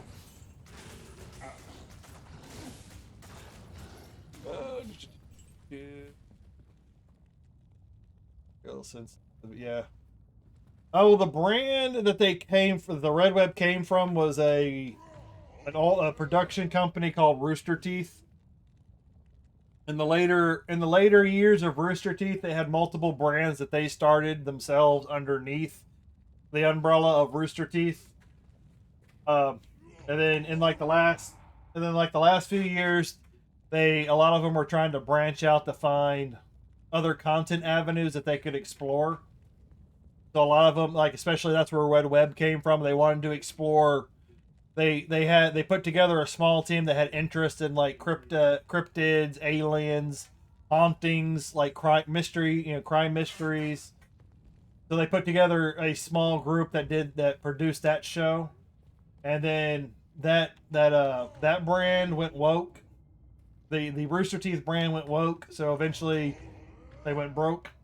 But a lot of the smaller brands underneath that umbrella were allowed to keep were able to keep some of their shows and the branding that went around along with it. So they've been independent for about a year, still making content, putting out their content every week. But like I said, about an hour to 2 hours. Uh, but that's them. So it's empty. Oh yeah, Rooster Teeth, go. Yeah. And that's a whole other topic. But yeah, because I stopped watching a lot of their content in the later years. But so far in the Red Web, the Red Web, the Red Web show, they really haven't put like the woke stuff and all that in your face or anything, or even brought it up all that much. They've been sticking to whatever mystery, or the topic that they're discussing.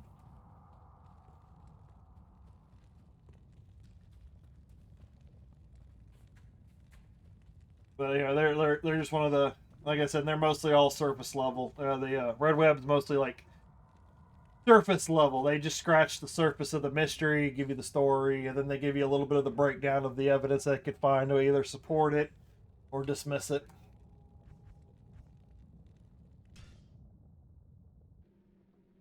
Yeah, that's what a lot of people are doing now. Independent media.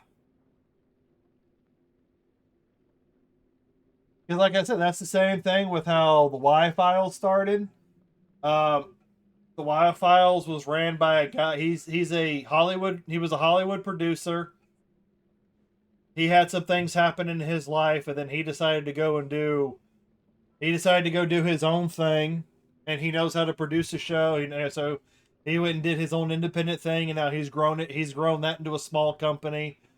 Lore Lodge is the same reason. It was just a bunch of people interested. It was like a group of people that were interested in topics, and then the Lore Lodge came to be. Red Web was the same way, and now they've gone independent. Well, they kind of had to go independent. They were okay with working with the other company because it was a steady paycheck. Understandable, but now they've even gone independent. Remember the guy who hosts radio shows? Oh. And this is Art Bell from Coast to Coast AM. Art Bell and then George Norrie.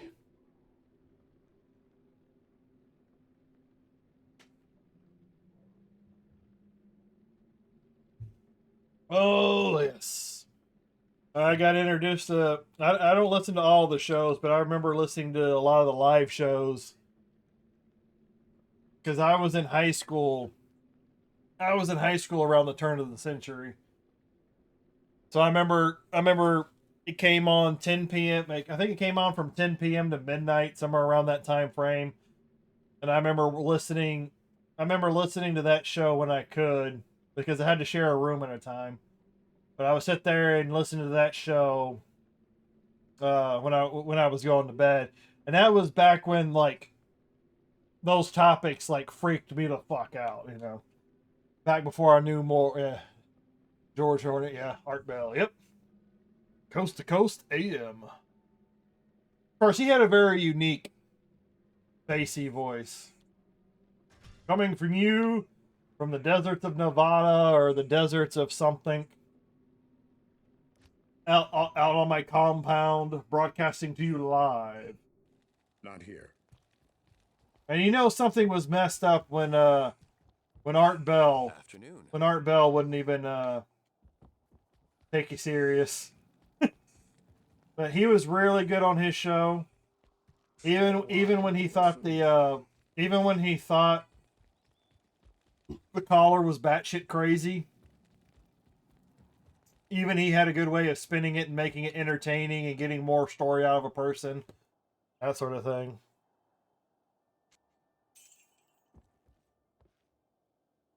Oh yeah. Yeah, then when he couldn't do the show anymore, that's when he passed it off to George Norrie. Because like there was like a couple of years, there was like a 2 or 3 year period where him and George would co-host the show together. Because eventually the plan was to hand it off to George. Yeah. And funny enough, like Art Bell is a very big name in that sphere. Like doesn't matter if it's the Y Files, Red Web, or the Lore Lodge, any of those people. Art Bell was a very big inspiration to like a lot of the groups of today. Nope, fuck that. I'm not doing those fucking quills. I'm not doing that. No sir, no way. I remember that was what. Yep. Because that was like, because my dad, that was one of the things my dad was into. He was really into like religion, aliens, sci-fi. He liked listening to Art Bell. Even in later years, and like for now, it's recent years.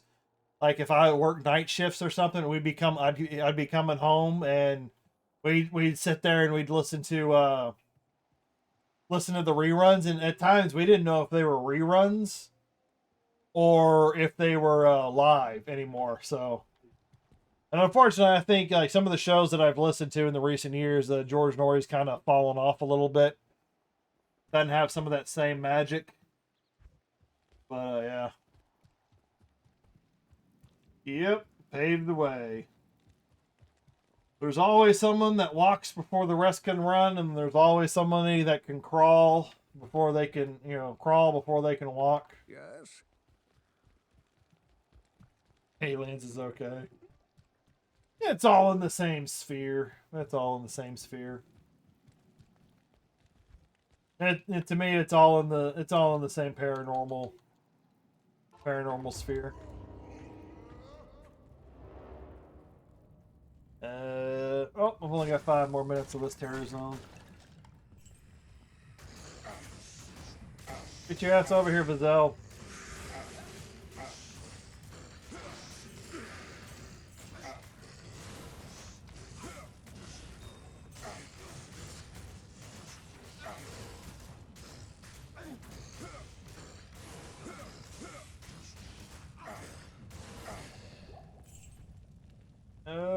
Super healing. I don't want to carry those. I want to drop them.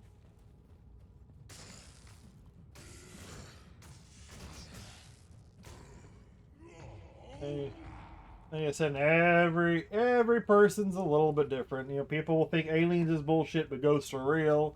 Some will think ghosts is bullshit, but aliens are real. It'll go back and forth constantly. Demons are aliens. No, demons are ghosts. This and that. All sorts of things. All aliens are angels and demons. Why everybody likes to talk about all that stuff. I just like to sit there and listen and try and look at things differently, get intrigued, be interested.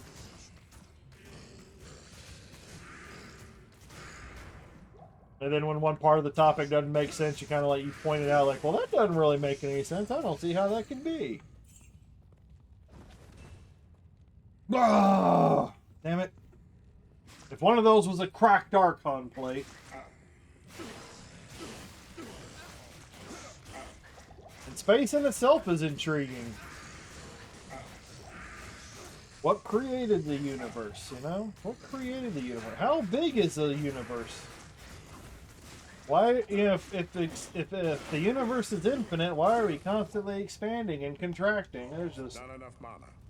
it's just all over the place.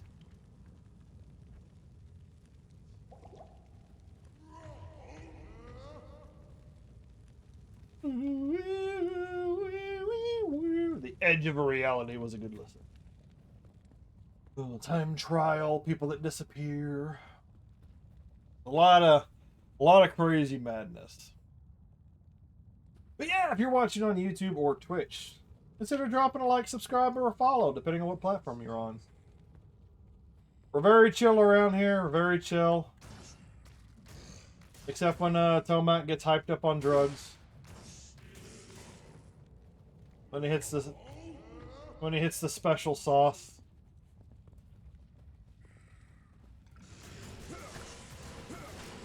So we talk about a lot of things. I do try to keep the politics off the channel.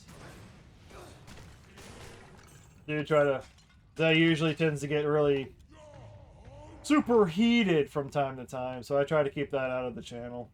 Primarily just want to focus it on gaming, you know.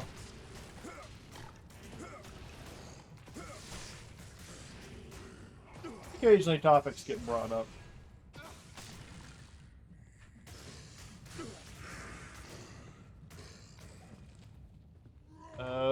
One minute. 1 minute and counting.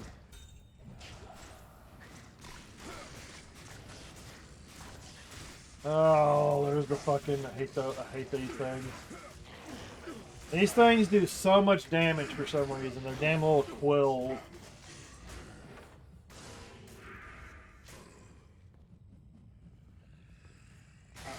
You son of a bitch. You just bash me. I'm here lurking on mobile. Hey, welcome back, Bandy.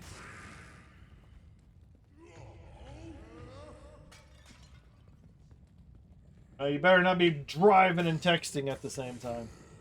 Did you drop a like, Bandy? Did you drop a like already? Oh crap, Tristram.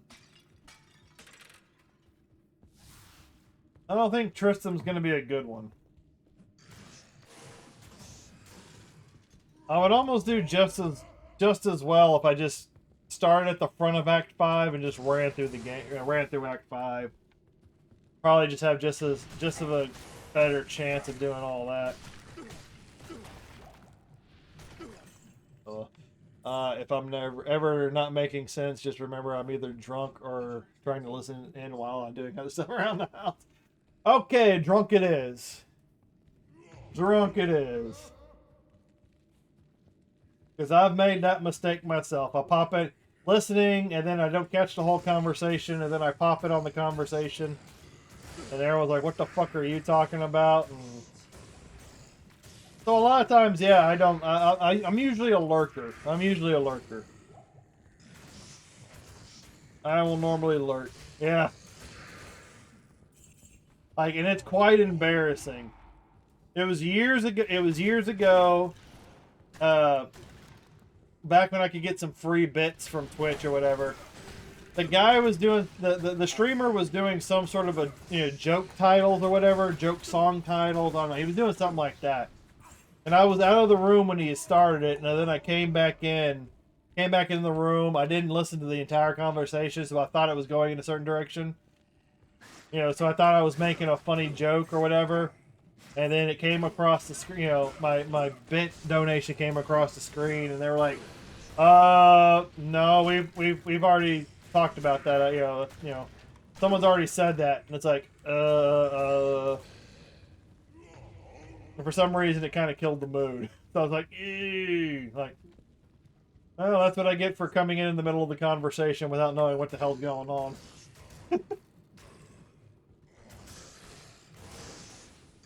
Guy retarded or something. Oh no, it wasn't that bad. It was like some sort of play on words kind of thing.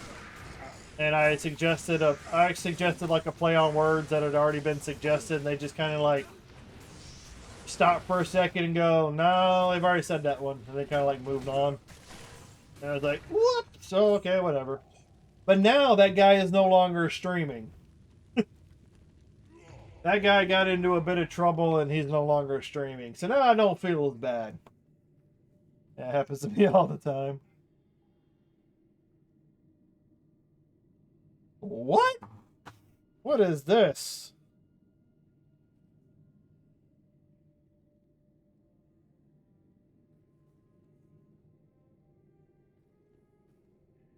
I hope they don't fuck it up.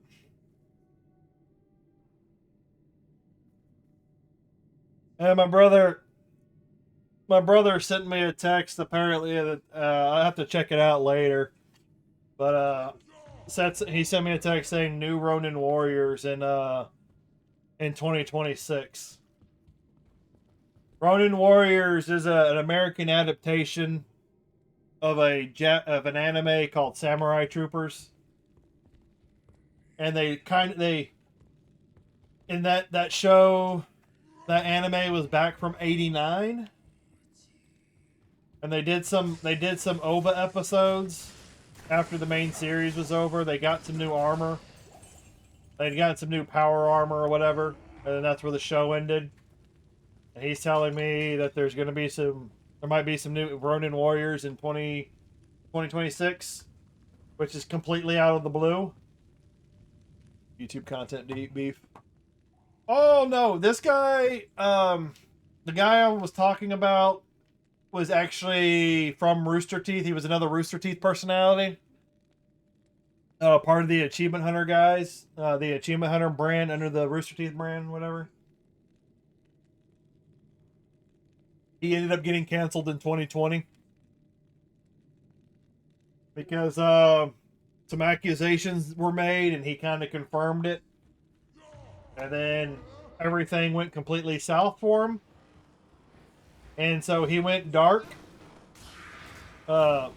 He went dark on his channel for a few months, and then the controversy was still kind of fresh in everybody's mind. It really didn't come to an end.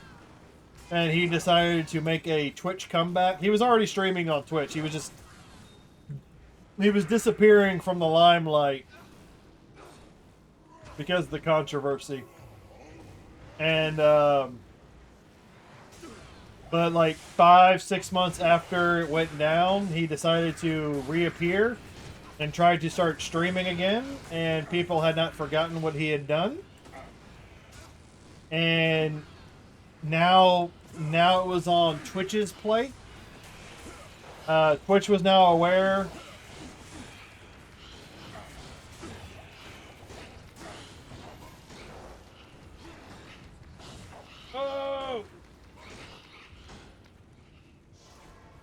Oh! Anyways, yeah, Twitch was made aware of the controversy, and then when he came back to try and start up his Twitch account again, they banned him from the platform. So if he would have just stayed low for a while and just let people kind of forget about him, he might have been able to come back and save his Twitch account. But coming back months after the controversy and being fired from Rooster Teeth, it was a fire/quit. People didn't forget, and Twitch got wind, and then on his second stream back, Twitch banned him. Twitch banned him on the allegations that were made against him. He's never been taken to court. It's never been proven in the court, but he did confirm. He did kind of confirm the allegations himself. So I guess you didn't really need to go to court for it. And he's disappeared ever since. He's disappeared into obscurity. He had to go get Twitch ban. Yeah, Twitch permabanned him. There's other people that have been banned for a day or two for worse things. Well, his thing he did was pretty bad too. But yeah. Well, like I said, it was a whole mess. It was a mess because even he could prove what he did was with legal persons, and the one person that wasn't legal, he could prove that he was tricked into thinking that they were legal. Yeah, he did have some receipts, but he was still it was still a bad light. Samurai Troopers, yeah, you were talking about that. Yeah, Samurai Trooper. And it just kept low. They were harassing over the accusations again. Oh, you're all remote. Yeah. It turned out to be true. Well, he said that it was. He said that nothing. I think his official statement at the time was, nothing I did was illegal. They were all of the legal. They were all 18 or something like that. And then even the one person that came out and said that they were 17, they still had receipts. There were still receipts that could be found showing that this person that was 17 lied about being 18 and older. And yeah, so even though there were receipts showing that the person lied to him about their actual age, because she was still 17, it still didn't look all that well. Yeah.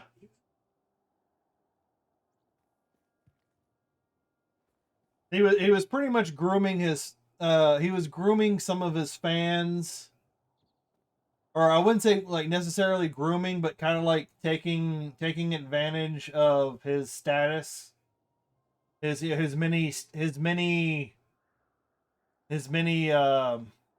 celebrity status in that sphere, where some of the younger girls wanted to throw themselves. So it was kind of, the way I look at it, he was half to blame, and then his fan base that put themselves out there were the other half.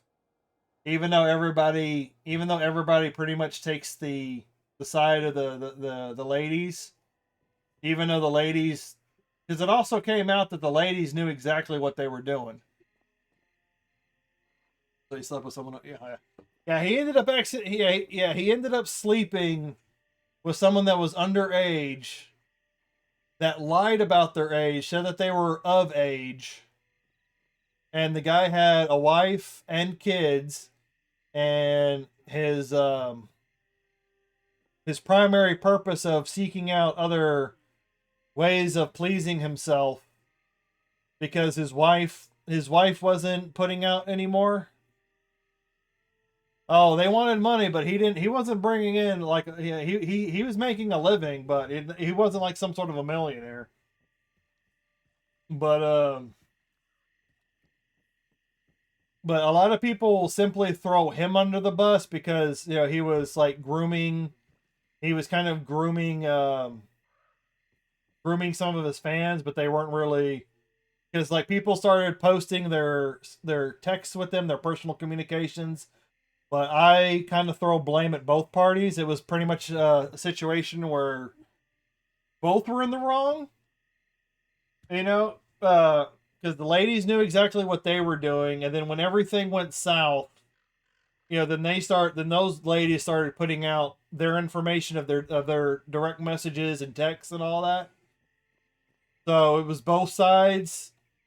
Both sides were in the wrong. Nobody was in the right, but the ladies were trying to save face and say that they were abused and groomed and all that. It was woo. It was on both sides.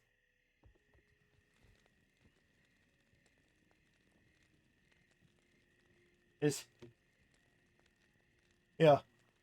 They thought he was taking advantage of his fan base. His fan base was taking advantage of him and his situation. And yeah, everybody involved with that was in the wrong. So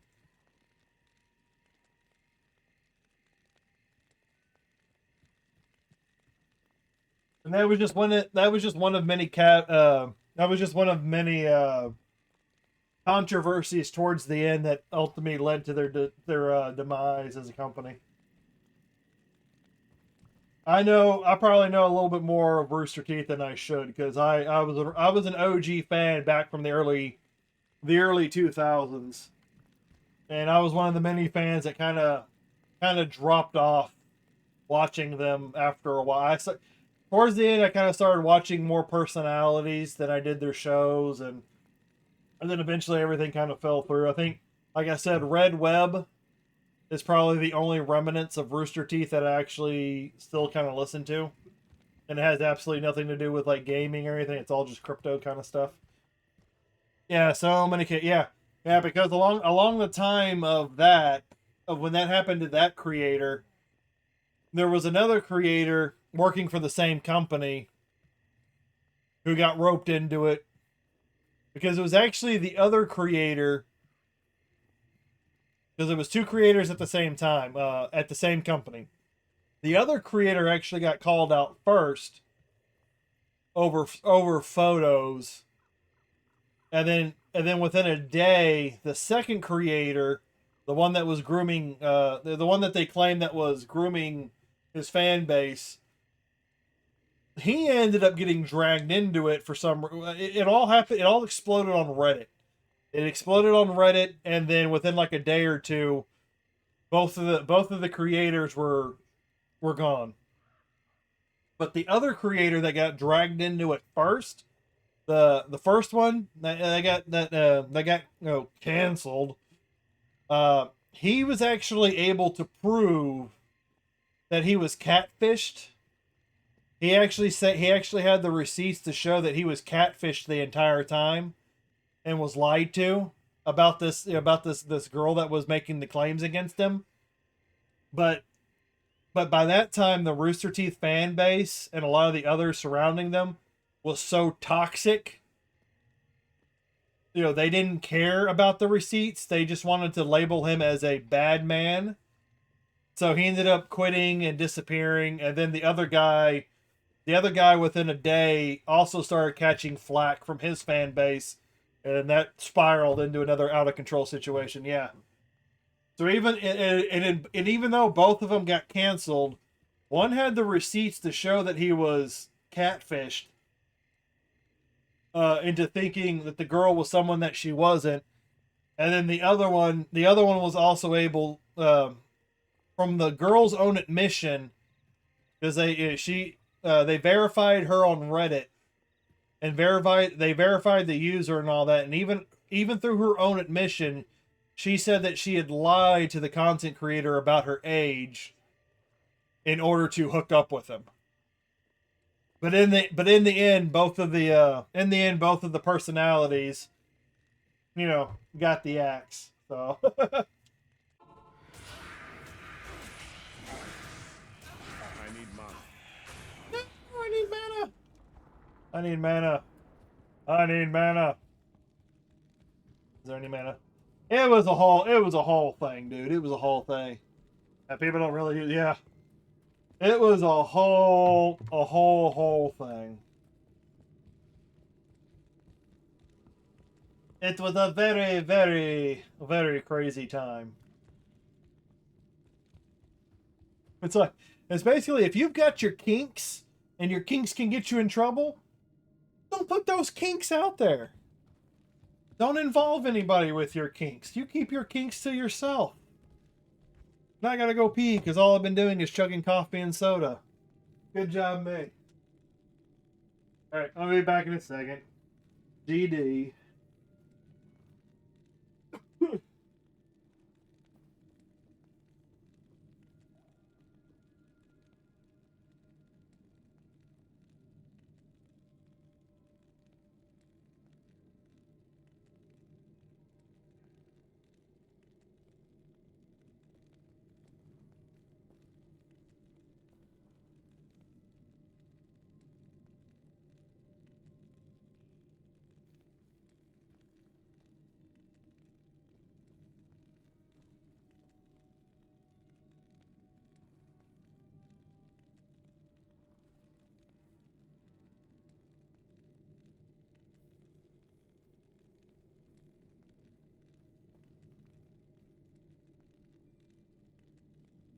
Wow, wow, wow, wow, wow, wow, wow, wow, wow, wow, wow, wow. Yeah. Um, Yeah, but I know I probably know way too much on the whole Rooster Teeth thing because I was a longtime fan and just grabbed my popcorn, all the all the controversies that they had over the years. It's like, yeah, if you sit there and you let your stuff out, you keep it to yourself, you know. All right, Tomac, I'll be here for a little bit longer.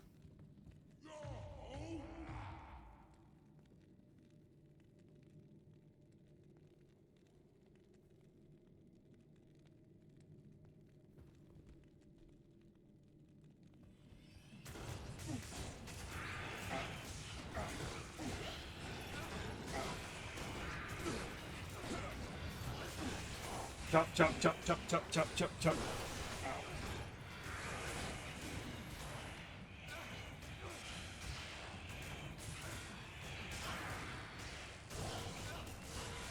Oh, come on.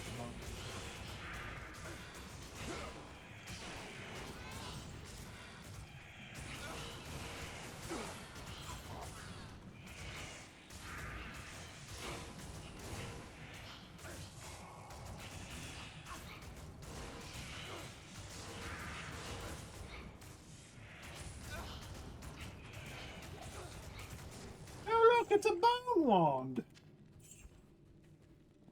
It's a bono wand. Full rejuve. Where is it? Where it? Go. I mean, as long as you kind of aren't hurting anybody, I could care less. Oh, like, well, when you're in the if you're in the public eye, you know, you just got to keep your kinks to yourself because it just sometimes it always just blows up in your face at some point when it gets to the wrong crowd.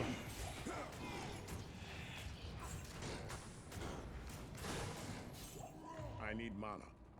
Ah, fucking mana burn. Mana burn. But yeah, that whole Rooster Teeth thing was a bit of fiasco at the time, so.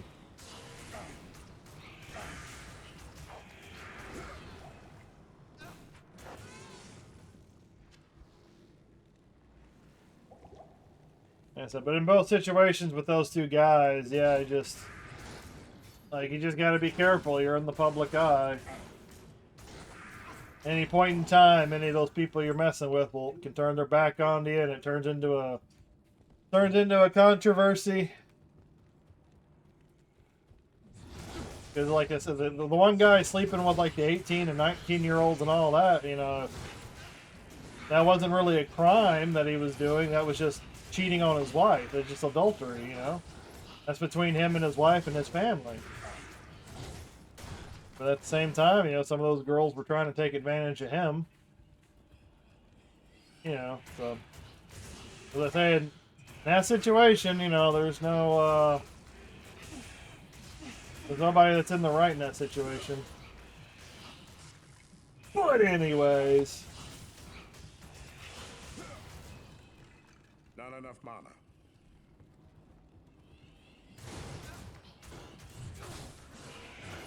Yeah, fuck it. I'm gonna go to... I guess I'm gonna try and go to Good Tristan. afternoon.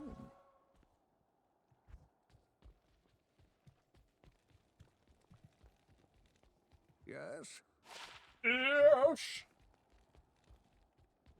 The power's in the armor!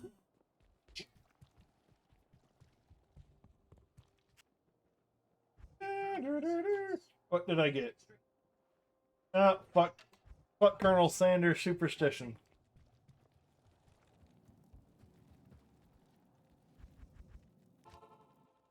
Ugh. Every follow and verified sub, I will do a squat.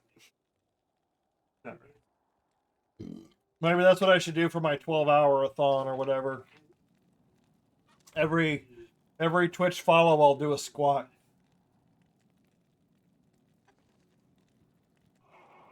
Or attempt to do a squat. So I was actually going to get a weightlifting set. I was looking on Amazon for a weightlifting set. And I come to find out the set that was on sale was only like a maximum of 40 pounds. Like, I need more weight than that. So I went and looked at the one that was like 90 pounds. Like, 90 pounds, that's pretty good for like maintaining a healthy muscle structure, you know, for not going for the gym. That was like 120 bucks. Like, you know, too expensive. I'll wait for a sale.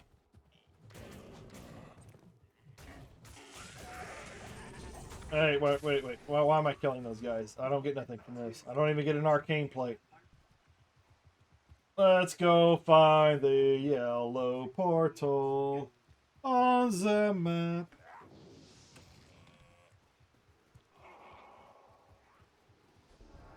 Ooh, I wonder if they'll be able to get the original voice actors back for Ronin Warriors.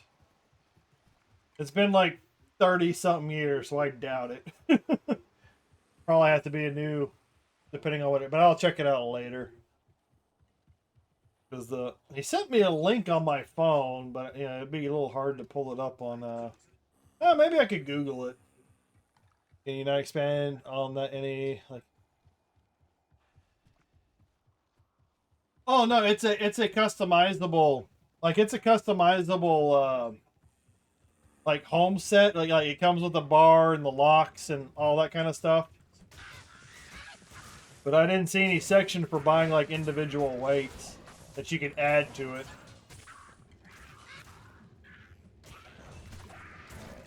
Like I said, I don't know how full, you know, quality, you know, how the quality is.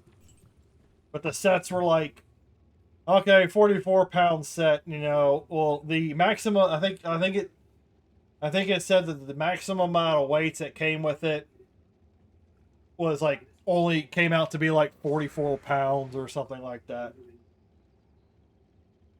So you get the 90-pound set, and it basically comes with a bar and like the customizable pieces where you can either, you know, lift it with both hands or you can do the individual curls or whatever. But it came with a maximum. You know, how the sets were sold, it came with a maximum of like 40 pounds or 50 pounds or something like that. And to get the one with the most weight on it, the one that get was like 120 bucks.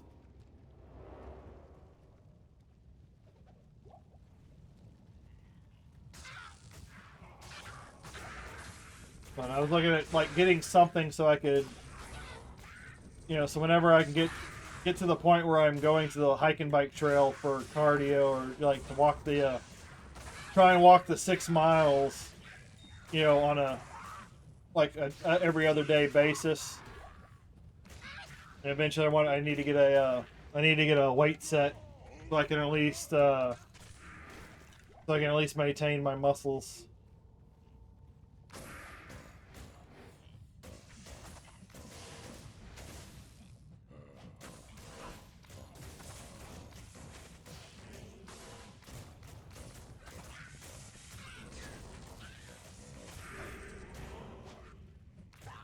Sit down.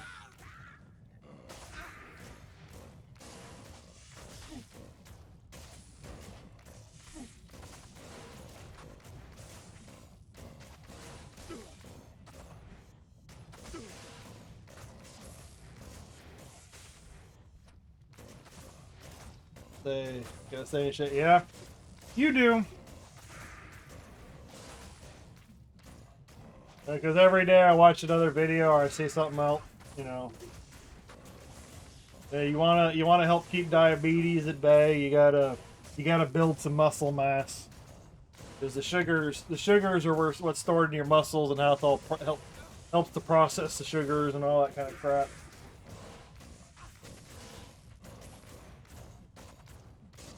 That, and I'm not working in the dairy back room anymore, so I can do plenty of weights back there. You're just lifting everything. You get soft. That's why I'm standing, at least standing right now. You piece of shit. Of course you're not going to drop anything. That's why I got a standing desk. Well, the problem is I've got to move stuff out of the way so I can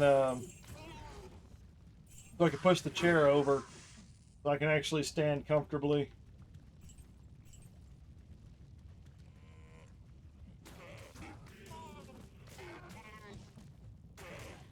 Pre-diabetes is a thing.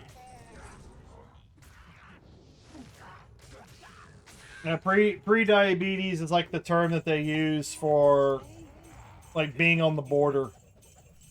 You're on the border for being diabetic.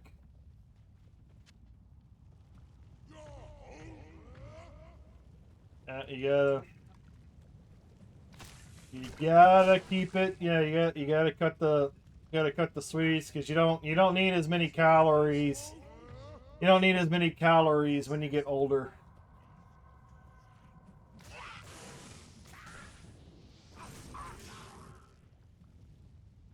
You're still gonna feel freaking hungry, so you gotta train yourself.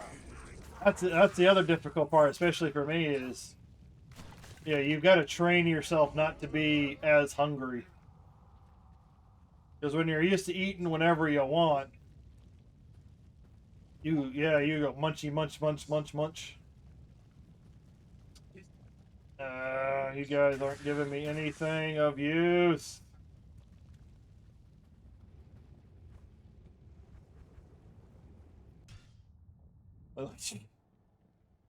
Oh.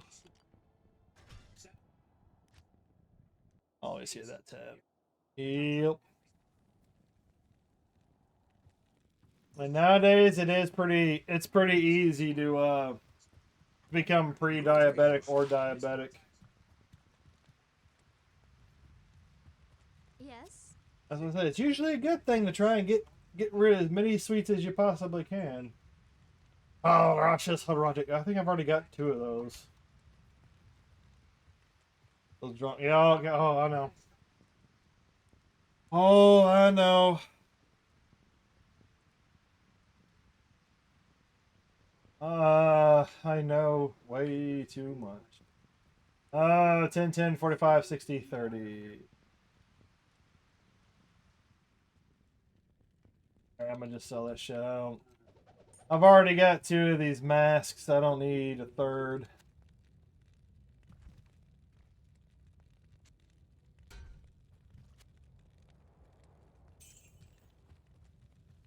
Find myself overindulging when I'm up. Yeah, some of it's like anxiety driven. Like you get anxious about something, you start thinking, and then you start looking for a release, and that release tends to be food for a lot of people. Finding something to munch on. The next thing you know, you've eaten 1 or 2 cookies, and then you blink your eyes, and now the whole container is gone.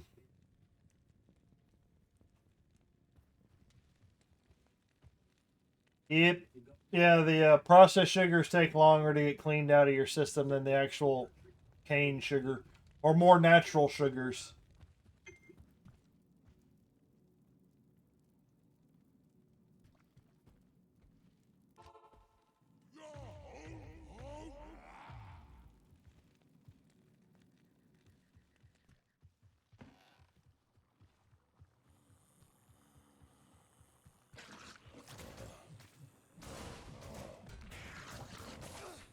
I need to stop killing random things. They don't matter.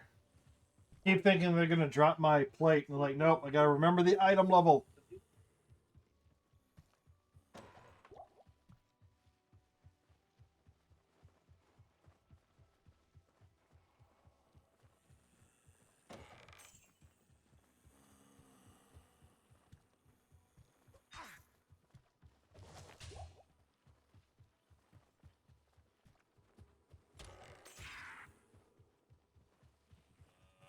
There's the fucking portal.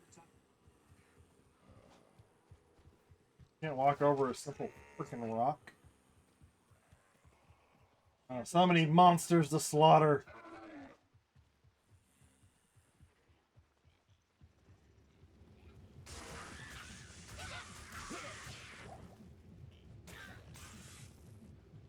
Yeah, I think the Archon plate's like level 83 or 84 or something like that.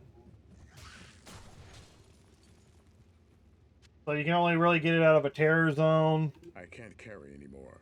Terror Zone, or what's the other? Like, I think Carras Bazaar or above in hell. Yeah, the cookies are, yep. Yeah, I've already had a slice of, like, cold pizza today. Ate a cookie. Had my vitamins, 2 cups of coffee. Now I'm drinking this full sugar Mountain Dew. But I don't drink as many Mountain Dews as I got some bratwurst. Ooh, hot dog. I could make I could have made red beans and rice tonight, but I don't have any sausage to go into the mix.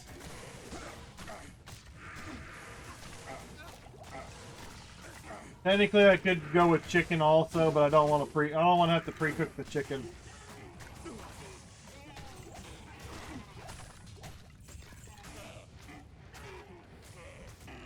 Which reminds me, I do need to go open the package of chicken and put them in some bags to get them frozen before they start spoiling in the fridge, before they get to that point. You guys aren't dropping anything. Come on, I've got a whopping 50 magic find on this guy.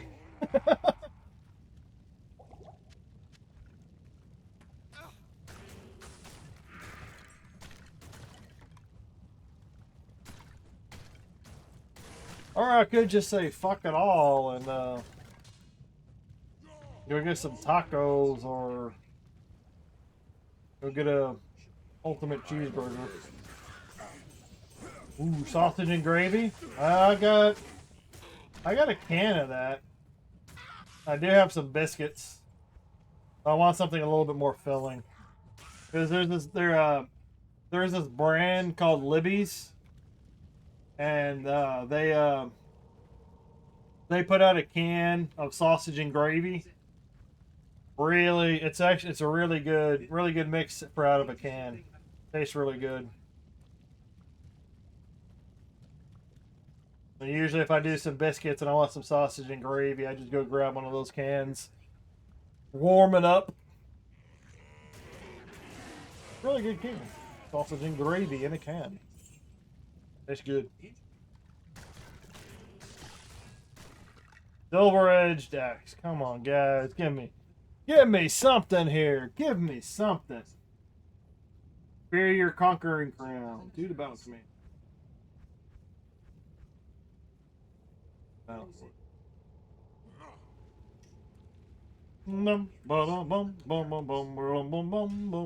Really salty. Not bad for ground beef tacos. Yeah, I've got some taco seasoning. I could also do tacos too. I got some Italian seasoning. I could do meatballs. Like, there's things I have at the house. There's things that I have that I can make. I just don't want to. I just don't want to cook. I don't feel like cooking. Then you gotta do all the prep. Gotta do all the prep. Gotta do all the cooking. El Del Paso. Oh yeah, the Ortega, El Paso. Taco seasonings. Yep, very familiar. Drop.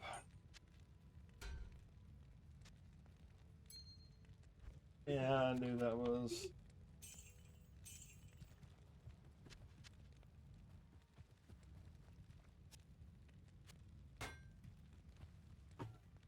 Oy.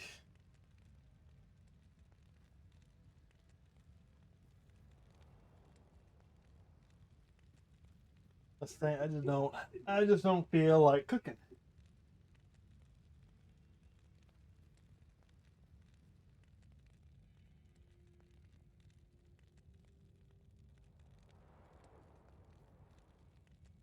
Wait.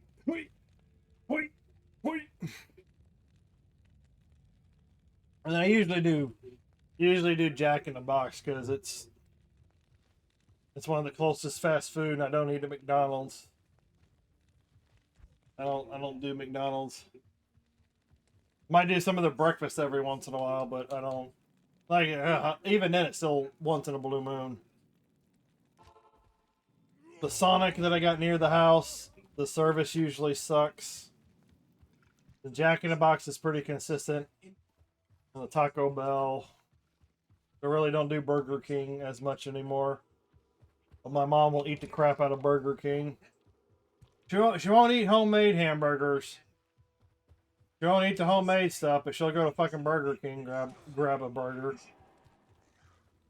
I just like them with their flame broiled. No, you're just too fucking picky. You're just too fucking picky with your eating.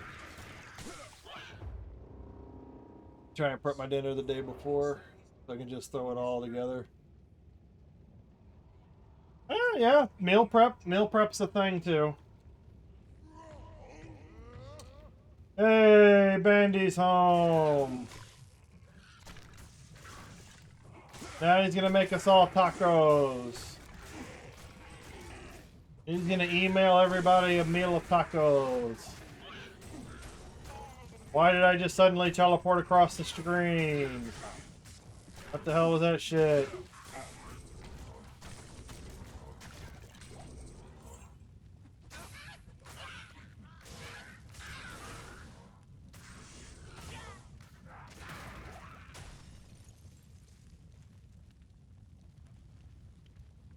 See anything?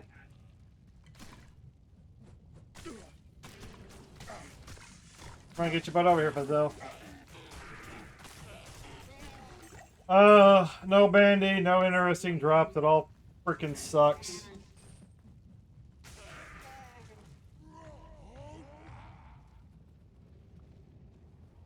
You eat organs? Those metal pipes have got to be really hard on the teeth, and the ivory keys. How do you digest that stuff?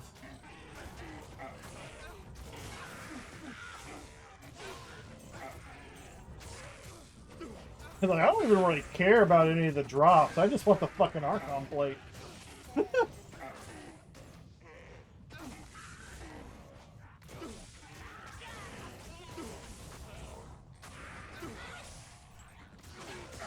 Alright, who keeps resin, you bastards? Oh, he's in there. Is he in there? Yeah, kill the damn shaman.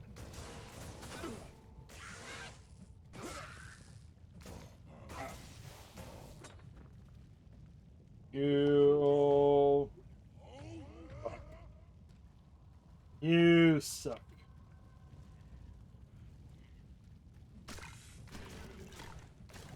You cow level. Now, what are my chances of getting what I'm looking for there? Superior conquest. I've done the cow level a couple of times. Haven't gotten shit.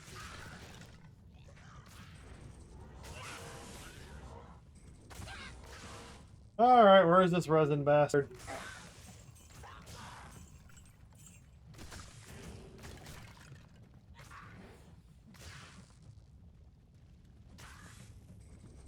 I see ya.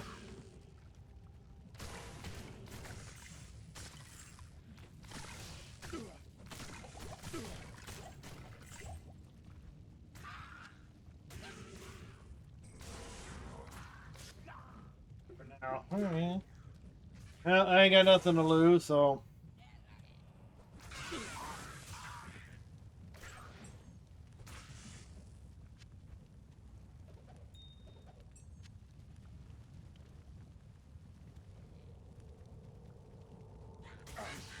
Didn't I?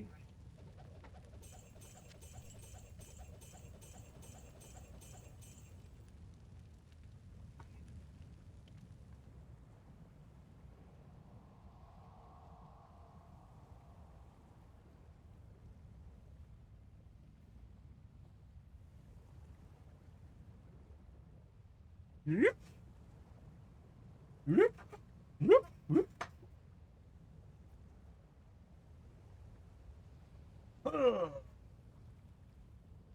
Oh, I hate you, picky idiots. Telling my daughter I hate you for being a picky idiot.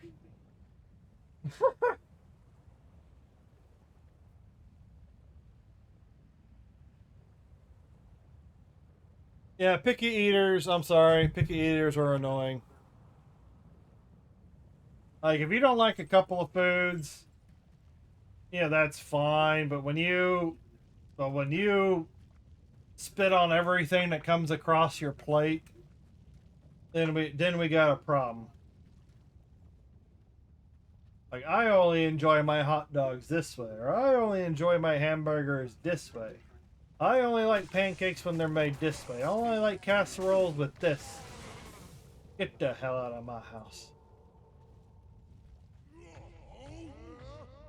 And she's like, you have to feed me, and I'm like, unfortunately. Nah, technically you don't.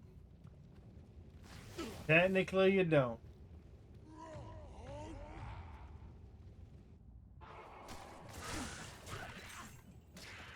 They have to feed themselves. If they want, if they want you to feed them, well then they have to learn. They have to learn to eat what they're given.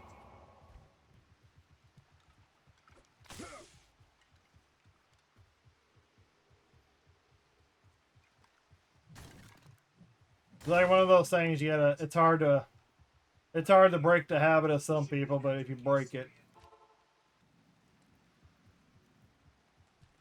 Greetings. Good day.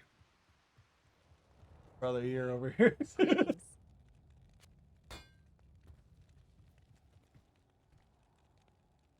I grew up in a household. You had to.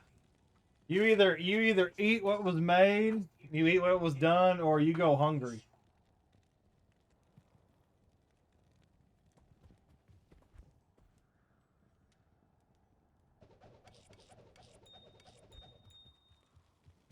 And when they get hungry enough, they will like up to a certain age, yeah, they can be a little bit picky, but it gets to a point where they need to and they get to that point where they can start eating all sorts of all sorts of regular food. Then they need to start eating regular food. You want it a certain way, well then you learn how to make it the way you want, and you can make your own damn food. I'll let the basement wasn't rented out. Be gone, woman. Child. Hey, I've told that to my mom before. Okay, well then, don't eat it or go get your own shit.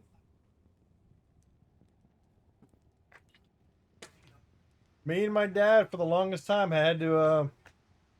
We either had to make separate dishes for more flavor, or we just had to make everything bland and add our own stuff to it afterwards, like our own sauces or whatever.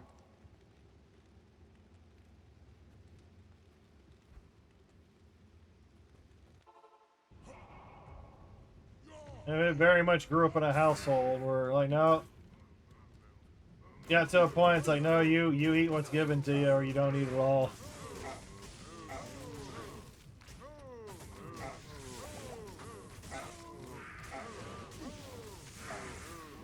Oh, being grateful for what you got. You don't think that way when you're young, but when you get older and you gotta start dealing with all that shit, you start learning. You start learning real quick.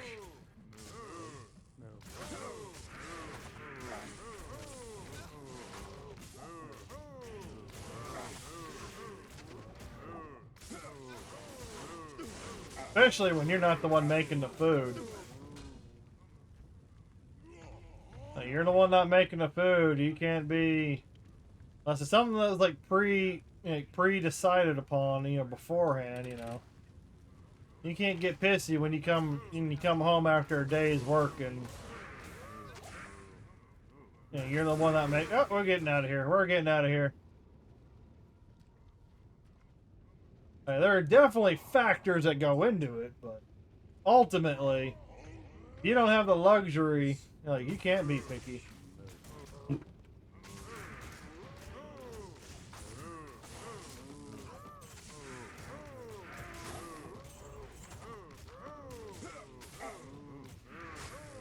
else is, but we're the same. Yeah. I don't know, not me. I wasn't as picky, but like I would eat just about anything. Just about. I grew to like, I didn't eat spicy things when I was young, but over time I got used to it and I started to like it. Like the only thing I really don't eat right now, and I'm not really exposed to it, I don't have any desire to eat it, there's no reason for me to go out of my way to eat it. It's like sushi. I don't go out looking for sushi. You know, I don't eat sushi. I got no taste for it, but I'll eat a bunch of other things. It's like I would eat hamburgers and hot dogs, but I had a brother, he wouldn't eat hamburgers. He would only eat hot dogs. So we would always have to make whenever we made hamburgers, we would have to make some hot dogs for him. And then he tends not to eat a whole lot of beef, but he'd eat chicken.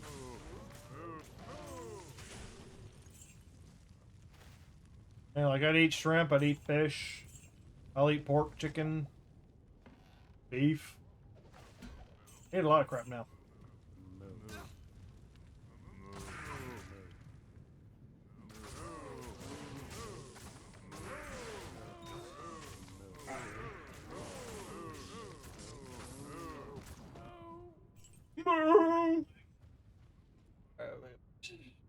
Really push them to eat foods they don't like. Yep. Like the same thing when I started eating, they wanted to introduce me to like Mexican food. Eventually I started eating, cheese, so I eat cheese enchiladas.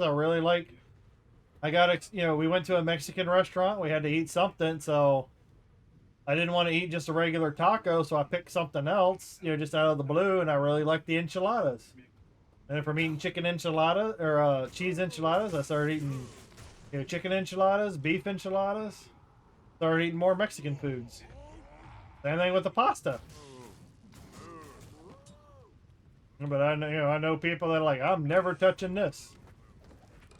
I had a friend one time that lied about some of his food allergies just so he wouldn't have to eat foods.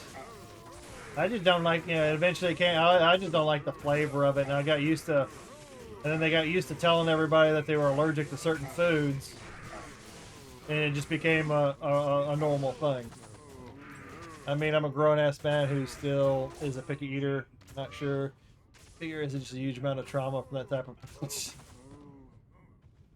Now, I'm pretty sure I know a person older than you, older than me, and is super fucking picky.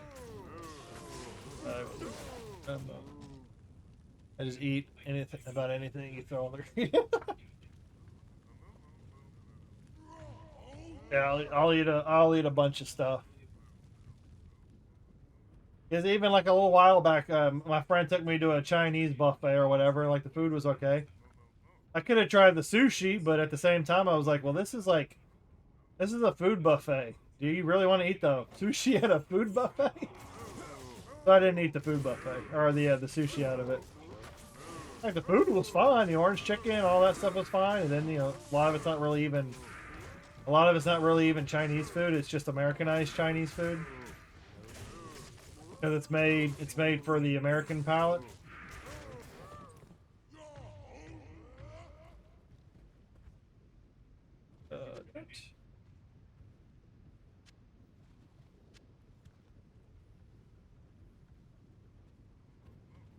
Those people that just want to shove it in their face. Yeah.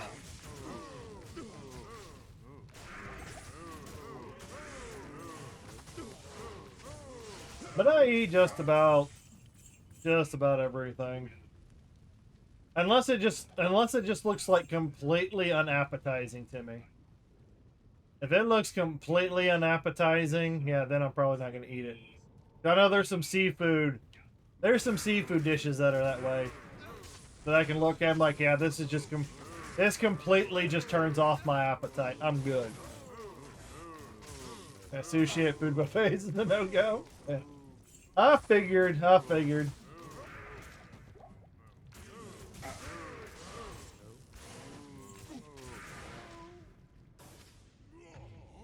And hell, I got 2 plates of food, and I was good. I was good at that point.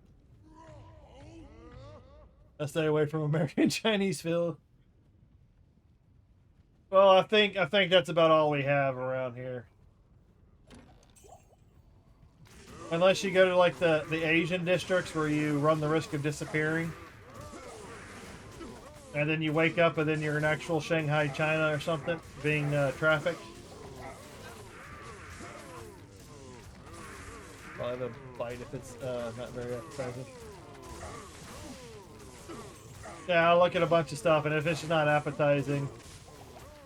If it's not appetizing, it either gets covered in hot sauce, where all I can taste is the hot sauce, or I'm just not hungry and I just don't eat it. And I'll be like, you know what, fuck this. I'll go get my own food in. I'll go elsewhere. You guys, we're supposed to be having dinner together. Well, I'll go walk across the street to the country buffet, and I'll go get myself some food over there. I'm not eating this shit. Eating some lunchy stuff. No shit. Yeah, Tomac, that is, I have noticed, you know, we used to have, back when I was a kid, we had something like that happen where there was an Asian family that kind of moved into one end of the street, and that kind of became it kind of became a dead zone for certain stray creatures.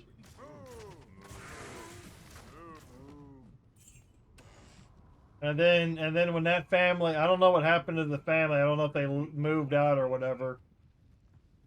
But once you notice that they didn't really have a presence anymore, then the stray population started growing again.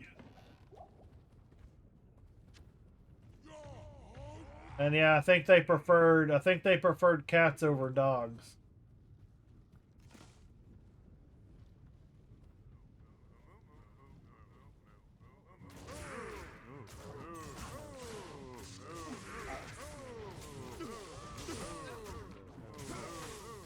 So yeah, there's some truth. There's some truth to some of those stereotypes of other cultures.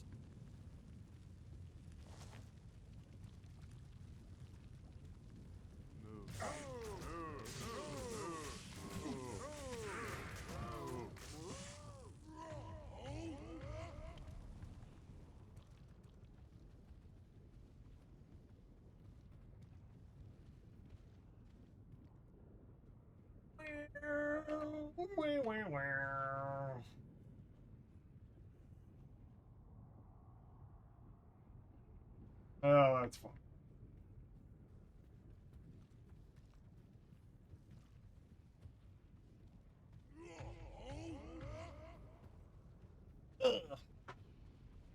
Caught one of my Taiwanese friends looking at my cat all weird.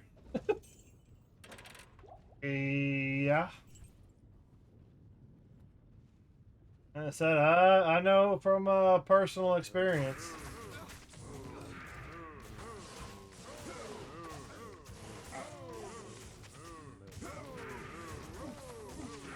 Yeah, because we've had some of those. We've had some of those families in the area before, and there was a drop in stray population.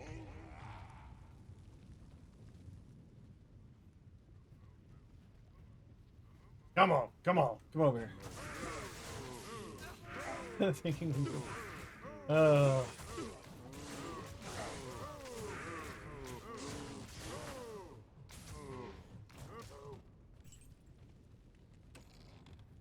because if you let your pets wander around, you'll be surprised if they disappear one day. Especially with certain families around. Because when they're looking for a cheap and easy meal, they don't feel like going to the store to buy some beef.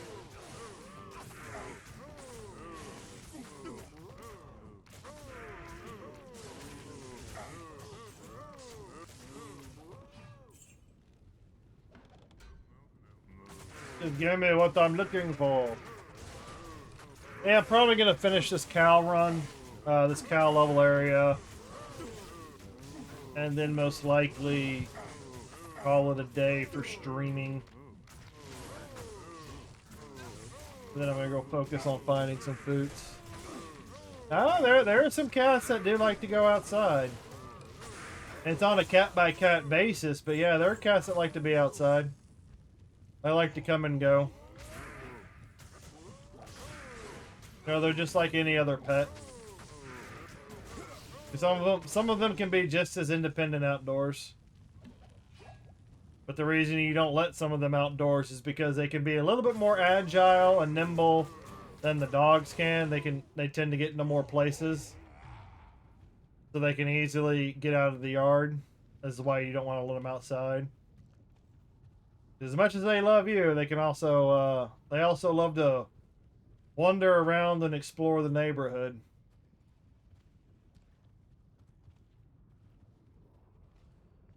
Yep. Yeah, that's why you got to be careful. Because I had a, not me, but my brother and his wife. His wife had a small dog that was brought into the relationship. She had already had the, she had already had the pet, and they got a house. They had a house. That whole thing. And yeah, I remember one day we went over there for a family gathering, and somebody had brought up the question of like, "Hey, where's the dog?" And then they go, "We don't know." They lived in the middle of a neighborhood. They lived pretty, they lived like in a, they weren't like on the edge of a forest. They weren't on the edge of a forest or anything like that. They didn't have like a bayou or a drainage ditch in the backyard. They didn't have anything like that. They just let the dog outside into the backyard one day to, let it do its business. And then when they went out to check on the dog, to see if the dog was done, because they noticed it was taking a little bit of time, but they went out in the back and checked on it. They couldn't find the dog. The dog was gone. Like, there was no signs of a struggle. There was no signs of the dog digging. Nothing like that. So the only thing that they could think of was that maybe a hawk was flying over and picked up the dog, and dog go bye-bye. That's my elements are bad. If you're like trying to attack my husky or Malamute, the pack would be that pack would be dead. Oh yeah, you can get certain dog breeds of a bigger size that can defend themselves.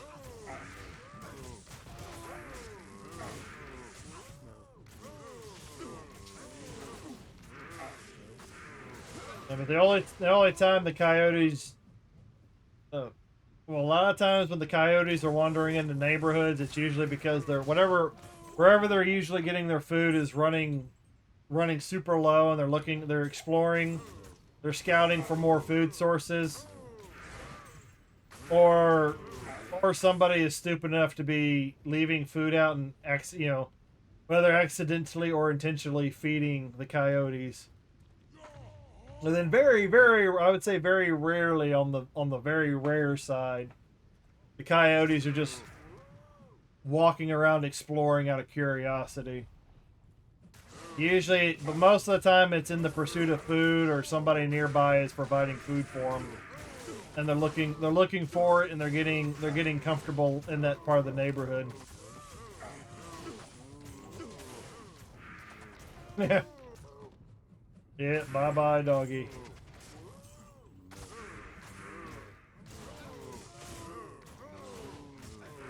That's why you don't want a small dog breed. You want a decent sized beefy dog.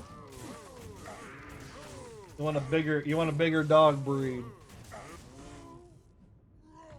Maybe not necessarily the largest, the very big ass breeds, but maybe at least At least not one of those accessory dogs, you know? Not one of those accessory dogs that fit in your pocket or your purse.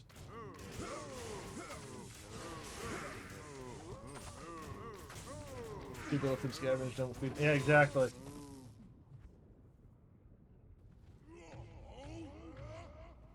And that's why it usually tends to be women or really lonely people. And they think that they're doing some good because they're getting some interaction out of feeding a local animal or something like that.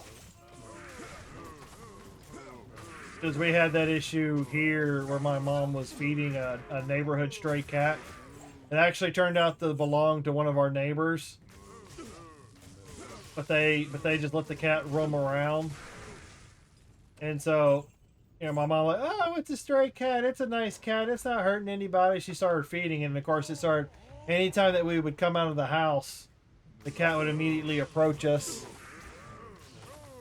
You know, looking for food, and it got so comfortable, it started trying to get constantly into the house. And my mom would start throwing fusses about, just let it in the house, it's fine. Like, no, we don't need a cat. We're not taking care of a cat. We're not doing this. And so she would constantly start fights whenever we would kick the cat away from the house. It's like, it's not our cat. It belongs to somebody else. We're not letting the cat in here to. And not to mention, you have pet dander allergies, so you don't need to be dealing with that anyways. You know, ugh. And then eventually, over a course of a few years, the cat eventually disappeared. We don't know where the cat went, nor do we care. Not our pet, not our animal to take care of. Unless he's nice, and I'll be nice, and you give him some scratches, I'll love you. Well, it's the neighbor's cat to feed. It's the neighbor's cat to feed. Not my responsibility to feed. If it's my animal, then I take care of it. If it's your animal, you take care of it.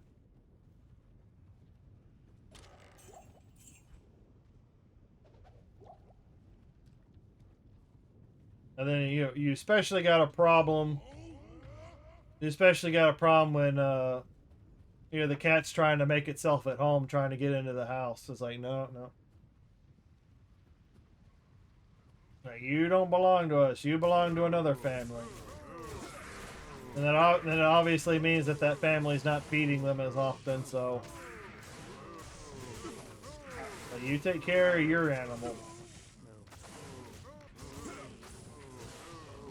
You got the pet, you take care of your pet.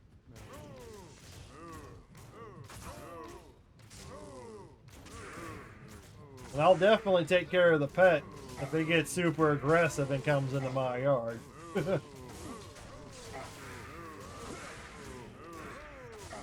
And it's like if you let your pet get to that point, yeah, we've got other issues. Because I've lived here for quite a while, and I've had some experiences over the years. To the just short of the point of having to take care of it, you know.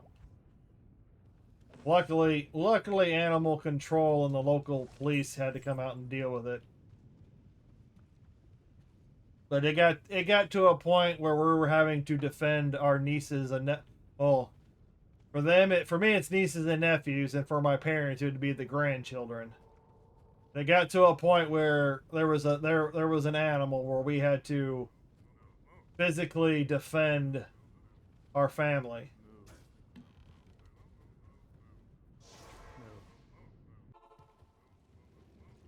It's like there's a difference between a guard dog and a really bad owner. Good day. Hey, what's up, Jaime? That's why you give them a couple smacks. Yeah. Oh, even with that one cat that kept trying to get into the house, yeah, even giving them a couple of smacks, they still kept coming because it was my mom that was feeding them. But like, I live in a neighborhood where we have a lot of Latinos, and they they all have very ill-disciplined dogs. Like they're very, like if you're not part of the family, like if they don't recognize you as part of the family unit, they're really aggressive towards you, and it's like that around the whole neighborhood. So that's one reason I can't go walking as much anymore, is because a lot of families, either their backyard is full of barking dogs as soon as you walk by, or they're letting their animals, out in the front yard without leashes. So it becomes an issue. I lost him over the. Yeah, we had to do that with some of the chickens, Tomat. We had a storm come through, and the people that own the chickens didn't want to keep them Welcomes you. didn't want to keep them housed anymore. So then the chickens became nuisances. What was I? I was trying to think of what I was doing. Was I doing something? Yeah, the chickens had to be nuisances, and we had to get rid. We had to get rid of them.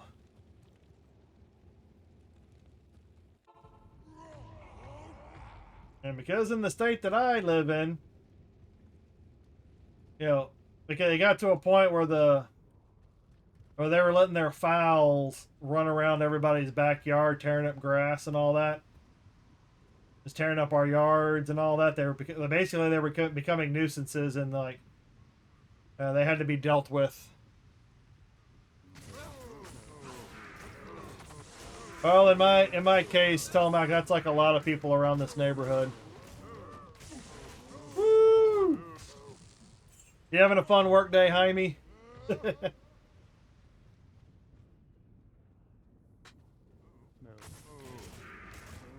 Lots of you.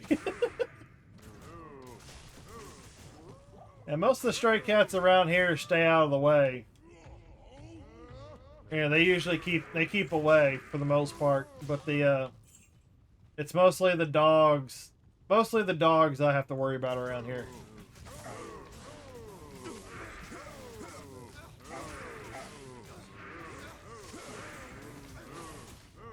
Because like I don't think I've run into a single friendly dog in a very very long time in this neighborhood.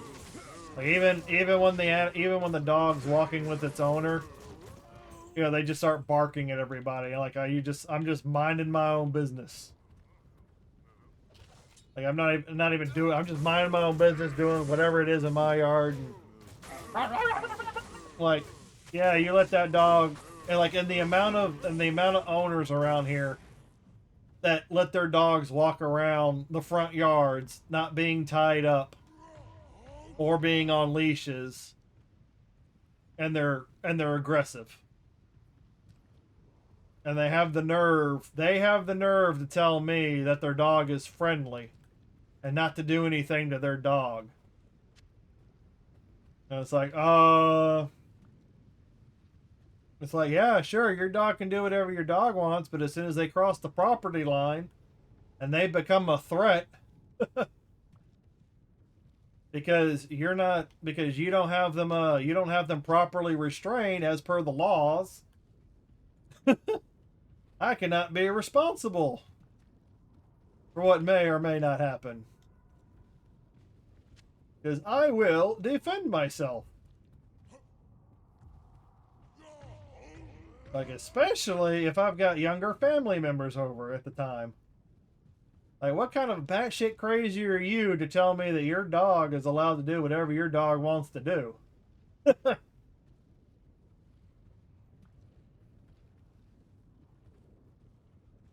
I think that's clear. I think I got everything cleared. And because I've been bit by a dog that said, "Oh, my dog's never bit anybody before." Like, yeah, no, I'm sorry, you're full of shit. Thank God I was wearing a thick pair of jeans at the time.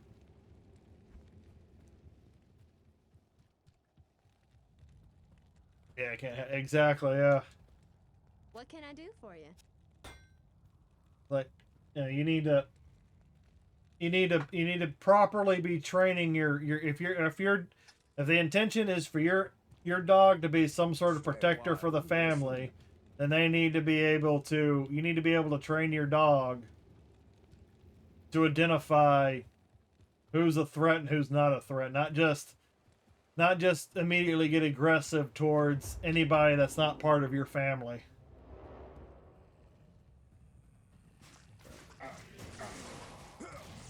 I'm out of this action.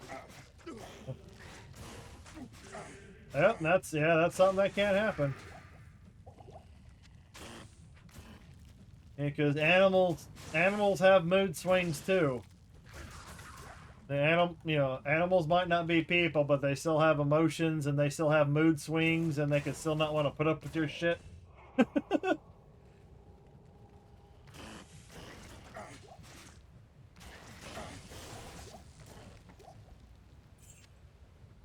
I'm gonna go clear the Den of Evil real quick. I know. Ooh, oh my God! It's an Orc rune. No, corrected him. Yep. Yeah, and that's part of the training.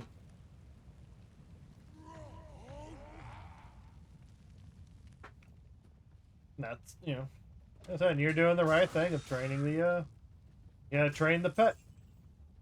You gotta train them to do what you want them to do. If that makes any sense.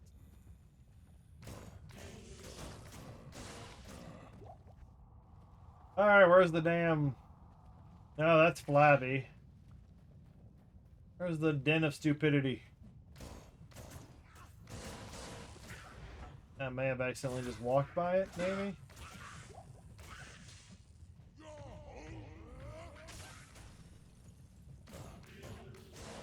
Yeah, I can still continue to kill everybody.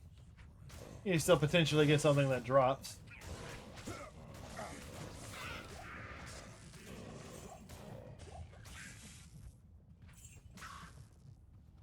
Blade barrier. No, that's a lake. That's a lake. Or pond, or whatever you want to call it. Where... Well, hell, where is this thing? This is a very oddly shaped zone. I don't think I've run into very many blood moors that look like this. Yeah. That's it. And that's a part of the training. When you have an aggressive dog, that just means they require more training. But once you get them trained, they become very well behaved.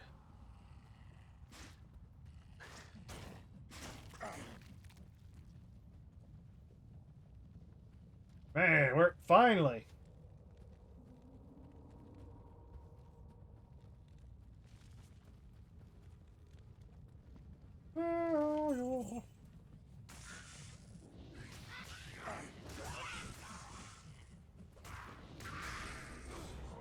Not that they're gonna drop anything down here.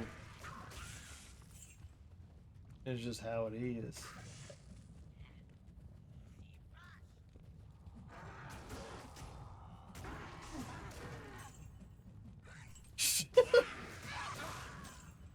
Oh, are you getting hungry like Tyson? I'm gonna just take a little off the top. Like a little off the top of the ear. Just need me a little mid-fight snack.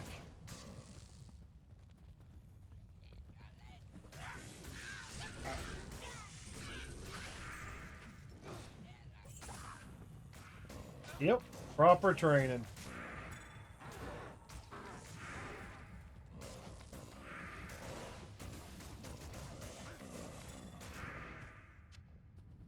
Little amulet. Yeah, I don't think these guys are gonna drop anything. I'm just gonna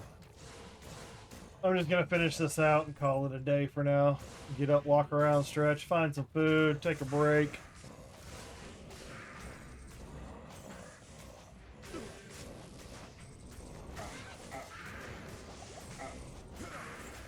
You know what? You need to die.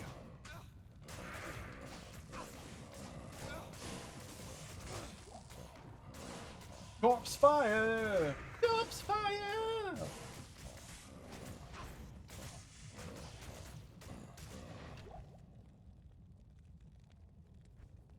Nope.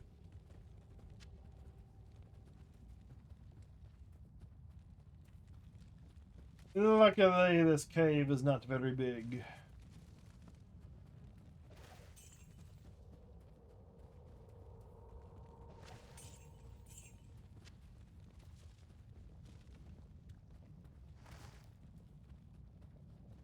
Plenty of bodies, though. Plenty of bodies. It's just... Yeah, poisonous pet. That one's on you. That one's on you. That one is on you, my friend. Good to see you. Good evening. Good evening. Alright. I'm about halfway through with the levels. But I've been gone for 5.5. I think that's long enough for now. Finished Doom 2. Did some Diablo farming. We're good. Oh. Now I'm gonna go hunt for some food. Before the evening rioting sets in LA. Before those streams start popping up to watch. Grab my popcorn. Anyways, jokes aside. Hope y'all enjoyed y'all's time. I got rid of it. Oh, it's a Black Widow. You know, for me, that wouldn't really be pet material. But, yeah, I hope y'all had y'all's fun. Hope you had fun lurking. All of that good stuff. I didn't want them to stay long. Shout out to Tomac Bandy. Jaime for popping in. Double Rhett earlier. Super Falco 64 for the YouTube sub. No shout out for El Waspy for dropping a follow then resending it, you bastard. They're good. Oh, they're Black Widows, man. No, especially if they're good escapers. You don't want to wake up in the middle of the night with those fangs in your face because they found out some way of getting out. Yeah, I think you're like 5-6 seconds behind the conversation, but you know it's understandable with what's going on. But yeah, thanks for watching. Thanks for lurking. Thanks for all the follows and a little bit of subs today. Greatly appreciated. Right now, as it stands, I do not plan on having a stream tomorrow. If I do, it's probably because I found something to play or found something to do. But I don't plan on streaming tomorrow. So don't be on the lookout. You know, don't have to be on the lookout. Finished Doom 2. I need to go. I'm gonna go find another game I can play in the meantime. So with that being said, if you're on YouTube, don't forget to hit the like and subscribe button, all that good stuff over there. And if you're over on Twitch, same thing. Drop a follow over there. It would be greatly appreciated. With that being said, I don't think I have that much to report at the moment. So I'm going to go ahead and cut it there. Y'all have a good night, good evening, good morning, good day, whatever time of day it is for you. Y'all have a good one. And I will see you later. Adios.